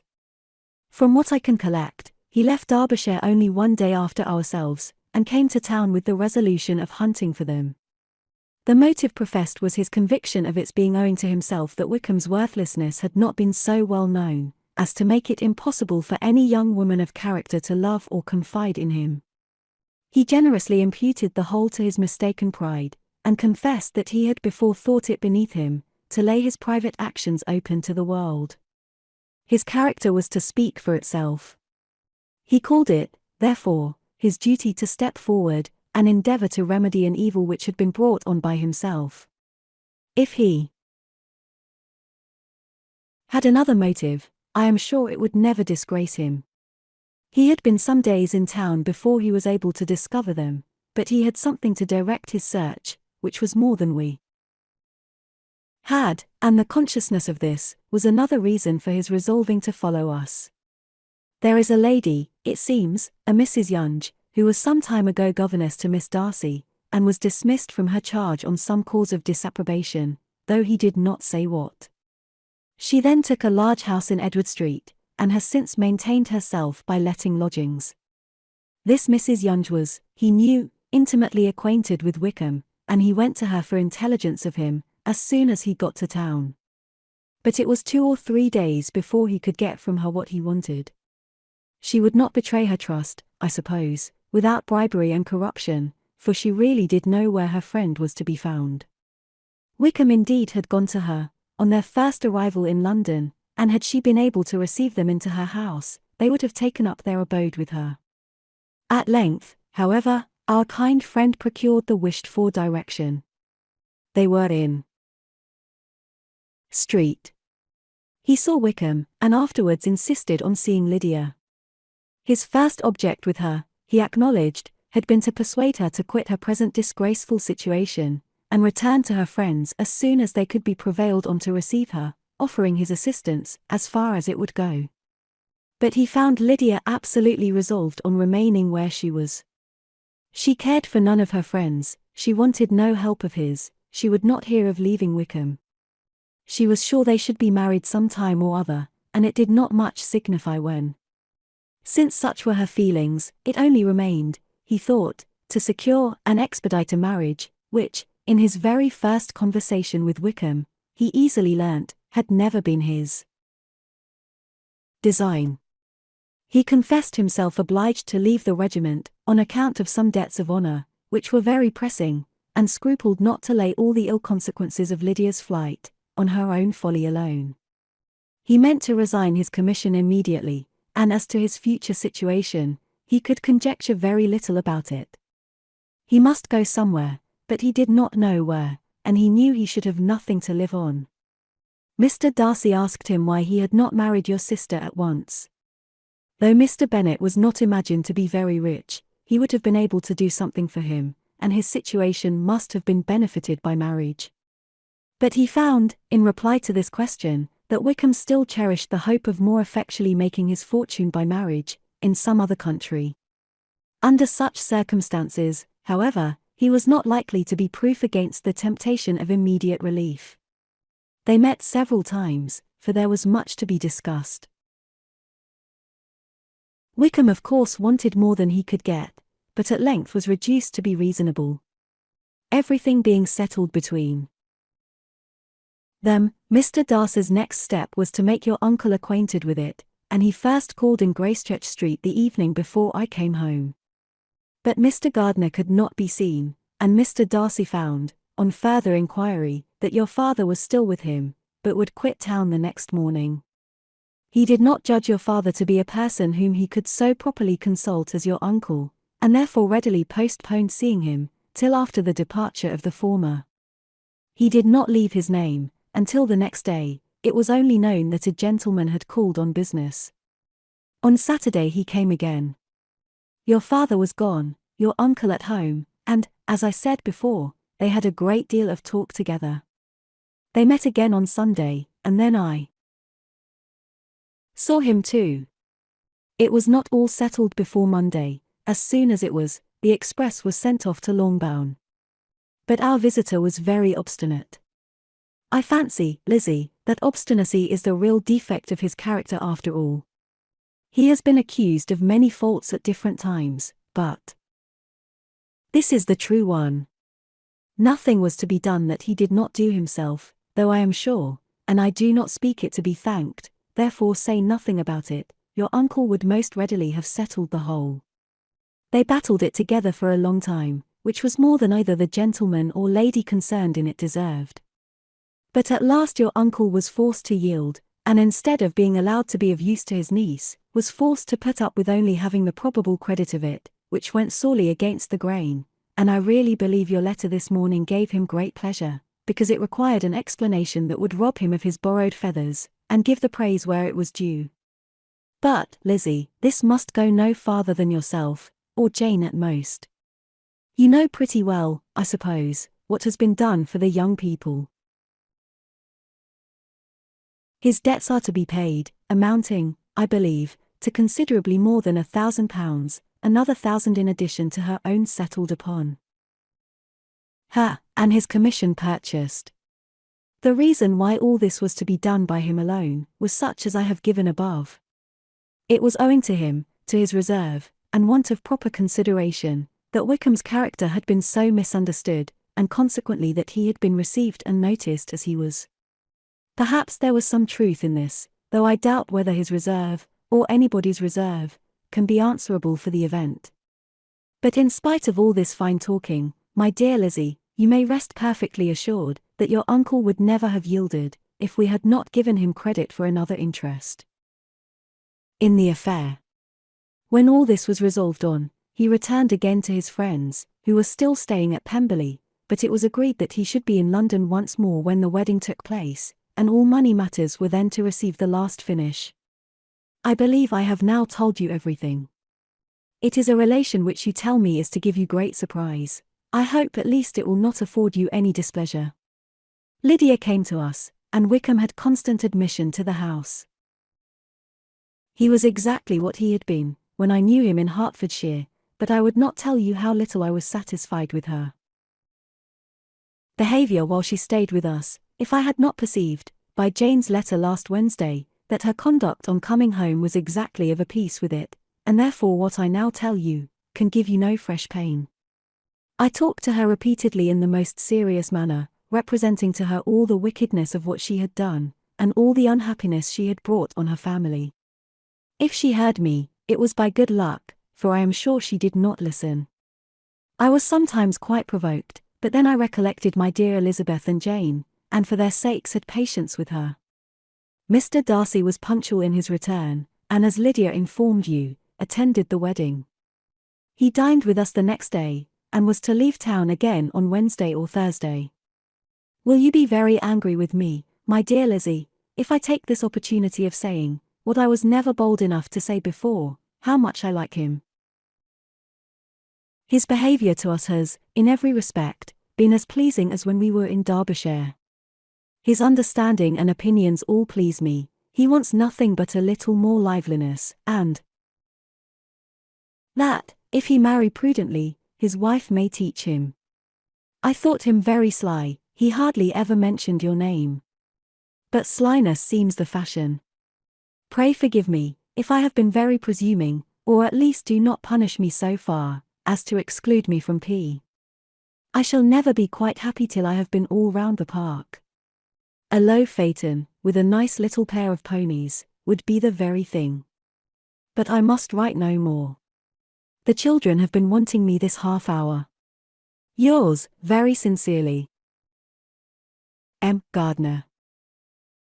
The contents of this letter threw Elizabeth into a flutter of spirits, in which it was difficult to determine whether pleasure or pain bore the greatest share.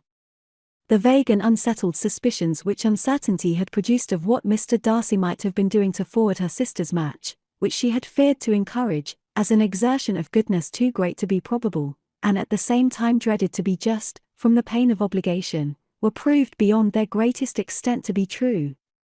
He had followed them purposely to town. He had taken on himself all the trouble and mortification attendant on such a research, in which supplication had been necessary to a woman whom he must abominate and despise, and where he was reduced to frequently meet, reason with, persuade, and finally bribe, the man whom he always most wished to avoid, and whose very name it was punishment to him to pronounce.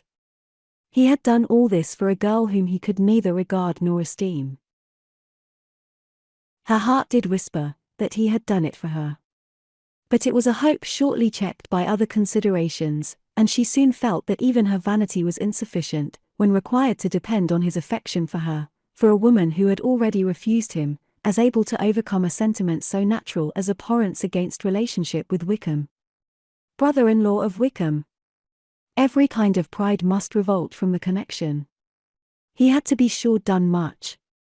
She was ashamed to think how much. But he had given a reason for his interference, which asked no extraordinary stretch of belief. It was reasonable that he should feel he had been wrong. He had liberality, and he had the means of exercising it, and though she would not place herself as his principal inducement, she could, perhaps, believe that remaining partiality for her might assist his endeavors in a cause where her peace of mind must be materially concerned. It was painful, exceedingly painful, to know that they were under obligations to a person who could never receive a return. They owed the restoration of Lydia, her character, everything to him. Oh! How heartily did she grieve over every ungracious sensation she had ever encouraged, every saucy speech she had ever directed towards him. For herself she was humbled, but she was proud of him. Proud that in a cause of compassion and honor, he had been able to get the better of himself. She read over her aunt's commendation of him again and again. It was hardly enough, but it pleased her. She was even sensible of some pleasure, though mixed with regret, on finding how steadfastly both she and her uncle had been persuaded that affection and confidence subsisted between Mr. Darcy and herself. She was roused from her seat, and her reflections, by someone's approach, and before she could strike into another path, she was overtaken by Wickham. "I am afraid I interrupt your solitary ramble, my dear sister," said he, as he joined her.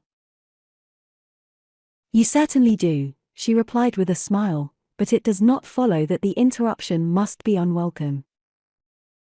I should be sorry indeed, if it were. We were always good friends, and now we are better." "True. Are the others coming out?" "I do not know. Mrs. Bennet and Lydia are going in the carriage to Meryton. And so, my dear sister, I find from our uncle and aunt that you have actually seen Pemberley." She replied in the affirmative. "I almost envy you the pleasure, and yet I believe it would be too much for me, or else I could take it in my way to Newcastle. And you saw the old housekeeper, I suppose? Poor Reynolds, she was always very fond of me. But of course she did not mention my name to you." "Yes, she did." "And what did she say?" "That you were gone into the army, and she was afraid had not turned out well. At such a distance as that, you know, things are strangely misrepresented." "Certainly," he replied, biting his lips. Elizabeth hoped she had silenced him, but he soon afterwards said, "I was surprised to see Darcy in town last month. We passed each other several times. I wonder what he can be doing there." "Perhaps preparing for his marriage with Mr. Burf," said Elizabeth. "It must be something particular, to take him there at this time of year." "Undoubtedly. Did you see him while you were at Lambton? I thought I understood from the gardeners that you had." "Yes, he introduced us to his sister." "And do you like her?" "Very much." I have heard, indeed, that she is uncommonly improved within this year or two. When I last saw her, she was not very promising. I am very glad you liked her. I hope she will turn out well. I dare say she will. She has got over the most trying age. Did you go by the village of Kimpton? I do not recollect that we did. I mention it, because it is the living which I ought to have had. A most delightful place. Excellent parsonage house. It would have suited me in every respect. How should you have liked making sermons? Exceedingly well. I should have considered it as part of my duty, and the exertion would soon have been nothing. One ought not to repine, but, to be sure, it would have been such a thing for me. The quiet, the retirement of such a life, would have answered all my ideas of happiness. But it was not to be. Did you ever hear Darcy mention the circumstance, when you were in Kent? I have heard from authority, which I thought as good, that it was left you conditionally only, and at the will of the present patron. You have? Yes, there was something in that. I told you so from the first, you may remember. I did hear, too, that there was a time, when sermon-making was not so palatable to you as it seems to be at present, that you actually declared your resolution of never taking orders, and that the business had been compromised accordingly. You did. And it was not wholly without foundation. You may remember what I told you on that point, when first we talked of it. They were now almost at the door of the house, for she had walked fast to get rid of him, and unwilling for her sister's sake, to provoke him, she only said in reply, with a good-humoured smile, "Come, Mr. Wickham, we are brother and sister, you know. Do not let us quarrel about the past. In future, I hope we shall be always of one mind." She held out her hand, he kissed it with affectionate gallantry, though he hardly knew how to look, and they entered the house. Chapter 53. Mr. Wickham was so perfectly satisfied with this conversation, that he never again distressed himself, or provoked his dear sister Elizabeth, by introducing the subject of it, and she was pleased to find that she had said enough to keep him quiet. The day of his and Lydia's departure soon came, and Mrs. Bennet was forced to submit to a separation, which, as her husband by no means entered into her scheme of their all going to Newcastle, was likely to continue at least a 12-month. "Oh, my dear Lydia," she cried, "when shall we meet again?" "Oh, Lord, I don't know. Not these 2 or 3 years perhaps." "Write to me very often, my dear." "As often as I can.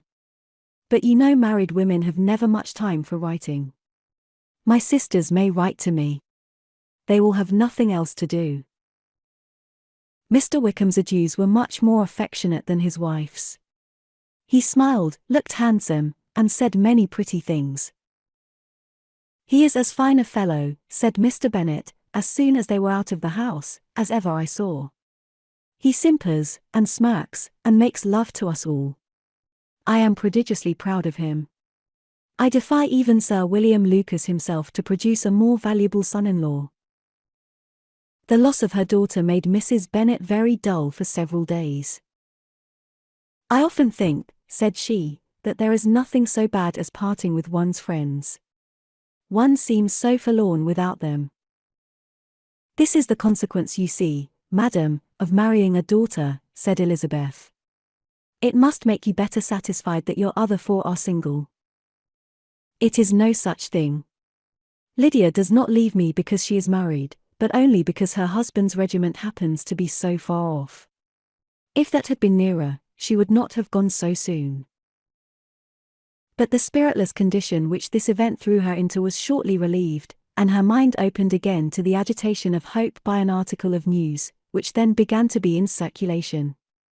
The housekeeper at Netherfield had received orders to prepare for the arrival of her master, who was coming down in a day or 2, to shoot there for several weeks.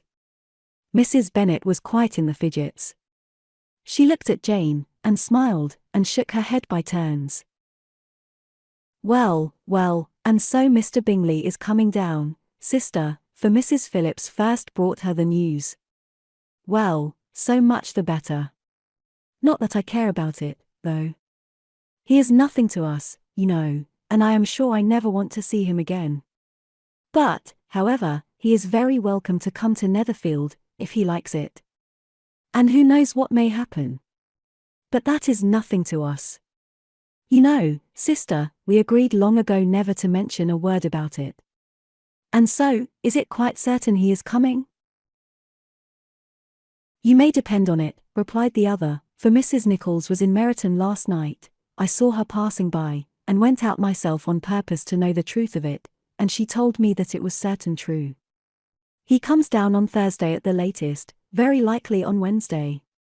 She was going to the butcher's, she told me, on purpose to order in some meat on Wednesday, and she has got 3 couple of ducks, just fit to be killed.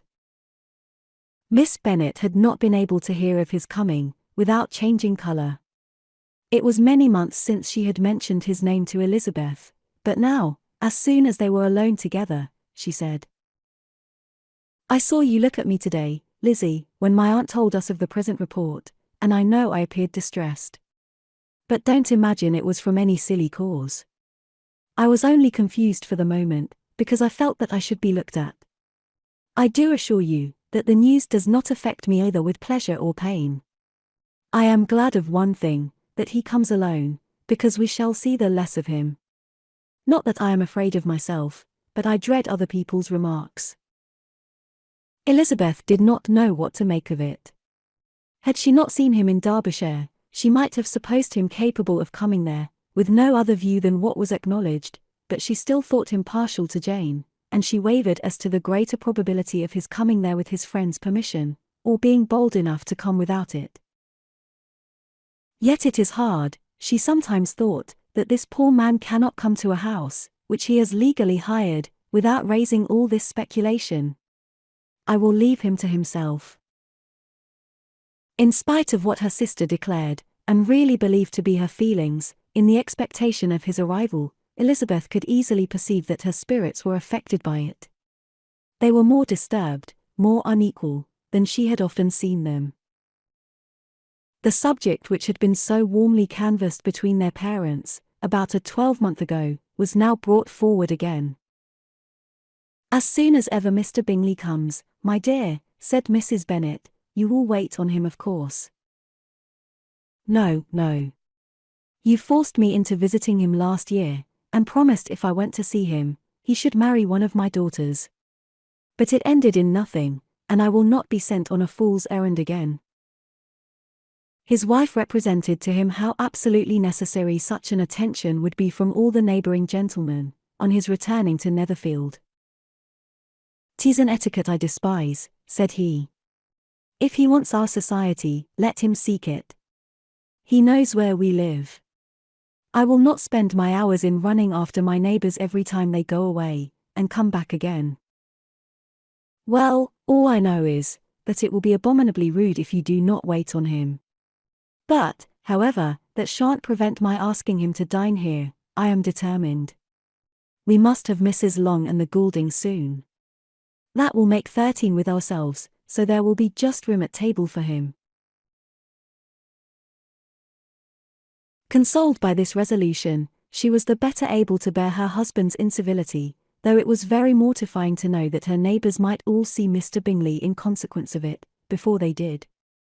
"As the day of his arrival drew near, I begin to be sorry that he comes at all," said Jane to her sister. "It would be nothing, I could see him with perfect indifference, but I can hardly bear to hear it thus perpetually talked of.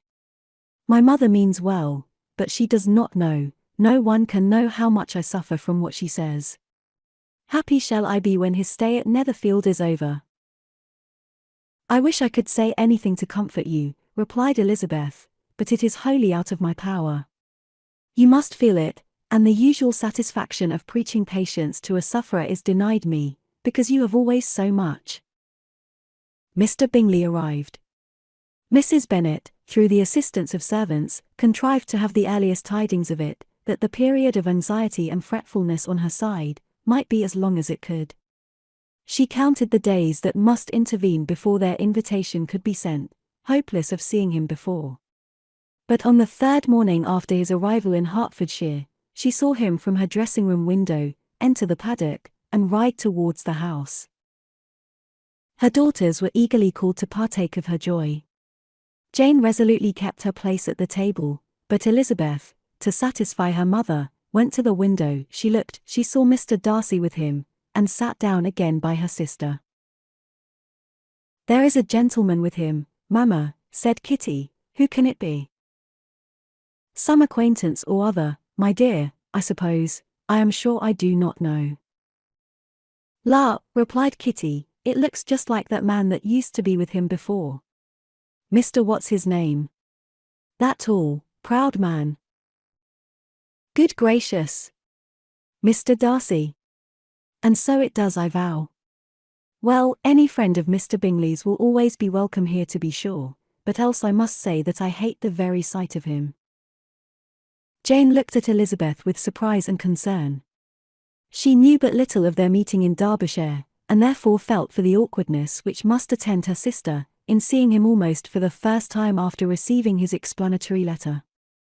Both sisters were uncomfortable enough. Each felt for the other, and of course for themselves, and their mother talked on, of her dislike of Mr. Darcy, and her resolution to be civil to him only as Mr. Bingley's friend, without being heard by either of them. But Elizabeth had sources of uneasiness which could not be suspected by Jane, to whom she had never yet had courage to show Mrs. Gardiner's letter, or to relate her own change of sentiment towards him. To Jane, he could be only a man whose proposals she had refused, and whose merit she had undervalued, but to her own more extensive information, he was the person, to whom the whole family were indebted for the first of benefits, and whom she regarded herself with an interest, if not quite so tender, at least as reasonable and just, as what Jane felt for Bingley. Her astonishment at his coming to Netherfield, to Longbourn, and voluntarily seeking her again, was almost equal to what she had known on first witnessing his altered behaviour in Derbyshire. The colour which had been driven from her face returned for half a minute with an additional glow, and a smile of delight added lustre to her eyes, as she thought for that space of time, that his affection and wishes must still be unshaken. But she would not be secure. "Let me first see how he behaves," said she, "it will then be early enough for expectation." She sat intently at work, striving to be composed, and without daring to lift up her eyes, till anxious curiosity carried them to the face of her sister, as the servant was approaching the door. Jane looked a little paler than usual, but more sedate than Elizabeth had expected. On the gentleman's appearing, her colour increased, yet she received them with tolerable ease, and with a propriety of behaviour equally free from any symptom of resentment, or any unnecessary complaisance. Elizabeth said as little to either as civility would allow, and sat down again to her work, with an eagerness which it did not often command. She had ventured only one glance at Darcy. He looked serious as usual, and she thought, more as he had been used to look in Hertfordshire, than as she had seen him at Pemberley. But, perhaps he could not in her mother's presence be what he was before her uncle and aunt. It was a painful, but not an improbable, conjecture. Bingley, she had likewise seen for an instant, and in that short period saw him looking both pleased and embarrassed. He was received by Mrs. Bennet with a degree of civility, which made her two daughters ashamed, especially when contrasted with the cold and ceremonious politeness of her curtsy and address to his friend. Elizabeth particularly, who knew that her mother owed to the latter the preservation of her favourite daughter from irremediable infamy, was hurt and distressed to a most painful degree by a distinction so ill applied. Darcy, after inquiring of her how Mr. and Mrs. Gardiner did, a question which she could not answer without confusion, said scarcely anything. He was not seated by her, perhaps that was the reason of his silence, but it had not been so in Derbyshire. There he had talked to her friends, when he could not to herself. But now several minutes elapsed, without bringing the sound of his voice, and when occasionally, unable to resist the impulse of curiosity, she raised her eyes to his face, she as often found him looking at Jane, as at herself, and frequently on no object but the ground. More thoughtfulness, and less anxiety to please than when they last met, were plainly expressed. She was disappointed, and angry with herself for being so. "Could I expect it to be otherwise?" said she. "Yet why did he come?" She was in no humor for conversation with anyone but himself, and to him she had hardly courage to speak. She inquired after his sister, but could do no more. "It is a long time, Mr. Bingley, since you went away," said Mrs. Bennet. He readily agreed to it. "I began to be afraid you would never come back again. People did say you meant to quit the place entirely at Michaelmas, but, however, I hope it is not true. A great many changes have happened in the neighborhood since you went away. Miss Lucas is married and settled. And one of my own daughters. I suppose you have heard of it. Indeed, you must have seen it in the papers. It was in the Times and the Courier, I know, though it was not put in as it ought to be. It was only said, lately, George Wickham, Esquire to Miss Lydia Bennet, without there being a syllable said of her father, or the place where she lived, or anything. It was my brother Gardner's drawing up too, and I wonder how he came to make such an awkward business of it.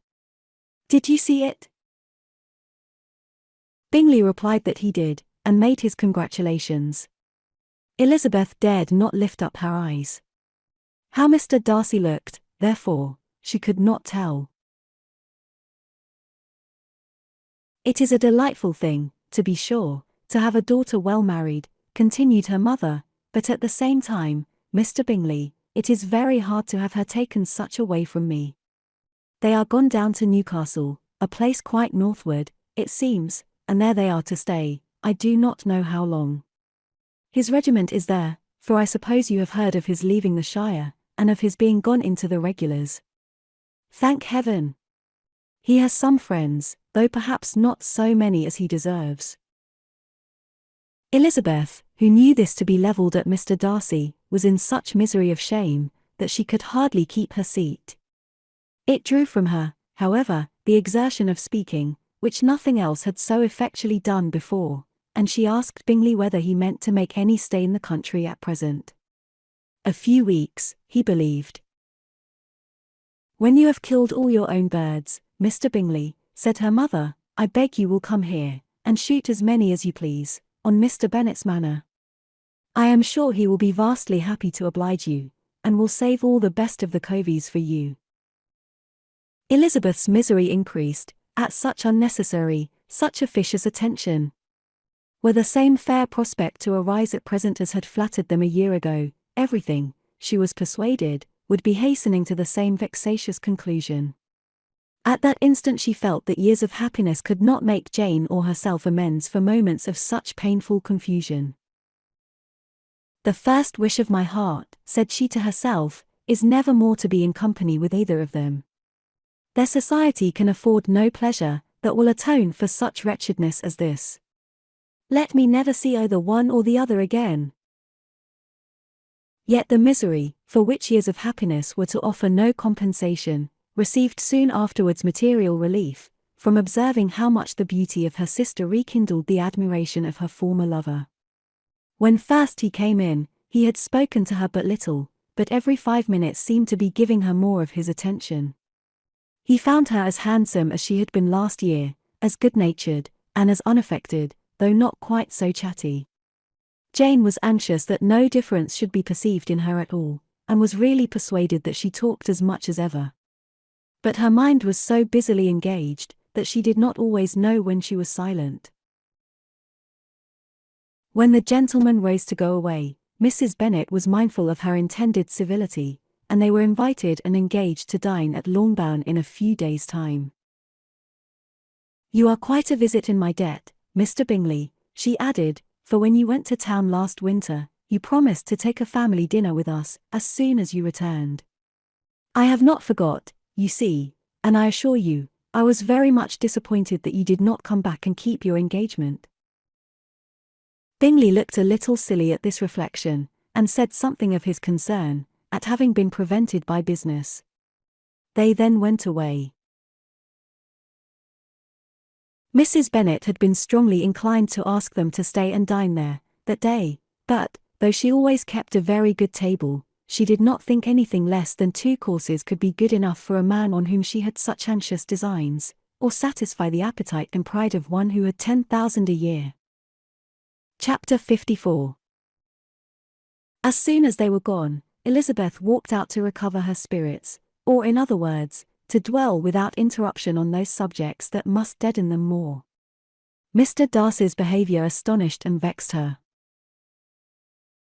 "Why, if he came only to be silent, grave, and indifferent," said she, "did he come at all? She could settle it in no way that gave her pleasure. He could be still amiable, still pleasing, to my uncle and aunt, when he was in town, and why not to me? If he fears me, why come hither? If he no longer cares for me, why silent? Teasing, man! I will think no more about him." Her resolution was for a short time involuntarily kept by the approach of her sister, who joined her with a cheerful look, which showed her better satisfied with their visitors than Elizabeth. "Now," said she, "that this first meeting is over, I feel perfectly easy. I know my own strength, and I shall never be embarrassed again by his coming. I am glad he dines here on Tuesday. It will then be publicly seen, that on both sides, we meet only as common and indifferent acquaintance." "Yes, very indifferent indeed," said Elizabeth, laughingly. "Oh, Jane, take care. My dear Lizzie, you cannot think me so weak as to be in danger now. I think you are in very great danger of making him as much in love with you as ever." They did not see the gentleman again till Tuesday, and Mrs. Bennet, in the meanwhile, was giving way to all the happy schemes, which the good humour, and common politeness of Bingley, in half an hour's visit, had revived. On Tuesday there was a large party assembled at Longbourn, and the two who were most anxiously expected, to the credit of their punctuality as sportsmen, were in very good time. When they repaired to the dining-room, Elizabeth eagerly watched to see whether Bingley would take the place, which, in all their former parties, had belonged to him, by her sister. Her prudent mother, occupied by the same ideas, forbore to invite him to sit by herself. On entering the room, he seemed to hesitate, but Jane happened to look round, and happened to smile. It was decided. He placed himself by her. Elizabeth, with a triumphant sensation, looked towards his friend. He bore it with noble indifference, and she would have imagined that Bingley had received his sanction to be happy, had she not seen his eyes likewise turned towards Mr. Darcy, with an expression of half-laughing alarm. His behaviour to her sister was such during dinner time, as showed an admiration of her, which, though more guarded than formerly, persuaded Elizabeth that if left wholly to himself, Jane's happiness, and his own, would be speedily secured. Though she dared not depend upon the consequence, she yet received pleasure from observing his behaviour. It gave her all the animation that her spirits could boast, for she was in no cheerful humour. Mr. Darcy was almost as far from her, as the table could divide them. He was on one side of her mother. She knew how little such a situation would give pleasure to either, or make either appear to advantage. She was not near enough to hear any of their discourse, but she could see how seldom they spoke to each other, and how formal and cold was their manner, whenever they did. Her mother's ungraciousness made the sense of what they owed him more painful to Elizabeth's mind, and she would, at times, have given anything to be privileged to tell him that his kindness was neither unknown nor unfelt by the whole of the family. She was in hopes that the evening would afford some opportunity of bringing them together, that the whole of the visit would not pass away without enabling them to enter into something more of conversation than the mere ceremonious salutation attending his entrance. Anxious and uneasy, the period which passed in the drawing-room, before the gentleman came, was wearisome and dull to a degree that almost made her uncivil. She looked forward to their entrance, as the point on which all her chance of pleasure for the evening must depend. "If he does not come to me, then," said she, "I shall give him up forever." The gentleman came, and she thought he looked as if he would have answered her hopes, but, alas! The ladies had crowded round the table, where Miss Bennet was making tea, and Elizabeth pouring out the coffee, in so close a confederacy that there was not a single vacancy near her which would admit of a chair. And on the gentleman's approaching, one of the girls moved closer to her than ever, and said, in a whisper, "The men shan't come and part us, I am determined. We want none of them, do we?" Darcy had walked away to another part of the room. She followed him with her eyes, envied everyone to whom he spoke, had scarcely patience enough to help anybody to coffee, and then was enraged against herself for being so silly. A man who has once been refused. How could I ever be foolish enough to expect a renewal of his love? Is there one among the sex who would not protest against such a weakness as a second proposal to the same woman? There is no indignity so abhorrent to their feelings. She was a little revived, however, by his bringing back his coffee cup himself, and she seized the opportunity of saying, "Is your sister at Pemberley still?" "Yes, she will remain there till Christmas." "And quite alone? Have all her friends left her?" "Mrs. Annesley is with her. The others have been gone on to Scarborough, these 3 weeks." She could think of nothing more to say, but if he wished to converse with her, he might have better success. He stood by her, however, for some minutes, in silence, and, at last, on the young lady's whispering to Elizabeth again, he walked away. When the tea things were removed, and the card tables placed, the ladies all rose, and Elizabeth was then hoping to be soon joined by him, when all her views were overthrown by seeing him fall a victim to her mother's rapacity for whist players, and in a few moments after seated with the rest of the party. She now lost every expectation of pleasure.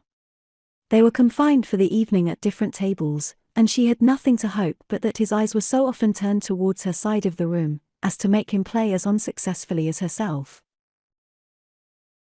Mrs. Bennet had designed to keep the 2 Netherfield gentlemen to supper, but their carriage was unluckily ordered before any of the others, and she had no opportunity of detaining them. "Well, girls," said she, as soon as they were left to themselves, "what say you to the day? I think everything has passed off uncommonly well, I assure you. The dinner was as well dressed as any I ever saw. The venison was roasted to a turn, and everybody said they never saw so fat a haunch. The soup was 50 times better than what we had at the Lucases last week, and even Mr. Darcy acknowledged that the partridges were remarkably well done, and I suppose he has 2 or 3 French cooks at least. And, my dear Jane, I never saw you look in greater beauty. Mrs. Long said so too, for I asked her whether you did not. And what do you think she said besides?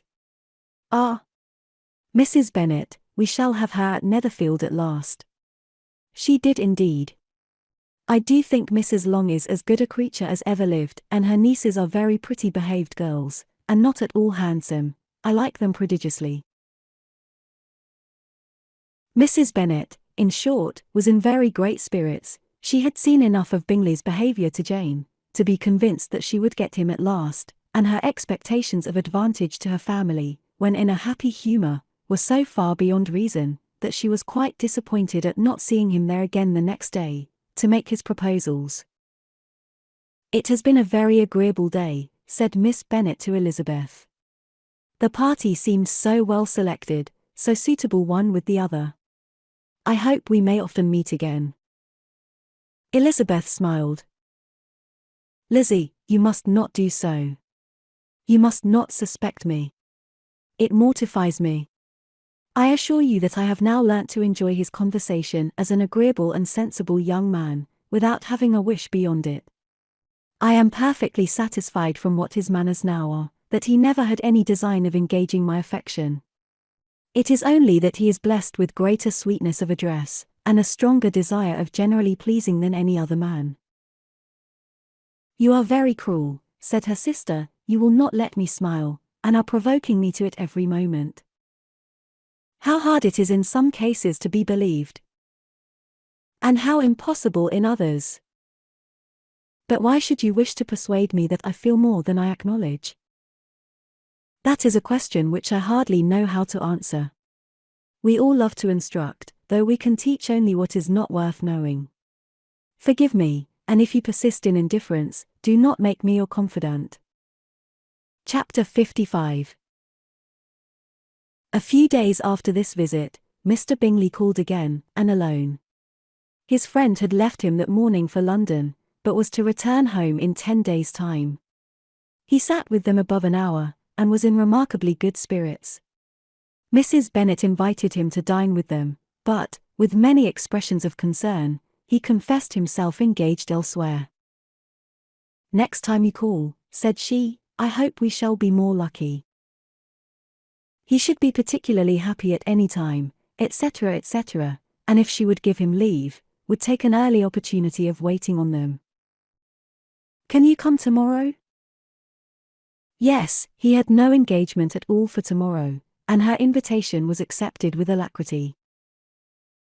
He came, and in such very good time, that the ladies were none of them dressed. In ran Mrs. Bennet to her daughter's room, in her dressing gown, and with her hair half finished, crying out, "My dear Jane, make haste, and hurry down. He is come, Mr. Bingley is come. He is, indeed. Make haste, make haste.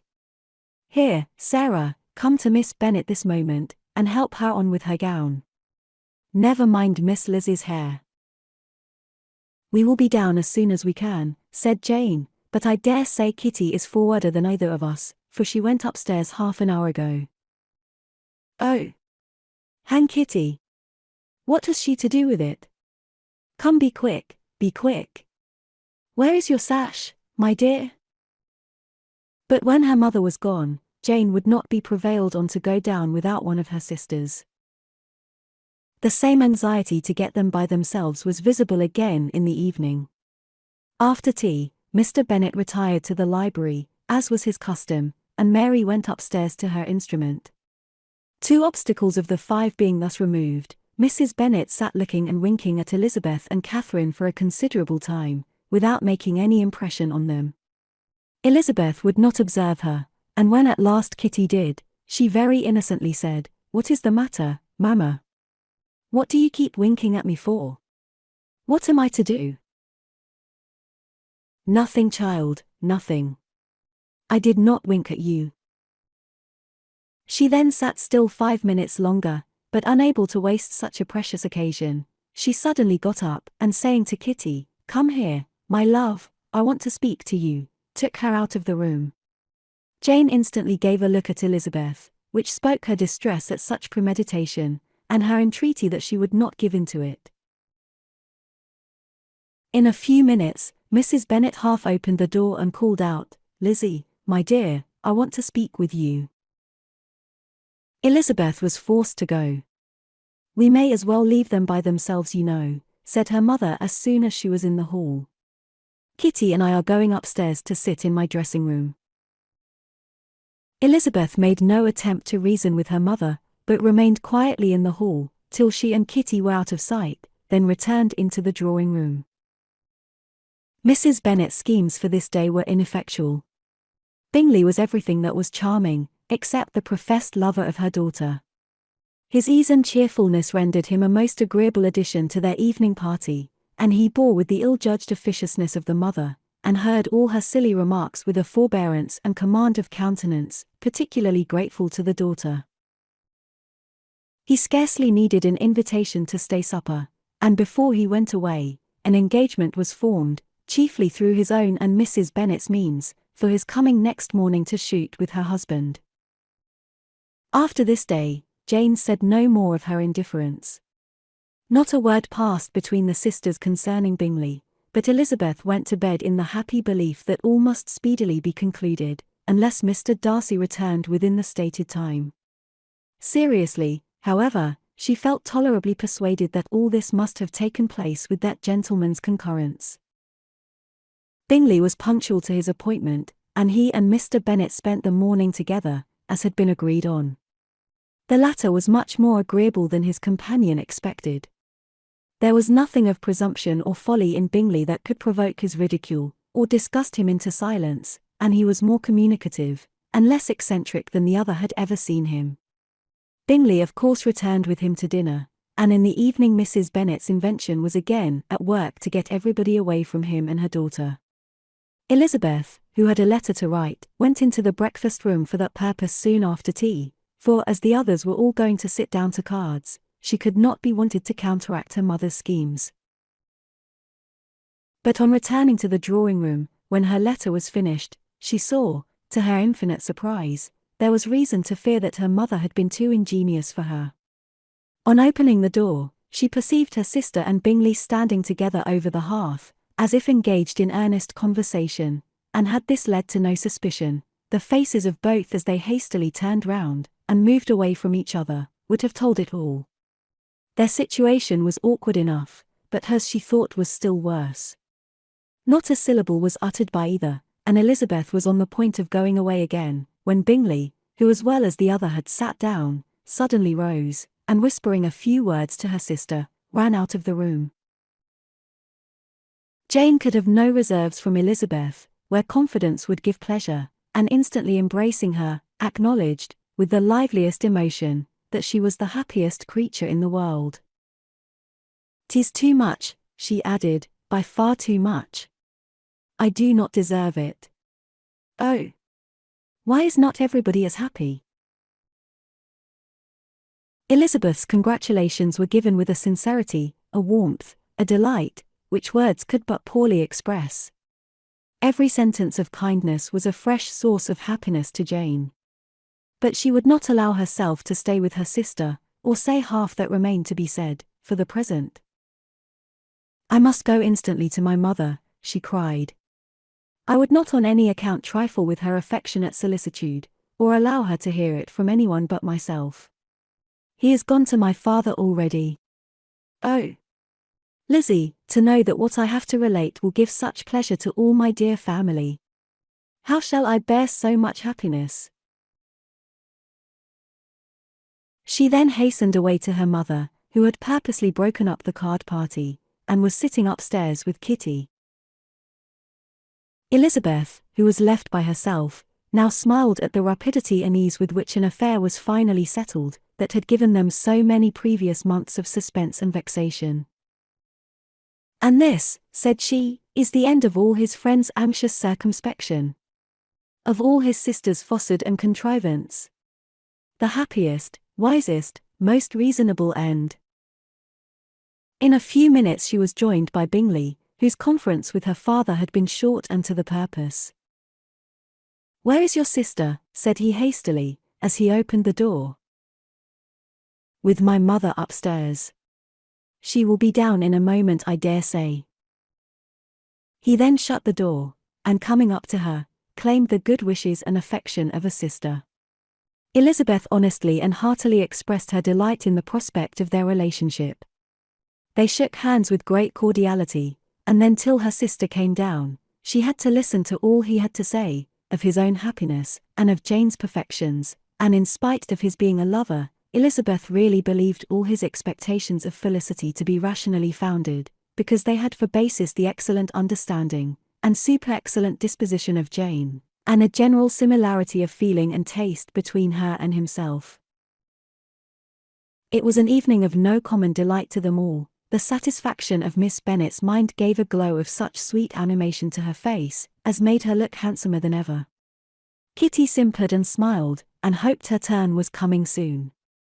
Mrs. Bennet could not give her consent, or speak her approbation in terms warm enough to satisfy her feelings, though she talked to Bingley of nothing else, for half an hour, and when Mr. Bennet joined them at supper, his voice and manner plainly showed how really happy he was. Not a word, however, passed his lips in allusion to it, till their visitor took his leave for the night, but as soon as he was gone, he turned to his daughter and said, "Jane, I congratulate you.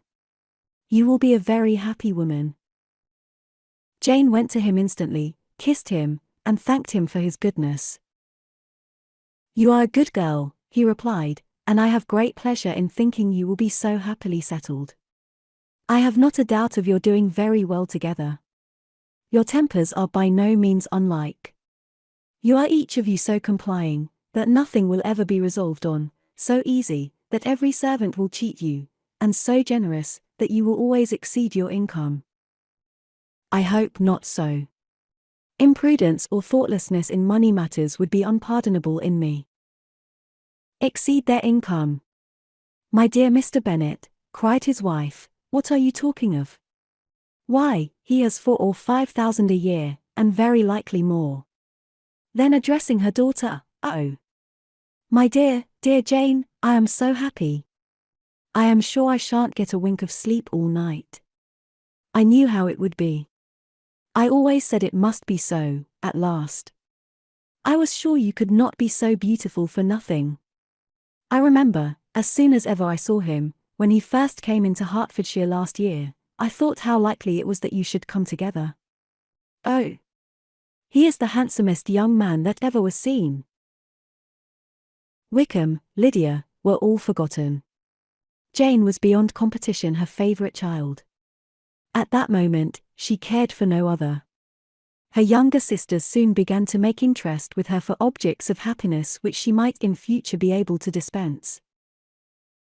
Mary petitioned for the use of the library at Netherfield, and Kitty begged very hard for a few balls there every winter. Bingley, from this time, was of course a daily visitor at Longbourn, coming frequently before breakfast, and always remaining till after supper, unless when some barbarous neighbour, who could not be enough detested, had given him an invitation to dinner, which he thought himself obliged to accept.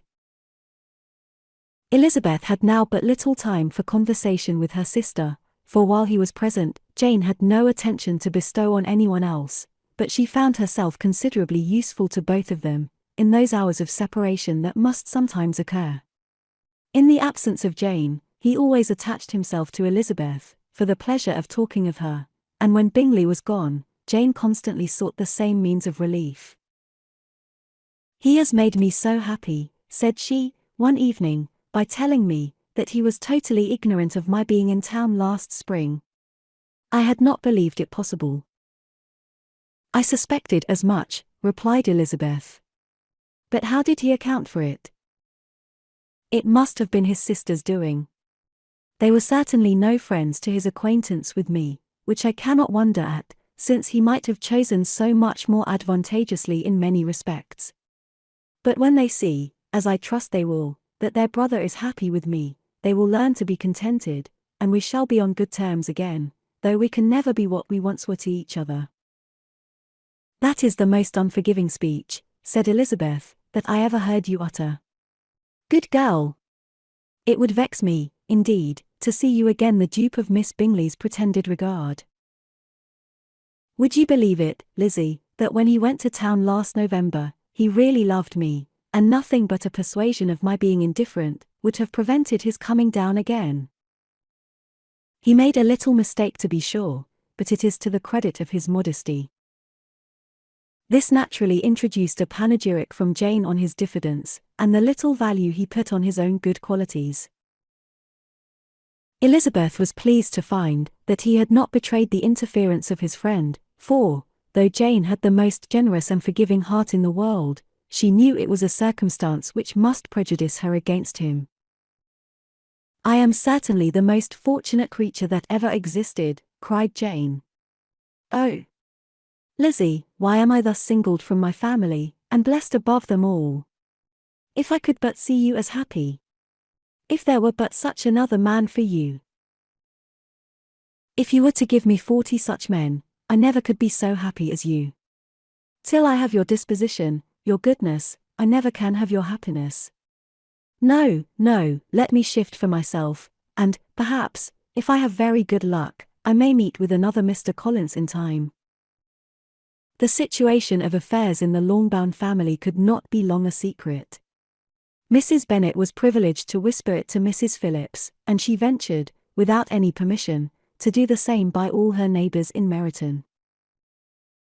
The Bennets were speedily pronounced to be the luckiest family in the world, though only a few weeks before, when Lydia had first run away, they had been generally proved to be marked out for misfortune. Chapter 56. One morning, about a week after Bingley's engagement with Jane had been formed, as he and the females of the family were sitting together in the dining-room, their attention was suddenly drawn to the window by the sound of a carriage, and they perceived a chaise and four driving up the lawn. It was too early in the morning for visitors, and besides, the equipage did not answer to that of any of their neighbours. The horses were post, and neither the carriage, nor the livery of the servant who preceded it, were familiar to them. As it was certain, however, that somebody was coming, Bingley instantly prevailed on Miss Bennet to avoid the confinement of such an intrusion, and walk away with him into the shrubbery. They both set off, and the conjectures of the remaining three continued, though with little satisfaction, till the door was thrown open, and their visitor entered. It was Lady Catherine de Bourgh. They were of course all intending to be surprised, but their astonishment was beyond their expectation, and on the part of Mrs. Bennet and Kitty, though she was perfectly unknown to them, even inferior to what Elizabeth felt. She entered the room with an air more than usually ungracious, made no other reply to Elizabeth's salutation than a slight inclination of the head, and sat down without saying a word. Elizabeth had mentioned her name to her mother, on her ladyship's entrance, though no request of introduction had been made. Mrs. Bennet, all amazement, though flattered by having a guest of such high importance, received her with the utmost politeness. After sitting for a moment in silence, she said very stiffly to Elizabeth, "I hope you are well, Miss Bennet. That lady I suppose is your mother." Elizabeth replied very concisely that she was. "And that I suppose is one of your sisters." "Yes, madam," said Mrs. Bennet, delighted to speak to a Lady Catherine. "She is my youngest girl but one. My youngest of all is lately married, and my eldest is somewhere about the grounds, walking with a young man, who I believe will soon become a part of the family." "You have a very small park here," returned Lady Catherine after a short silence. "It is nothing in comparison of Rosings, my lady, I dare say, but I assure you it is much larger than Sir William Lucas's. This must be a most inconvenient sitting room for the evening. In summer, the windows are full west." Mrs. Bennet assured her that they never sat there after dinner, and then added, "May I take the liberty of asking your ladyship whether you left Mr. and Mrs. Collins well?" "Yes, very well. I saw them the night before last." Elizabeth now expected that she would produce a letter for her from Charlotte, as it seemed the only probable motive for her calling. But no letter appeared, and she was completely puzzled. Mrs. Bennet, with great civility, begged her ladyship to take some refreshment, but Lady Catherine very resolutely, and not very politely, declined eating anything, and then rising up, said to Elizabeth, "Miss Bennet, there seemed to be a prettyish kind of a little wilderness on one side of your lawn. I should be glad to take a turn in it, if you will favour me with your company." "Go, my dear," cried her mother, "and show her ladyship about the different walks. I think she will be pleased with the hermitage." Elizabeth obeyed, and running into her own room for her parasol, attended her noble guest downstairs. As they passed through the hall, Lady Catherine opened the doors into the dining parlour and drawing room, and pronouncing them, after a short survey, to be decent-looking rooms, walked on. Her carriage remained at the door, and Elizabeth saw that her waiting woman was in it. They proceeded in silence along the gravel walk that led to the copse. Elizabeth was determined to make no effort for conversation with a woman, who was now more than usually insolent and disagreeable. "How could I ever think her like her nephew?" said she, as she looked in her face. As soon as they entered the copse, Lady Catherine began in the following manner. "You can be at no loss, Miss Bennet, to understand the reason of my journey hither.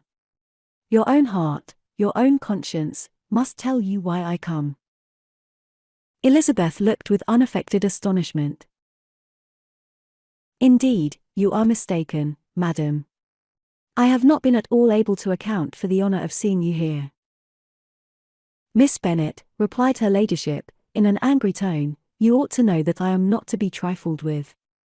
But however insincere you may choose to be, you shall not find me so. My character has ever been celebrated for its sincerity and frankness, and in a cause of such moment as this, I shall certainly not depart from it. A report of a most alarming nature reached me 2 days ago. I was told that not only your sister was on the point of being most advantageously married, but that Miss Elizabeth Bennet, would, in all likelihood, be soon afterwards united to my nephew, my own nephew, Mr. Darcy. Though I know it must be a scandalous falsehood, though I would not injure him so much as to suppose the truth of it possible, I instantly resolved on setting off for this place, that I might make my sentiments known to you. If you believed it impossible to be true, said Elizabeth, colouring with astonishment and disdain, I wonder you took the trouble of coming so far. What could your ladyship propose by it? At once to insist upon having such a report universally contradicted. Your coming to Longbourn, to see me and my family, said Elizabeth, coolly, will be rather a confirmation of it, if, indeed, such a report is in existence. Do you then pretend to be ignorant of it? Has it not been industriously circulated by yourselves? Do you not know that such a report is spread abroad? I never heard that it was. And can you likewise declare that there is no foundation for it? I do not pretend to possess equal frankness with your ladyship. You may ask questions, which I shall not choose to answer. This is not to be borne. Miss Bennet, I insist on being satisfied. Has my nephew, made you an offer of marriage? Your ladyship has declared it to be impossible. It ought to be so, it must be so, while he retains the use of his reason. But your arts and allurements may, in a moment of infatuation, have made him forget what he owes to himself and to all his family. You may have drawn him in. If I have, I shall be the last person to confess it. Miss Bennet, do you know who I am? I have not been accustomed to such language as this. I am almost the nearest relation he has in the world, and am entitled to know all his dearest concerns. But you are not entitled to know mine, nor will such behavior as this ever induce me to be explicit. Let me be rightly understood. This match, to which you have the presumption to aspire, can never take place. No, never. Mr. Darcy is engaged to my daughter. Now what have you to say? Only this, that if he is so, you can have no reason to suppose he will make an offer to me. Lady Catherine hesitated for a moment, and then replied. The engagement between them is of a peculiar kind. From their infancy, they have been intended for each other. It was the favourite wish of his mother, as well as of hers. While in their cradles, we planned the union, and now, at the moment when the wishes of both sisters would be accomplished, in their marriage, to be prevented by a young woman of inferior birth, of no importance in the world, and wholly unallied to the family. Do you pay no regard to the wishes of his friends? To his tacit engagement with Mr. Birth? Are you lost to every feeling of propriety and delicacy? Have you not heard me say, that from his earliest hours he was destined for his cousin? Yes, and I had heard it before. But what is that to me? If there is no other objection to my marrying your nephew, I shall certainly not be kept from it, by knowing that his mother and aunt wished him to marry Mr. Birth. You both did as much as you could, in planning the marriage. Its completion depended on others. If Mr. Darcy is neither by honour nor inclination confined to his cousin, why is not he to make another choice? And if I am that choice, why may not I accept him? Because honour, decorum, prudence, nay, interest, forbid it. Yes, Miss Bennet, interest, for do not expect to be noticed by his family or friends, if you wilfully act against the inclinations of all.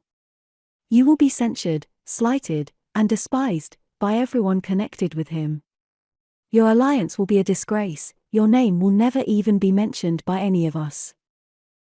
These are heavy misfortunes, replied Elizabeth. But the wife of Mr. Darcy must have such extraordinary sources of happiness necessarily attached to her situation, that she could, upon the whole, have no cause to repine. Obstinate, headstrong girl! I am ashamed of you. Is this your gratitude for my attentions to you last spring? Is nothing due to me on that score? Let us sit down. You are to understand, Miss Bennet, that I came here with the determined resolution of carrying my purpose, nor will I be dissuaded from it. I have not been used to submit to any person's whims. I have not been in the habit of brooking disappointment. That will make your ladyship's situation at present more pitiable, but it will have no effect on me. I will not be interrupted. Hear me in silence. My daughter and my nephew are formed for each other. They are descended on the maternal side, from the same noble line, and, on the father's, from respectable, honourable, and ancient, though untitled families. Their fortune on both sides is splendid.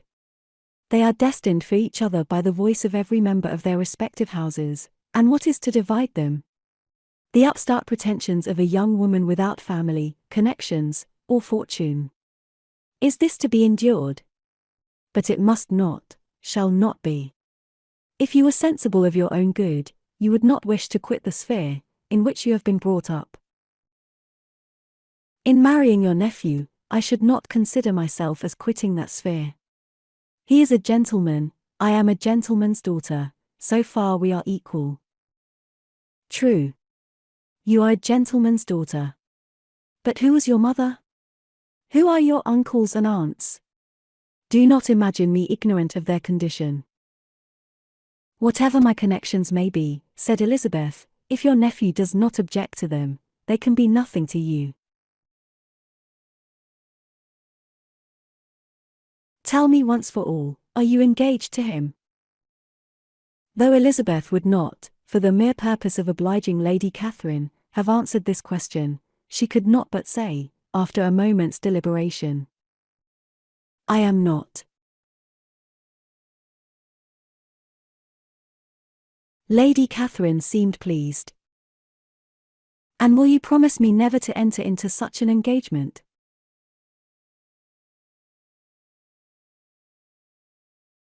I will make no promise of the kind. Miss Bennet, I am shocked and astonished. I expected to find a more reasonable young woman. But do not deceive yourself into a belief that I will ever recede. I shall not go away, till you have given me the assurance I require.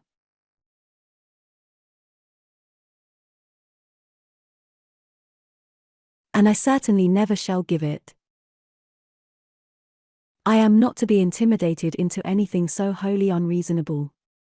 Your ladyship wants Mr. Darcy to marry your daughter, but would my giving you the wished-for promise make their marriage at all more probable? Supposing him to be attached to me, would my refusing to accept his hand make him wish to bestow it on his cousin? Allow me to say, Lady Catherine, that the arguments with which you have supported this extraordinary application have been as frivolous as the application was ill-judged. You have widely mistaken my character, if you think I can be worked on by such persuasions as these. How far your nephew might approve of your interference in his affairs, I cannot tell, but you have certainly no right to concern yourself in mine. I must beg, therefore, to be importuned no farther on the subject. Not so hasty, if you please. I have by no means done. To all the objections I have already urged, I have still another to add. I am no stranger to the particulars of your youngest sister's infamous elopement. I know it all, that the young man's marrying her was a patched-up business, at the expense of your father and uncles. And is such a girl to be my nephew's sister? Is her husband, is the son of his late father's steward, to be his brother? Heaven and earth! Of what are you thinking? Are the shades of Pemberley to be thus polluted? You can now have nothing farther to say, she resentfully answered. You have insulted me, in every possible method. I must beg to return to the house. And she rose as she spoke. Lady Catherine rose also, and they turned back. Her ladyship was highly incensed. You have no regard, then, for the honour and credit of my nephew. Unfeeling, selfish girl. Do you not consider that a connection with you must disgrace him in the eyes of everybody? Lady Catherine, I have nothing further to say. You know my sentiments. You are then resolved to have him? I have said no such thing. I am only resolved to act in that manner which will, in my own opinion, constitute my happiness, without reference to you, or to any person so wholly unconnected with me. It is well. You refuse, then, to oblige me. You refuse to obey the claims of duty, honor, and gratitude. You are determined to ruin him in the opinion of all his friends, and make him the contempt of the world. Neither duty, nor honor, nor gratitude, replied Elizabeth, have any possible claim on me, in the present instance. No principle of either would be violated by my marriage with Mr. Darcy. And with regard to the resentment of his family, or the indignation of the world, if the former were excited by his marrying me, it would not give me one moment's concern, and the world in general would have too much sense to join in the scorn. And this is your real opinion? This is your final resolve? Very well. I shall now know how to act. Do not imagine, Miss Bennet, that your ambition will ever be gratified. I came to try you. I hope to find you reasonable, but depend upon it I will carry my point. In this manner Lady Catherine talked on, till they were at the door of the carriage, when turning hastily round, she added, I take no leave of you, Miss Bennet. I send no compliments to your mother. You deserve no such attention. I am most seriously displeased. Elizabeth made no answer, and without attempting to persuade her ladyship to return into the house, walked quietly into it herself. She heard the carriage drive away as she proceeded upstairs. Her mother impatiently met her at the door of the dressing-room, to ask why Lady Catherine would not come in again and rest herself. She did not choose it, said her daughter, she would go. She is a very fine-looking woman. And her calling here was prodigiously civil. For she only came, I suppose, to tell us the Collinses were well. She is on her road somewhere, I dare say, and so passing through Meryton, thought she might as well call on you. I suppose she had nothing particular to say to you, Lizzie. Elizabeth was forced to give into a little falsehood here, for to acknowledge the substance of their conversation was impossible. Chapter 57. The discomposure of spirits which this extraordinary visit threw Elizabeth into could not be easily overcome, nor could she for many hours learn to think of it less than incessantly. Lady Catherine, it appeared, had actually taken the trouble of this journey from Rosings, for the sole purpose of breaking off her supposed engagement with Mr. Darcy. It was a rational scheme to be sure. But from what the report of their engagement could originate, Elizabeth was at a loss to imagine, till she recollected that his being the intimate friend of Bingley, and her being the sister of Jane, was enough, at a time when the expectation of one wedding made everybody eager for another to supply the idea. She had not herself forgotten to feel that the marriage of her sister must bring them more frequently together. And her neighbours at Lucas Lodge, therefore, for through their communication with the Collinses, the report she concluded had reached Lady Catherine, had only set that down, as almost certain and immediate, which she had looked forward to as possible, at some future time. In revolving Lady Catherine's expressions, however, she could not help feeling some uneasiness as to the possible consequence of her persisting in this interference.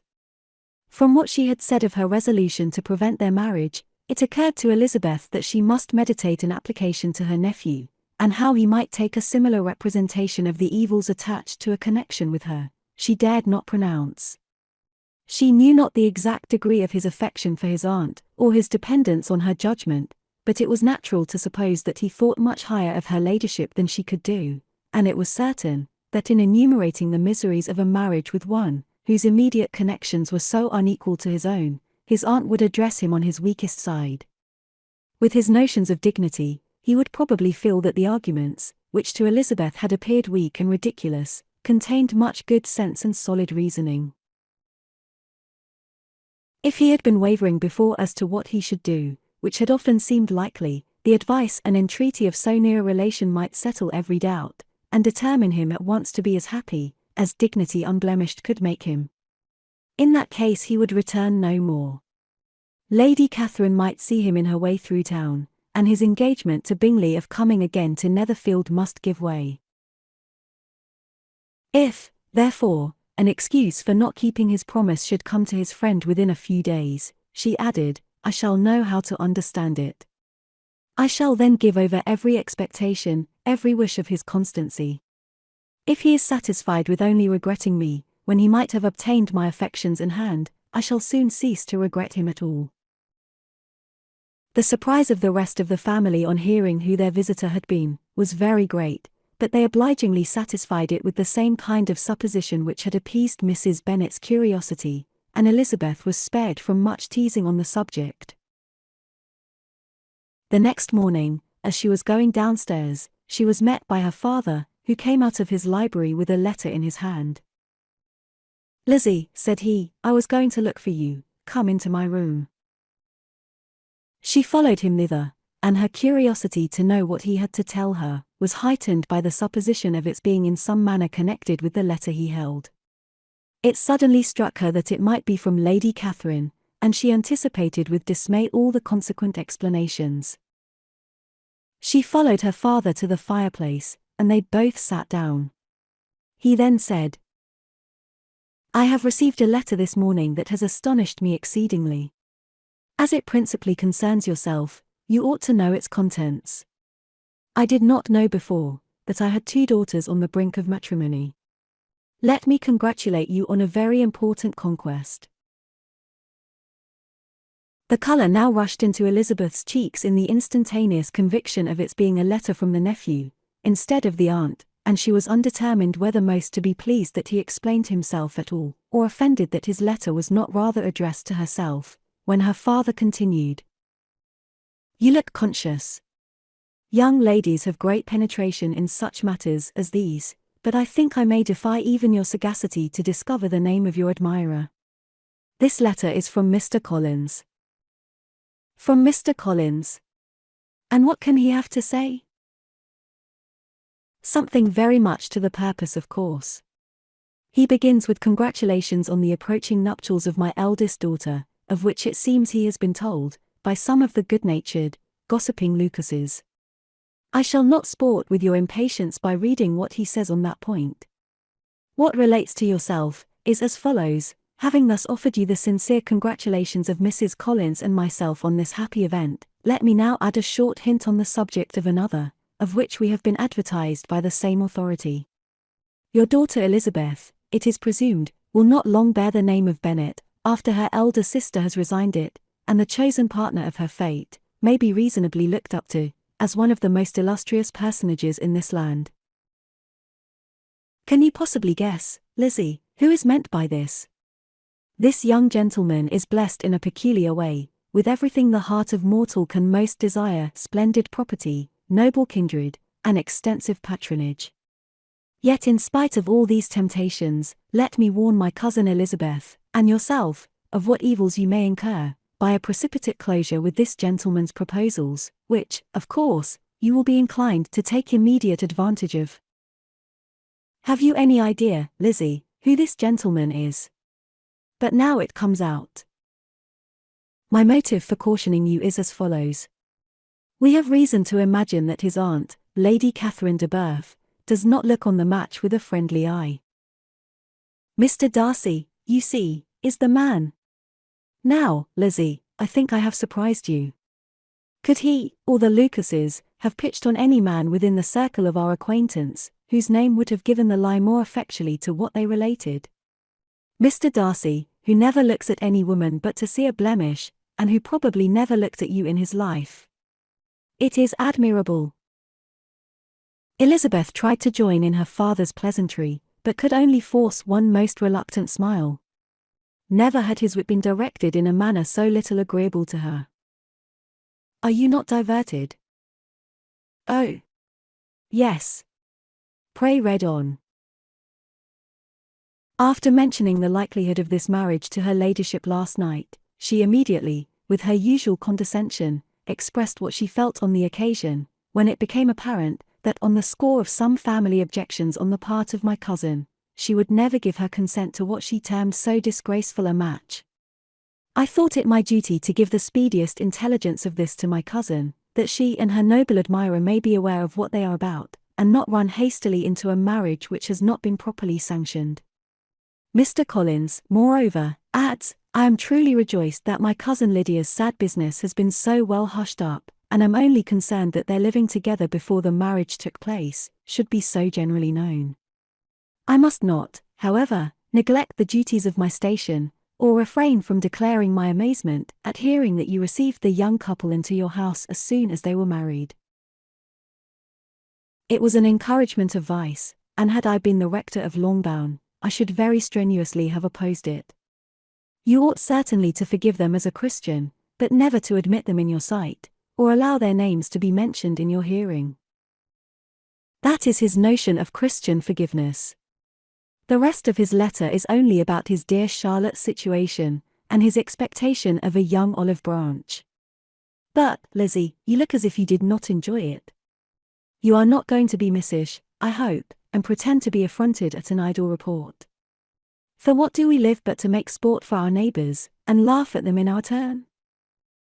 Oh, cried Elizabeth, I am excessively diverted. But it is so strange. Yes, that is what makes it amusing.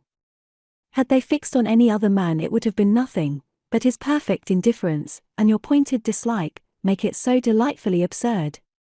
Much as I abominate writing, I would not give up Mr. Collins's correspondence for any consideration. Nay, when I read a letter of his, I cannot help giving him the preference even over Wickham, much as I value the impudence and hypocrisy of my son-in-law. And pray, Lizzie, what said Lady Catherine about this report? Did she call to refuse her consent? To this question his daughter replied only with a laugh, and as it had been asked without the least suspicion, she was not distressed by his repeating it. Elizabeth had never been more at a loss to make her feelings appear what they were not. It was necessary to laugh, when she would rather have cried. Her father had most cruelly mortified her, by what he said of Mr. Darcy's indifference, and she could do nothing but wonder at such a want of penetration, or fear that perhaps, instead of his seeing too little, she might have fancied too much. Chapter 58. Instead of receiving any such letter of excuse from his friend, as Elizabeth half expected Mr. Bingley to do, he was able to bring Darcy with him to Longbourn before many days had passed after Lady Catherine's visit. The gentleman arrived early, and, before Mrs. Bennet had time to tell him of their having seen his aunt, of which her daughter sat in momentary dread, Bingley, who wanted to be alone with Jane, proposed their all walking out. It was agreed to. Mrs. Bennet was not in the habit of walking, Mary could never spare time, but the remaining 5 set off together. Bingley and Jane, however, soon allowed the others to outstrip them. They lagged behind, while Elizabeth, Kitty, and Darcy were to entertain each other. Very little was said by either. Kitty was too much afraid of him to talk, Elizabeth was secretly forming a desperate resolution, and perhaps he might be doing the same. They walked towards the Lucases, because Kitty wished to call upon Maria, and as Elizabeth saw no occasion for making it a general concern, when Kitty left them, she went boldly on with him alone. Now was the moment for her resolution to be executed, and, while her courage was high, she immediately said, Mr. Darcy, I am a very selfish creature, and, for the sake of giving relief to my own feelings, care not how much I may be wounding yours. I can no longer help thanking you for your unexampled kindness to my poor sister. Ever since I have known it, I have been most anxious to acknowledge to you how gratefully I feel it. Were it known to the rest of my family, I should not have merely my own gratitude to express. I am sorry, exceedingly sorry, replied Darcy, in a tone of surprise and emotion, that you have ever been informed of what may, in a mistaken light, have given you uneasiness.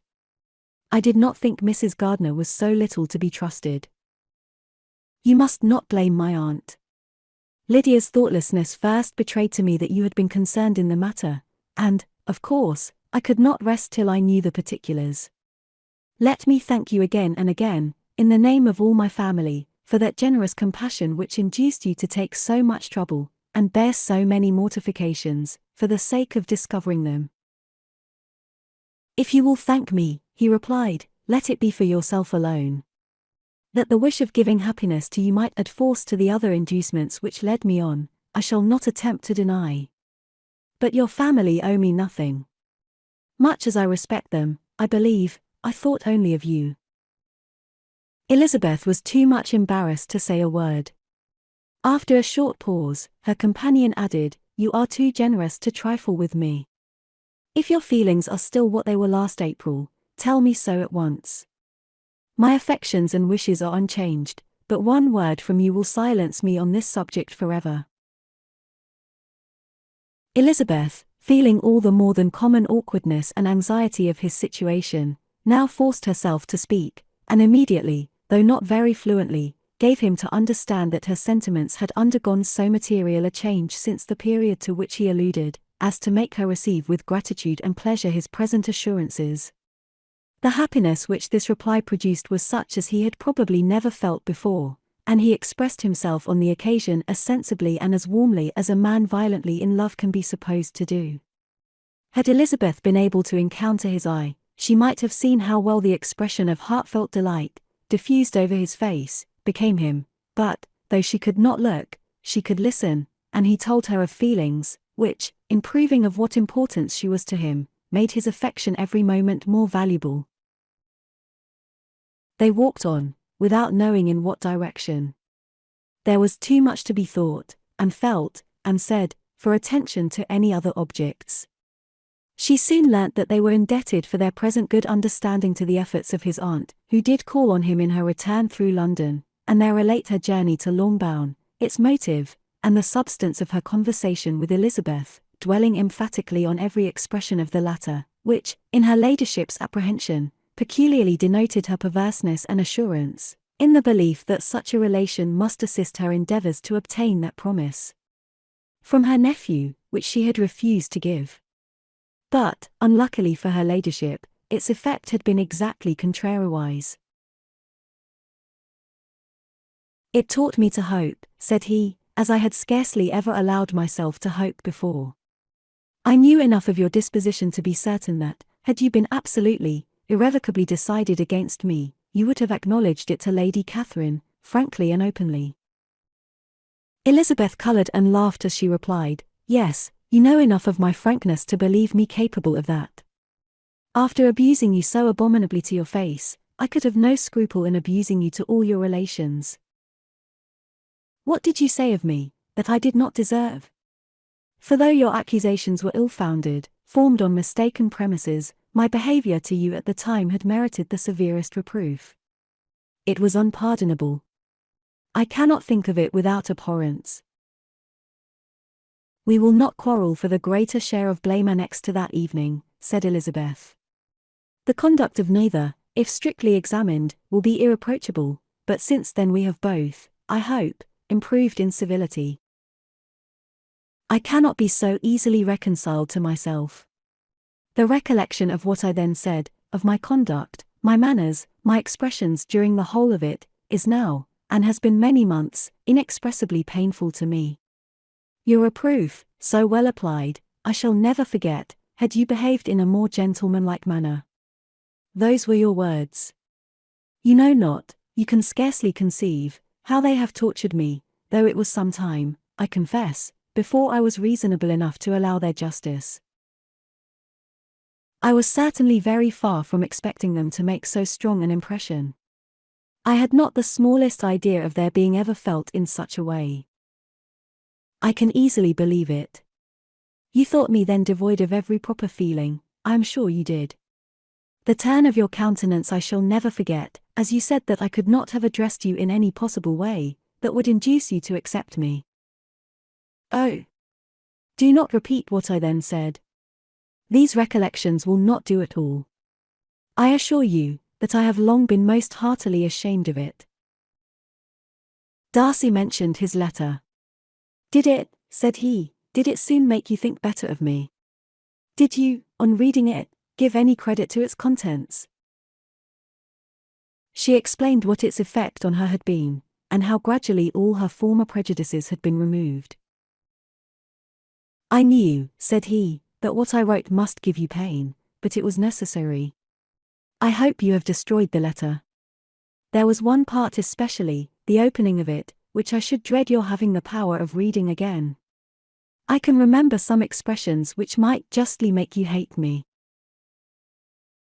The letter shall certainly be burnt, if you believe it essential to the preservation of my regard, but, though we have both reason to think my opinions not entirely unalterable, they are not, I hope, quite so easily changed as that implies." "When I wrote that letter," replied Darcy, "I believed myself perfectly calm and cool, but I am since convinced that it was written in a dreadful bitterness of spirit. The letter, perhaps, began in bitterness, but it did not end so. The adieu is charity itself. But think no more of the letter. The feelings of the person who wrote, and the person who received it, are now so widely different from what they were then, that every unpleasant circumstance attending it ought to be forgotten.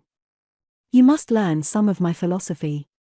Think only of the past as its remembrance gives you pleasure. I cannot give you credit for any philosophy of the kind. Your retrospections must be so totally void of reproach, that the contentment arising from them is not of philosophy, but what is much better, of ignorance. But with me, it is not so. Painful recollections will intrude, which ought not to be repelled.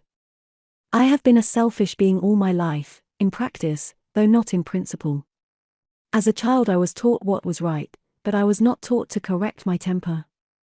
I was given good principles, but left to follow them in pride and conceit. Unfortunately an only son, for many years an only child, I was spoilt by my parents, who though good themselves, my father particularly, all that was benevolent and amiable, allowed, encouraged, almost taught me to be selfish and overbearing, to care for none beyond my own family circle, to think meanly of all the rest of the world, to wish at least to think meanly of their sense and worth compared with my own. Such I was, from 8 to 28, and such I might still have been but for you, dearest, loveliest Elizabeth. What do I not owe you? You taught me a lesson, hard indeed at first, but most advantageous. By you, I was properly humbled. I came to you without a doubt of my reception. You showed me how insufficient were all my pretensions to please a woman worthy of being pleased. Had you then persuaded yourself that I should? Indeed I had. What will you think of my vanity? I believed you to be wishing, expecting my addresses. My manners must have been in fault, but not intentionally I assure you. I never meant to deceive you, but my spirits might often lead me wrong. How you must have hated me after that evening. Hate you? I was angry perhaps at first, but my anger soon began to take a proper direction. I am almost afraid of asking what you thought of me, when we met at Pemberley. You blamed me for coming? No indeed, I felt nothing but surprise. Your surprise could not be greater than mine in being noticed by you. My conscience told me that I deserved no extraordinary politeness, and I confess that I did not expect to receive more than my due. My object then, replied Darcy, was to show you, by every civility in my power, that I was not so mean as to resent the past, and I hoped to obtain your forgiveness, to lessen your ill opinion, by letting you see that your reproofs had been attended to. How soon any other wishes introduced themselves I can hardly tell, but I believe in about half an hour after I had seen you. He then told her of Georgiana's delight in her acquaintance, and of her disappointment at its sudden interruption, which naturally leading to the cause of that interruption, she soon learnt that his resolution of following her from Derbyshire in quest of her sister had been formed before he quitted the inn, and that his gravity and thoughtfulness there had arisen from no other struggles than what such a purpose must comprehend. She expressed her gratitude again, but it was too painful a subject to each, to be dwelt on farther. After walking several miles in a leisurely manner, and too busy to know anything about it, they found at last, on examining their watches, that it was time to be at home. What could become of Mr. Bingley and Jane was a wonder which introduced the discussion of their affairs. Darcy was delighted with their engagement. His friend had given him the earliest information of it. "I must ask whether you were surprised," said Elizabeth. "Not at all. When I went away, I felt that it would soon happen. That is to say, you had given your permission. I guessed as much." And though he exclaimed at the term, she found that it had been pretty much the case. "On the evening before my going to London," said he, "I made a confession to him, which I believe I ought to have made long ago. I told him of all that had occurred to make my former interference in his affairs absurd and impertinent. His surprise was great. He had never had the slightest suspicion.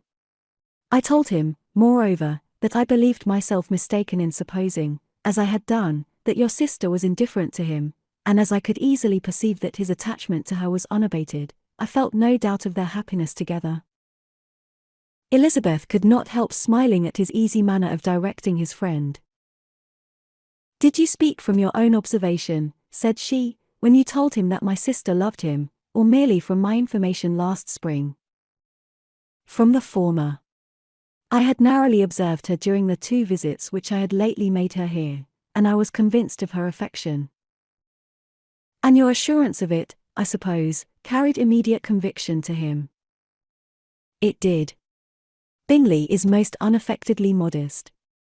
His diffidence had prevented his depending on his own judgment in so anxious a case, but his reliance on mine made everything easy. I was obliged to confess one thing, which for a time, and not unjustly, offended him. I could not allow myself to conceal that your sister had been in town 3 months last winter, that I had known it, and purposely kept it from him. He was angry. But his anger, I am persuaded, lasted no longer than he remained in any doubt of your sister's sentiments. He has heartily forgiven me now." Elizabeth longed to observe that Mr. Bingley had been a most delightful friend, so easily guided that his worth was invaluable, but she checked herself. She remembered that he had yet to learn to be laughed at, and it was rather too early to begin. In anticipating the happiness of Bingley, which of course was to be inferior only to his own, he continued the conversation till they reached the house. In the hall they parted. Chapter 59. "My dear Lizzie, where can you have been walking to?" was a question which Elizabeth received from Jane as soon as she entered the room, and from all the others when they sat down to table. She had only to say in reply that they had wandered about till she was beyond her own knowledge. She coloured as she spoke, but neither that, nor anything else, awakened a suspicion of the truth. The evening passed quietly, unmarked by anything extraordinary.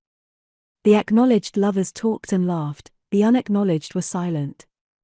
Darcy was not of a disposition in which happiness overflows in mirth, and Elizabeth, agitated and confused, rather knew that she was happy, than felt herself to be so, for, besides the immediate embarrassment, there were other evils before her. She anticipated what would be felt in the family when her situation became known. She was aware that no one liked him but Jane, and even feared that with the others it was a dislike which not all his fortune and consequence might do away.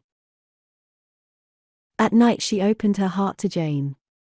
Though suspicion was very far from Miss Bennet's general habits, she was absolutely incredulous here. "You are joking, Lizzie. This cannot be. Engaged to Mr. Darcy? No, no, you shall not deceive me. I know it to be impossible. This is a wretched beginning indeed. My sole dependence was on you, and I am sure nobody else will believe me, if you do not. Yet, indeed, I am in earnest. I speak nothing but the truth. He still loves me, and we are engaged." Jane looked at her doubtingly. "Oh, Lizzie! It cannot be. I know how much you dislike him. You know nothing of the matter. That is all to be forgot.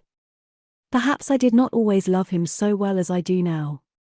But in such cases as these, a good memory is unpardonable. This is the last time I shall ever remember it myself." Miss Bennet still looked all amazement. Elizabeth again, and more seriously assured her of its truth. Good heaven! Can it be really so? Yet now I must believe you, cried Jane. My dear, dear Lizzie, I do congratulate you, but are you certain? Forgive the question, are you quite certain that you can be happy with him?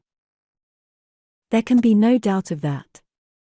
It is settled between us already that we are to be the happiest couple in the world. But are you pleased, Jane? Shall you like to have such a brother? Very, very much. Nothing could give either Bingley or myself more delight. But we considered it, we talked of it as impossible. And do you really love him quite well enough? Oh, Lizzie! Do anything rather than marry without affection. Are you quite sure that you feel what you ought to do? Oh, yes. You will only think I feel more than I ought to do, when I tell you all. What do you mean? Why, I must confess, that I love him better than I do Bingley. I am afraid you will be angry. My dearest sister, now be serious. I want to talk very seriously. Let me know everything that I am to know, without delay. Will you tell me how long you have loved him? It has been coming on so gradually, that I hardly know when it began. But I believe I must date it from my first seeing his beautiful grounds at Pemberley. Another entreaty that she would be serious, however, produced the desired effect, and she soon satisfied Jane by her solemn assurances of attachment. When convinced on that article, Miss Bennet had nothing farther to wish. Now I am quite happy, said she, for you will be as happy as myself. I always had a value for him. Were it for nothing but his love of you, I must always have esteemed him, but now, as Bingley's friend and your husband, there can be only Bingley and yourself more dear to me. But Lizzie, you have been very sly, very reserved with me. How little did you tell me of what passed at Pemberley and Lambton? I owe all that I know of it to another, not to you. Elizabeth told her the motives of her secrecy. She had been unwilling to mention Bingley, and the unsettled state of her own feelings had made her equally avoid the name of his friend. But now she would no longer conceal from her his share in Lydia's marriage. All was acknowledged, and half the night spent in conversation. Good gracious, cried Mrs. Bennet, as she stood at a window the next morning, if that disagreeable Mr. Darcy is not coming here again with our dear Bingley. What can he mean by being so tiresome as to be always coming here? I had no notion but he would go a-shooting, or something or other, and not disturb us with his company. What shall we do with him? Lizzie, you must walk out with him again, that he may not be in Bingley's way. Elizabeth could hardly help laughing at so convenient a proposal, yet was really vexed that her mother should be always giving him such an epithet.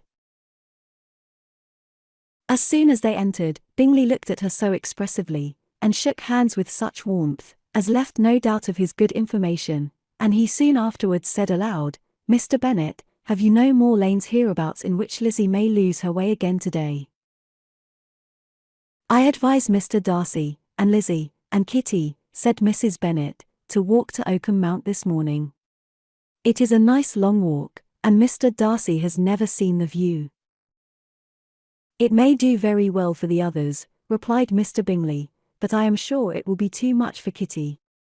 Won't it, Kitty? Kitty owned that she had rather stay at home. Darcy professed a great curiosity to see the view from the mount, and Elizabeth silently consented. As she went upstairs to get ready, Mrs. Bennet followed her, saying, I am quite sorry, Lizzie, that you should be forced to have that disagreeable man all to yourself. But I hope you will not mind it. It is all for Jane's sake, you know, and there is no occasion for talking to him, except just now and then. So, do not put yourself to inconvenience.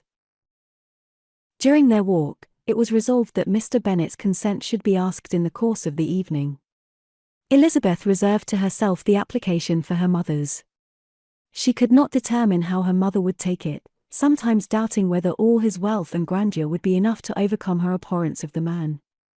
But whether she were violently set against the match, or violently delighted with it, it was certain that her manner would be equally ill-adapted to do credit to her sense, and she could no more bear that Mr. Darcy should hear the first raptures of her joy than the first vehemence of her disapprobation. In the evening, soon after Mr. Bennet withdrew to the library, she saw Mr. Darcy rise also and follow him, and her agitation on seeing it was extreme. She did not fear her father's opposition, but he was going to be made unhappy, and that it should be through her means, that she, his favourite child, should be distressing him by her choice, should be filling him with fears and regrets in disposing of her, was a wretched reflection, and she sat in misery till Mr. Darcy appeared again, when, looking at him, she was a little relieved by his smile. In a few minutes he approached the table where she was sitting with Kitty, and, while pretending to admire her work, said in a whisper, "Go to your father, he wants you in the library." She was gone directly. Her father was walking about the room, looking grave and anxious. "Lizzie," said he, "what are you doing? Are you out of your senses, to be accepting this man? Have not you always hated him?" How earnestly did she then wish that her former opinions had been more reasonable, her expressions more moderate. It would have spared her from explanations and professions which it was exceedingly awkward to give, but they were now necessary, and she assured him with some confusion, of her attachment to Mr. Darcy. "Or in other words, you are determined to have him. He is rich, to be sure, and you may have more fine clothes and fine carriages than Jane. But will they make you happy?" "Have you any other objection," said Elizabeth, "than your belief of my indifference?" "None at all. We all know him to be a proud, unpleasant sort of man, but this would be nothing if you really liked him." I do like him," she replied, with tears in her eyes. "I love him. Indeed, he has no improper pride. He is perfectly amiable. You do not know what he really is, then pray do not pain me by speaking of him in such terms." "Lizzie," said her father, "I have given him my consent. He is the kind of man, indeed, to whom I should never dare refuse anything, which he condescended to ask. I now give it to you, if you are resolved on having him. But let me advise you to think better of it. I know your disposition, Lizzie. I know that you could be neither happy nor respectable, unless you truly esteemed your husband, unless you looked up to him as a superior. Your lively talents would place you in the greatest danger in an unequal marriage. You could scarcely escape discredit and misery. My child, let me not have the grief of seeing you unable to respect your partner in life. You know not what you are about." Elizabeth, still more affected, was earnest and solemn in her reply, and at length, by repeated assurances that Mr. Darcy was really the object of her choice, by explaining the gradual change which her estimation of him had undergone, relating her absolute certainty that his affection was not the work of a day, but had stood the test of many months' suspense, and enumerating with energy all his good qualities, she did conquer her father's incredulity, and reconcile him to the match. "Well, my dear," said he, when she ceased speaking, "I have no more to say. If this be the case, he deserves you. I could not have parted with you, my Lizzie, to anyone less worthy." To complete the favourable impression, she then told him what Mr. Darcy had voluntarily done for Lydia. He heard her with astonishment. This is an evening of wonders, indeed. And so, Darcy did everything, made up the match, gave the money, paid the fellow's debts, and got him his commission. So much the better. It will save me a world of trouble and economy. Had it been your uncle's doing, I must and would have paid him, but these violent young lovers carry everything their own way. I shall offer to pay him tomorrow, he will rant and storm about his love for you, and there will be an end of the matter. He then recollected her embarrassment a few days before, on his reading Mr. Collins's letter, and after laughing at her some time, allowed her at last to go, saying, as she quitted the room, "If any young men come for Mary or Kitty, send them in, for I am quite at leisure." Elizabeth's mind was now relieved from a very heavy weight, and, after half an hour's quiet reflection in her own room, she was able to join the others with tolerable composure. Everything was too recent for gaiety, But the evening passed tranquilly away. There was no longer anything material to be dreaded, and the comfort of ease and familiarity would come in time. When her mother went up to her dressing room at night, she followed her, and made the important communication. Its effect was most extraordinary, for on first hearing it, Mrs. Bennet sat quite still, and unable to utter a syllable.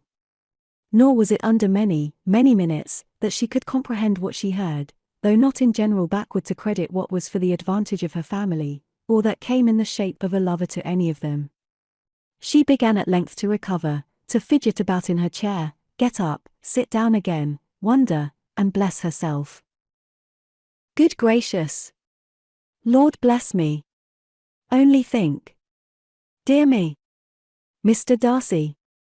Who would have thought it? And is it really true? Oh! My sweetest Lizzie! How rich and how great you will be!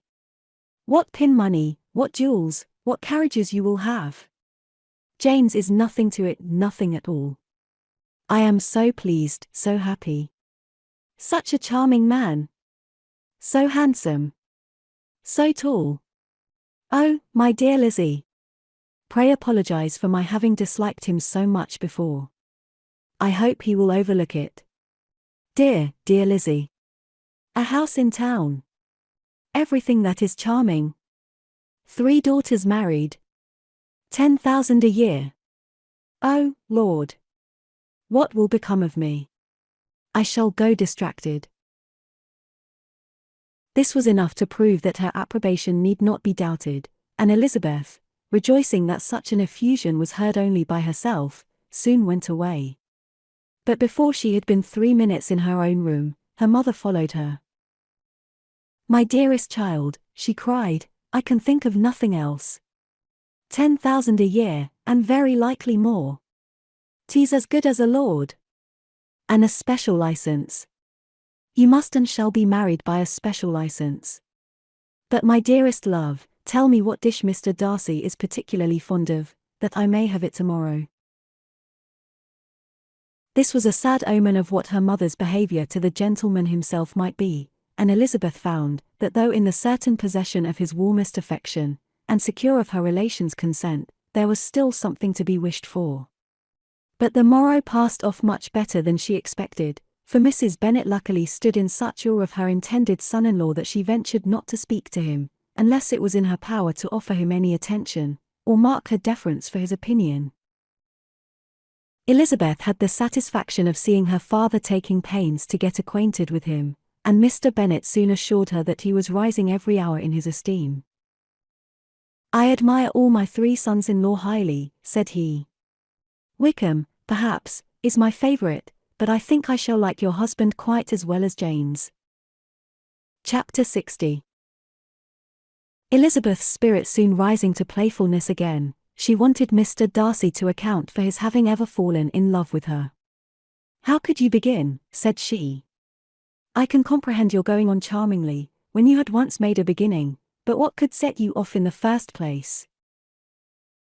I cannot fix on the hour, or the spot, or the look, or the words, which laid the foundation. It is too long ago. I was in the middle before I knew that I had begun. My beauty you had early withstood, and as for my manners, my behaviour to you was at least always bordering on the uncivil, and I never spoke to you without rather wishing to give you pain than not.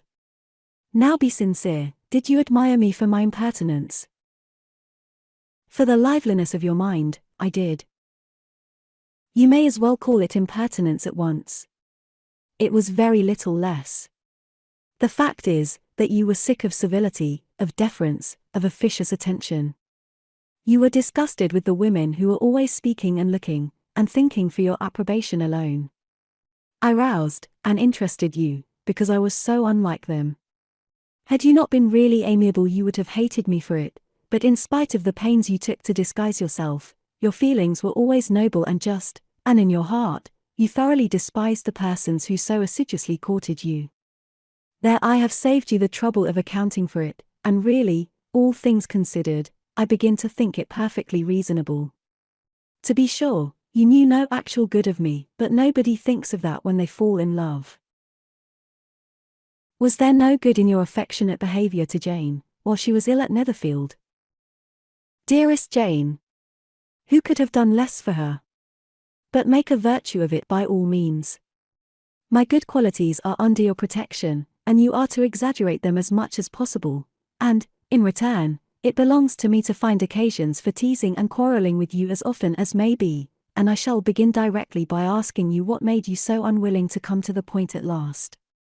What made you so shy of me, when you first called, and afterwards dined here? Why, especially, when you called, did you look as if you did not care about me? Because you were grave and silent, and gave me no encouragement. But I was embarrassed. And so was I. You might have talked to me more when you came to dinner. A man who had felt less, might. How unlucky that you should have a reasonable answer to give, and that I should be so reasonable as to admit it. But I wonder how long you would have gone on, if you had been left to yourself. I wonder when you would have spoken, if I had not asked you. My resolution of thanking you for your kindness to Lydia had certainly great effect. Too much, I am afraid, for what becomes of the moral, if our comfort springs from a breach of promise, for I ought not to have mentioned the subject. This will never do. You need not distress yourself. The moral will be perfectly fair. Lady Catherine's unjustifiable endeavours to separate us were the means of removing all my doubts. I am not indebted for my present happiness to your eager desire of expressing your gratitude. I was not in a humour to wait for any opening of yours. My aunt's intelligence had given me hope, and I was determined at once to know everything. Lady Catherine has been of infinite use, which ought to make her happy, for she loves to be of use. But tell me, what did you come down to Netherfield for? Was it merely to ride to Longbourn and be embarrassed? Or had you intended any more serious consequence? My real purpose was to see you, and to judge, if I could, whether I might ever hope to make you love me. My avowed one, or what I avowed to myself, was to see whether your sister was still partial to Bingley, and if she were, to make the confession to him which I have since made. Shall you ever have courage to announce to Lady Catherine what is to befall her? I am more likely to want time than courage, Elizabeth. But it ought to be done, and if you will give me a sheet of paper, it shall be done directly. And if I had not a letter to write myself, I might sit by you, and admire the evenness of your writing, as another young lady once did. But I have an aunt, too, who must not be longer neglected. From an unwillingness to confess how much her intimacy with Mr. Darcy had been overrated, Elizabeth had never yet answered Mrs. Gardiner's long letter, but now, having that to communicate which she knew would be most welcome, she was almost ashamed to find that her uncle and aunt had already lost 3 days of happiness, and immediately wrote as follows. I would have thanked you before, my dear aunt, as I ought to have done, for your long, kind, satisfactory detail of particulars, but to say the truth, I was too cross to write. You supposed more than really existed. But now suppose as much as you choose, give a loose to your fancy, indulge your imagination in every possible flight which the subject will afford, and unless you believe me actually married, you cannot greatly err. You must write again very soon, and praise him a great deal more than you did in your last. I thank you, again and again, for not going to the Lakes. How could I be so silly as to wish it? Your idea of the ponies is delightful. We will go round the park every day. I am the happiest creature in the world. Perhaps other people have said so before, but not one with such justice. I am happier even than Jane, she only smiles, I laugh. Mr. Darcy sends you all the love in the world that he can spare from me. You are all to come to Pemberley at Christmas. Yours, etc. Mr. Darcy's letter to Lady Catherine was in a different style, and still different from either was what Mr. Bennet sent to Mr. Collins, in reply to his last. Dear Sir, I must trouble you once more for congratulations. Elizabeth will soon be the wife of Mr. Darcy. Console Lady Catherine as well as you can. But, if I were you, I would stand by the nephew. He has more to give. Yours sincerely, etc. Miss Bingley's congratulations to her brother, on his approaching marriage, were all that was affectionate and insincere. She wrote even to Jane on the occasion to express her delight, and repeat all her former professions of regard. Jane was not deceived, but she was affected, and though feeling no reliance on her, could not help writing her a much kinder answer than she knew was deserved. The joy which Miss Darcy expressed on receiving similar information was as sincere as her brother's in sending it. 4 sides of paper were insufficient to contain all her delight, and all her earnest desire of being loved by her sister. Before any answer could arrive from Mr. Collins, or any congratulations to Elizabeth, from his wife, the Longbourn family heard that the Collinses were come themselves to Lucas Lodge. The reason of this sudden removal was soon evident. Lady Catherine had been rendered so exceedingly angry by the contents of her nephew's letter that Charlotte, really rejoicing in the match, was anxious to get away till the storm was blown over. At such a moment, the arrival of her friend was a sincere pleasure to Elizabeth, though in the course of their meetings she must sometimes think the pleasure dearly bought, when she saw Mr. Darcy exposed to all the parading and obsequious civility of her husband. He bore it, however, with admirable calmness. He could even listen to Sir William Lucas when he complimented him on carrying away the brightest jewel of the country, and expressed his hopes of their all meeting frequently at St. James's, with very decent composure. If he did shrug his shoulders, it was not till Sir William was out of sight. Mrs. Phillips's vulgarity was another, and perhaps a greater tax on his forbearance, and though Mrs. Phillips, as well as her sister, stood in too much awe of him to speak with the familiarity which Bingley's good humour encouraged, yet, whenever she did speak, she must be vulgar.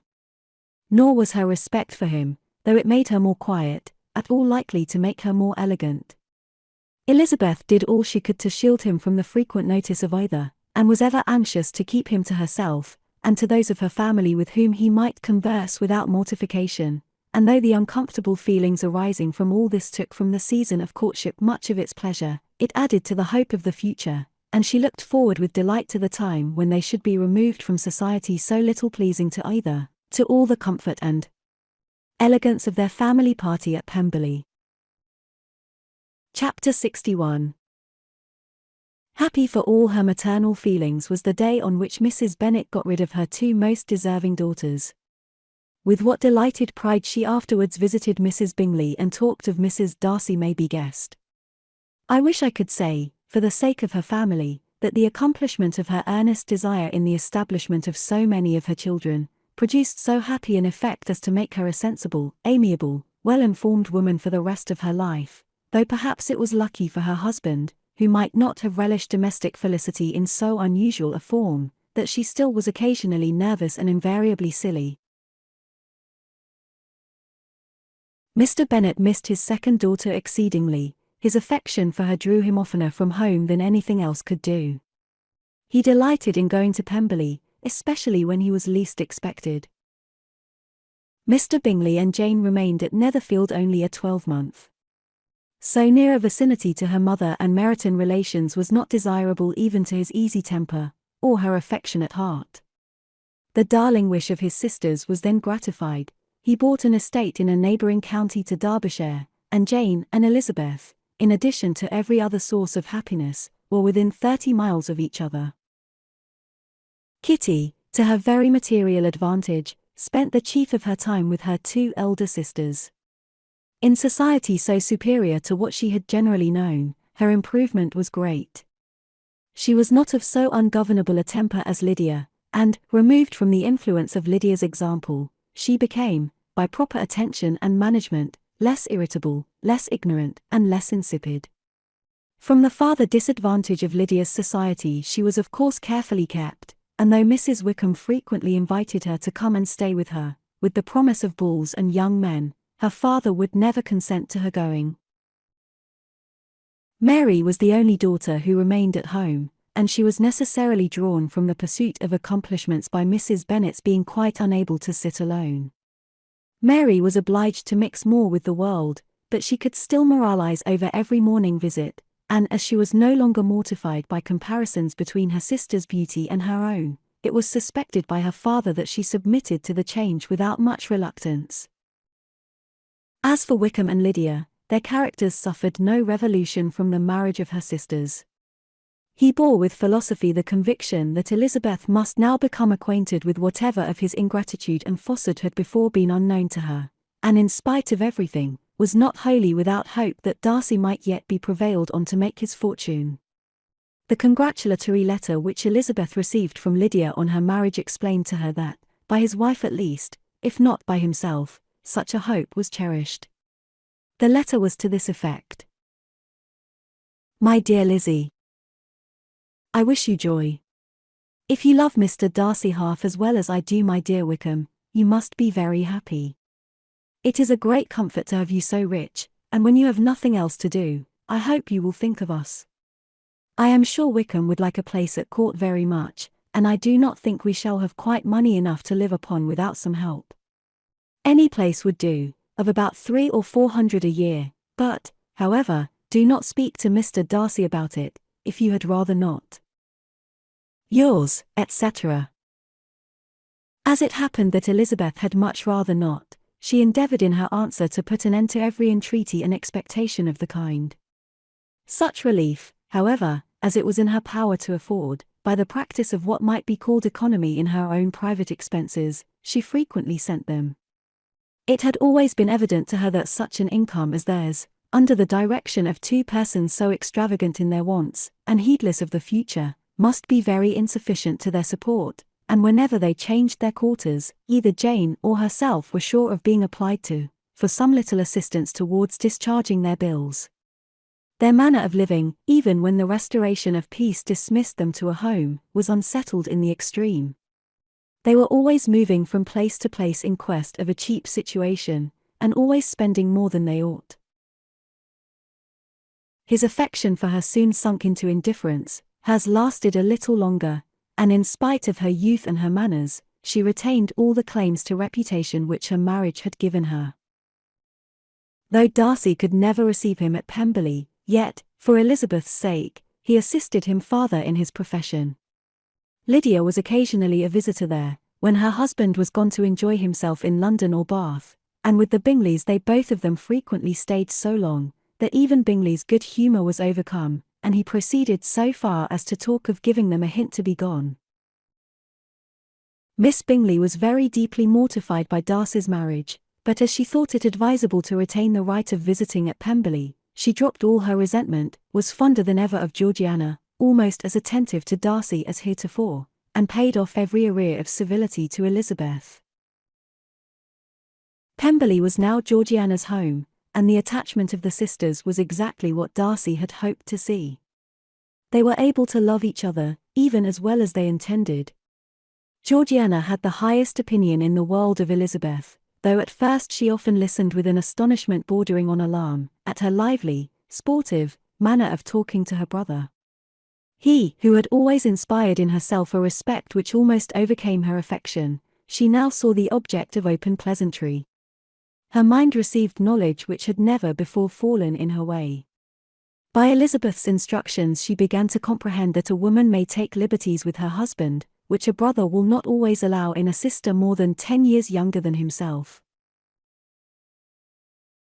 Lady Catherine was extremely indignant on the marriage of her nephew, and as she gave way to all the genuine frankness of her character, in her reply to the letter which announced its arrangement, she sent him language so very abusive, especially of Elizabeth, that for some time all intercourse was at an end. But at length, by Elizabeth's persuasion, he was prevailed on to overlook the offence, and seek a reconciliation, and, after a little farther resistance on the part of his aunt, her resentment gave way, either to her affection for him, or her curiosity to see how his wife conducted herself, and she condescended to wait on them at Pemberley, in spite of that pollution which its woods had received, not merely from the presence of such a mistress, but the visits of her uncle and aunt from the city. With the Gardiners, they were always on the most intimate terms. Darcy, as well as Elizabeth, really loved them, and they were both ever sensible of the warmest gratitude towards the persons who, by bringing her into Derbyshire, had been the means of uniting them. The end.